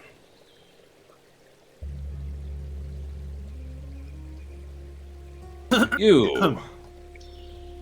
And I'm going to point towards Viola. What is your name? Well, she's gonna give a small bow. She at least has some respect. Viola Nevermore. I am just a merchant selling ingredients for most magical potions and or anything a wizard could need. That's interesting. Not as extravagant as everyone else here seems. We all seem pretty strong in our mercantile backgrounds. I read a lot. Well, what was the house name we came up with for her? Oh, wait. It was in the DMs, I think. Yes. Brukov. Brukov, thank you. I am Rosa Brukov of the Brukov family. Anybody who wants to roll society or religion. Yep. I want to roll society. Let's see if I can. Probably religion on this. I'm gonna roll to see if I'm gonna roll to see if I know who I am. Jesus. Look, I'm not saying DM's bad or anything. You know everything. Nope, I rolled a 5. I don't know who the fuck I am. Clad is a psychic, so. I mean, I am other things in addition to that. It's like, you have also heard of this person. Rosa You want to try and is, read my mind? Rosa is a living saint. She was apparently blessed by the goddess Erythrea at some point in the last year and a half, and she has been dragged about for. She has been dragged about for on tour. You definitely read about her in the newspaper. She was in the front page with tasteful censorship, of course. That sort of thing is way too holy to print for the masses. Mm-hmm. Uh-huh. Once again, I will take note of that, although I think there is a little more outward visible reaction on Clad this time, particularly with the understanding that this individual is openly known to have been blessed by one of the gods. Yes. So. Excuse me, dang. Do the people that rolled 9s pick up on any of this? You might have heard of the name of Rosa, but you haven't actually been paying that much attention to, religious trivialities, so... I've been focusing on other parts of the religion going on here. Yeah. To you, she's just some gal who's going around naked for some reason. I feel like I would want to do one, but I just don't think if I rolled well, it would be so stupid. You can do it if you want. Do it, Sing. I'm very curious to know if savant. Scratch knows about any of this stuff. I love an idiot savant, please. It would be very funny for me to recognize them, but not know why I recognize them. I don't know. You saw them in the paper you were chewing on. What is it? Society? I am very Society or religion, yes. Can I do it with disadvantage because I'm not really paying attention? Sure, go ahead. Okay, so keep lower. Keep lower. Yes. Okay. That's about right. Yeah. Yeah, that checks out. Have absolutely no idea who this naked lady is. I have no clue what's going on. That checks out. Okay, I just wanted to check. She didn't. You just wanted to be included. Yeah. You guys all start talking, and you guys are like I'm so and so, and I'm I look up at you, and I'm just and I just nod like I know what's going on, but no idea. Yeah. Love that for you. And you, dear healer, what is your name? As you reference her, you see that Haru's had her eyes closed. Her arms are outstretched to both sides of her. She's been casting heal, and she's going to cast heal as a 3 action. Mm-hmm. So.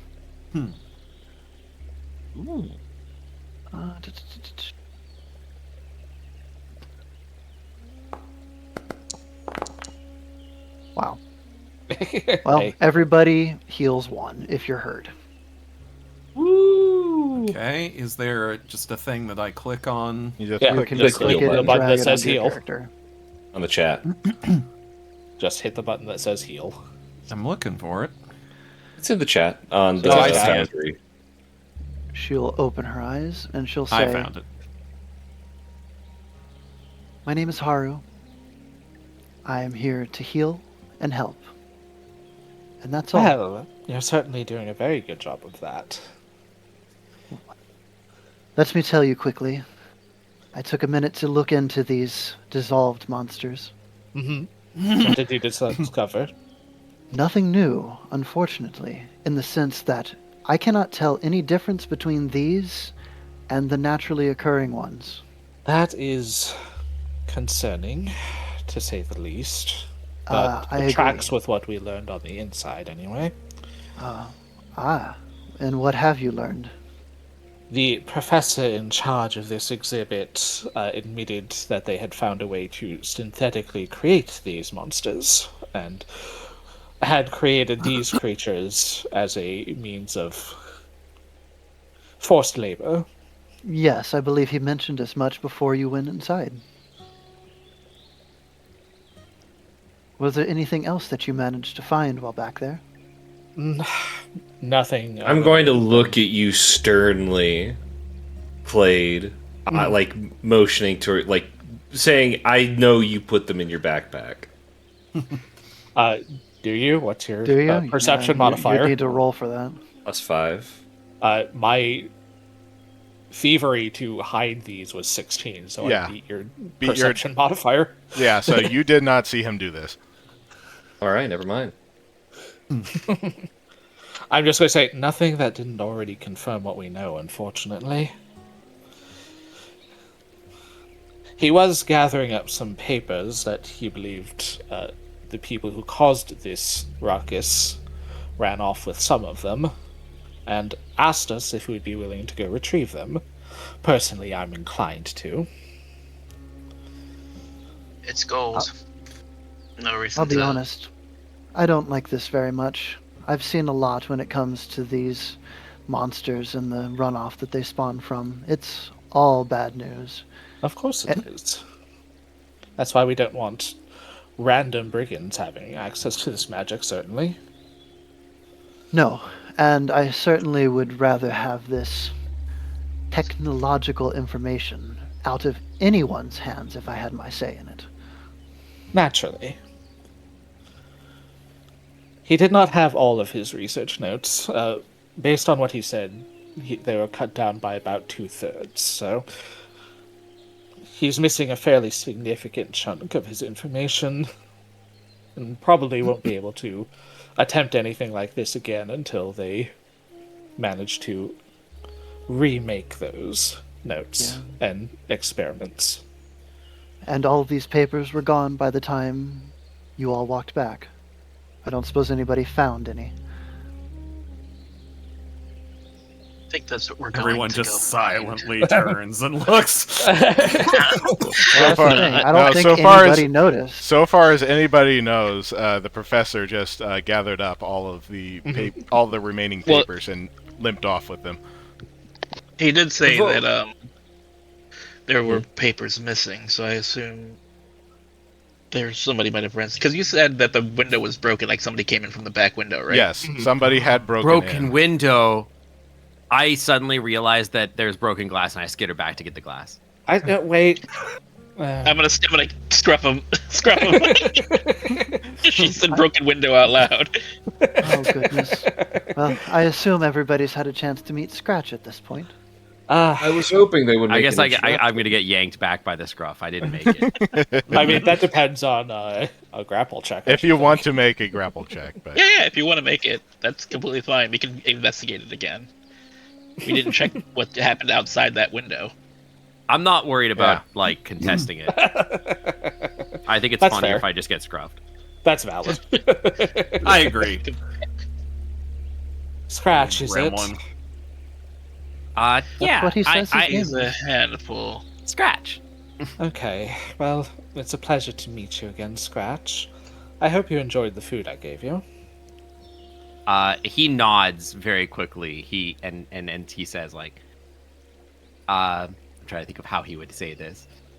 The food was good. I had better. Clad tries very hard to keep a smile on their face. The soap was really tasty. The soap tastes like tacos. Never mind. This is the kind of palate I'm dealing with here. Yeah, and so it's clear there is to him you're refined, you might be the best chef ever, but it doesn't really matter. Valid. Please, dear, I'm asking you. The soap is not good for you. I think on the comment of the soap tastes like tacos, Clad just sighs, never mind. And yeah, they were leftovers. That was kind of what I was getting at too. Yeah. There's that too. Yeah.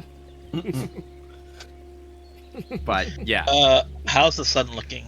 Is it getting pretty late? I mean, this was a later show, so I assume at this point. It was already the sun is starting to go down. Mm-hmm. It's touching the horizon at this point. More than that, I want Scratch to be because you guys introduced themselves, and I feel like he has he feels like he should say something also, because you guys keep asking or whatever. Mm-hmm. But I think that he goes he tells you that he's Scratch, and he says that. You know what he says? He says, "I'm Scratch, and I never had somewhere to belong before, but oh no." But well, little this one, feels safe. Congratulations, you're with us now. I don't actually know if that's worthy of congratulations, but I'm here, so. And he has good soap. And he points at the big guy. And so I do pride myself in my soap. Thank you.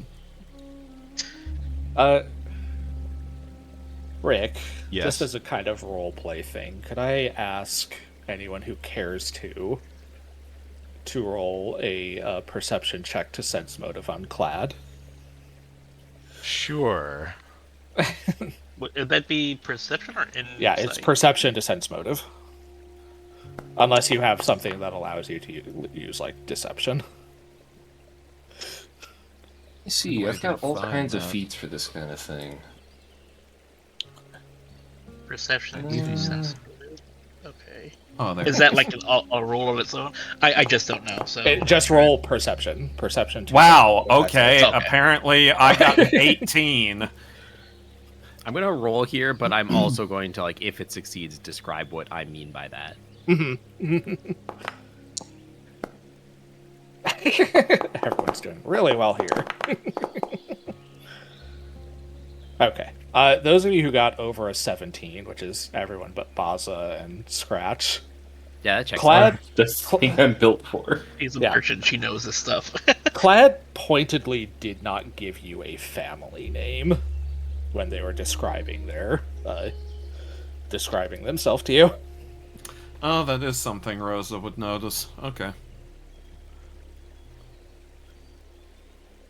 What you make of that is up to you.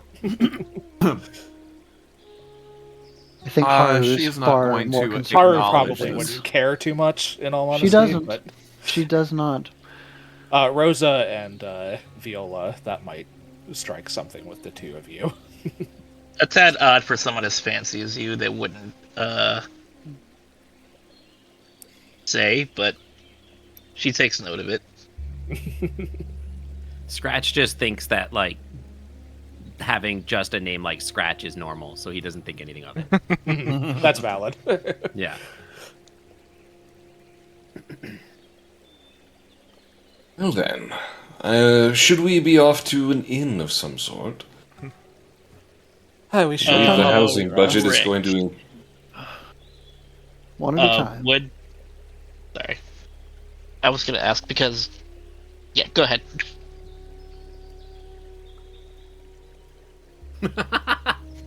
Nobody talks. Rick. Yes. True. Would there be space for them at my place? Where are you staying? It was literally just a quick job or quick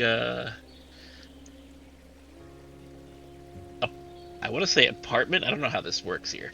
We can sleep where I sleep. And where do you sleep? And where do you... Where she held up her father. So this Last night is this a Last like? night I slept under a house. Is this like your semi-permanent or permanent residence here? Yeah, like we just got here. She spent all her gold to make sure he had a place to stay. Okay, well, it is probably kind of tiny, but you could like cram everybody in it if you wanted to. Including Baza. What Whoa! time does the fair close? What time does the festival end? Technically, it's open all night. The electric lights are coming on right now. Not everything is going to be available, shiny. but there is still going to be stuff happening all night. Yeah. Probably a fireworks show once it gets dark. Upon Oh, that sounds lovely. Baza asking about an inn, Haru's going to look around and say, well, I don't know what the rest of you have going on, but I am contracted to be here. I do have work to do. These tents need to be manned throughout the night, and I can't just leave. They surely don't expect you to work all day and all night. They have people No, on of course rotation not, for that. but my shift is not over. At the very least, I need to make rounds. Well, my food cart was open early this morning, so I'm done with my shift for the day. Scratch. Yeah. Have you ever slept in a house? So he blinks at you. He like stares at you and One- blinks at you, one but eye- it's like the one kind eye of after the one other. eyelid at a, one eyelid at a time. The frog blink. Yeah. I'm not gonna have a child sleep outside. I'll be staying with me. You're quite welcome to stay at my apartment as well, but Something tells me you might be more comfortable with Miss Viola here. You blink sideways. Rosa, thinking that she might see the High Priestess, like, looking for her, kind of like off in the distance, looking around, is like, I'll stay with you! Ah, lovely. Yes, absolutely, Miss Rosa. I'd be quite pleased to give you a bed for the evening. It's so very kind and generous.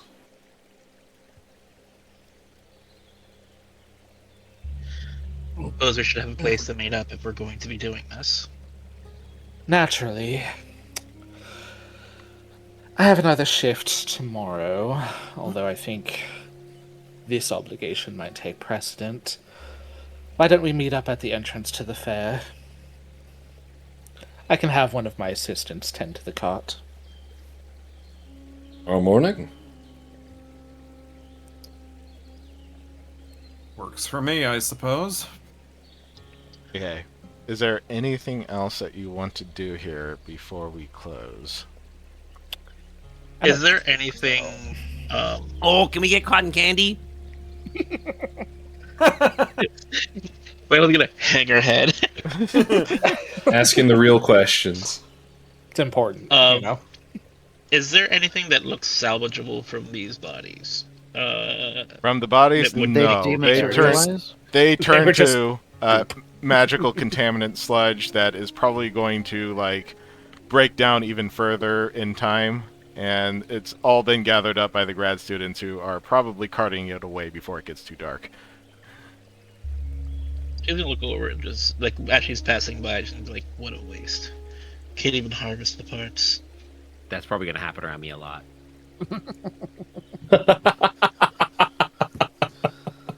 I tend to make it so there's nothing left.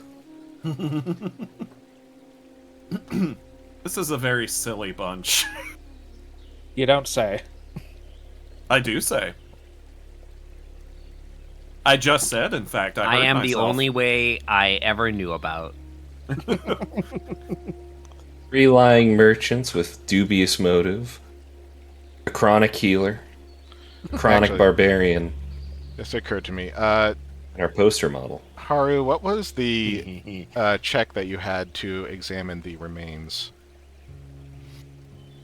I did a 17? nature check on that one. Yeah, and what was it? 17, I think. I believe that is correct, yes. Okay. Yeah, it was pretty high. It was pretty solid. It was okay. Yep, 17. Okay, well. It is getting late, and we should probably close this chapter for now. And we will pick up getting kind of late. the next time as our party figures out what trail they're going to follow. Dun dun dun dun. Ba-da-bum. I do think that we should have went back and checked out that broken window and see what was on the opposite side. Oh my god, the shards of glass, though. Yeah. Someone could be sweeping them up right now. Though, the shards Did you ever of get glass, my backstory? My backstory, like, if you want me to, like, explain, like, I can talk about it, like, in non-spoilery ways, but basically, Scratch doesn't know. That's valid. So if that didn't come across, like, when Scratch says, like, how old are you? He doesn't know. And when, like, he hasn't been asked where he came from yet. Like, nobody's asked him that. But, like, the answer is, he doesn't know. Yeah, no, that makes sense for Scratch. And we can get into that at some point. He's not kinda an amnesiac. We'll get into it at some point. I'm sure it'll come up. But, like, yeah. Scratch. For now, as far as doesn't Viola's know. concerned, he's a child with ridiculous strength. As some kids are. Yeah. Scratch is not a child. I mean, no, I didn't physically, think so. right? Like he comes across as Yeah. a child because he doesn't know a lot about society or like anything, because like he like. I mean, we can get into this. Like nobody's asked it, but like no, like I don't know. We'll get into it when it comes when somebody asks. We'll get into it. Yes. I think Haru has her suspicions, but nothing specific. I'm just glad I got my soap. Yeah, he's not a child. He's just a small, stupid idiot. Well, it's like nobody can beat this up. It must be a child. But he the fear is like we'll get into it. I don't know. I don't want to do the whole backstory and then we'll get into it. Yeah. Don't worry. I think it's more fun if you guys find out as we go. We'll have plenty of time to explore. Yeah. Considering Viola harvests things she kills, and most of them are like. and Gino, that is the question, right? That is the question. Do we have a raid target? That's usually a Jonas thing. Jonas can't be me. I'm not streaming. Jonas is busy drawing. Miller has sketches. given us a raid target. Hell yeah! Thank you, Burb. Though at some point in the near future, I will be resuming streaming. I just haven't been feeling like it lately. I gotta get back to Resident Evil 3. Well, I hope everybody enjoyed. I had fun. This was fun. A lot of fun. Thank you for joining us, chat. Don't forget, you can support all Pathfinder stuff at the Patreon listed in the top left corner of your stream. Yep. That is right. As my Patreon and Ash's Patreon. So. Owner of the Dimdo. We will Thank see you for joining us, chat. We will see you tomorrow. Yeah. Good night, everybody. Bye. Good night.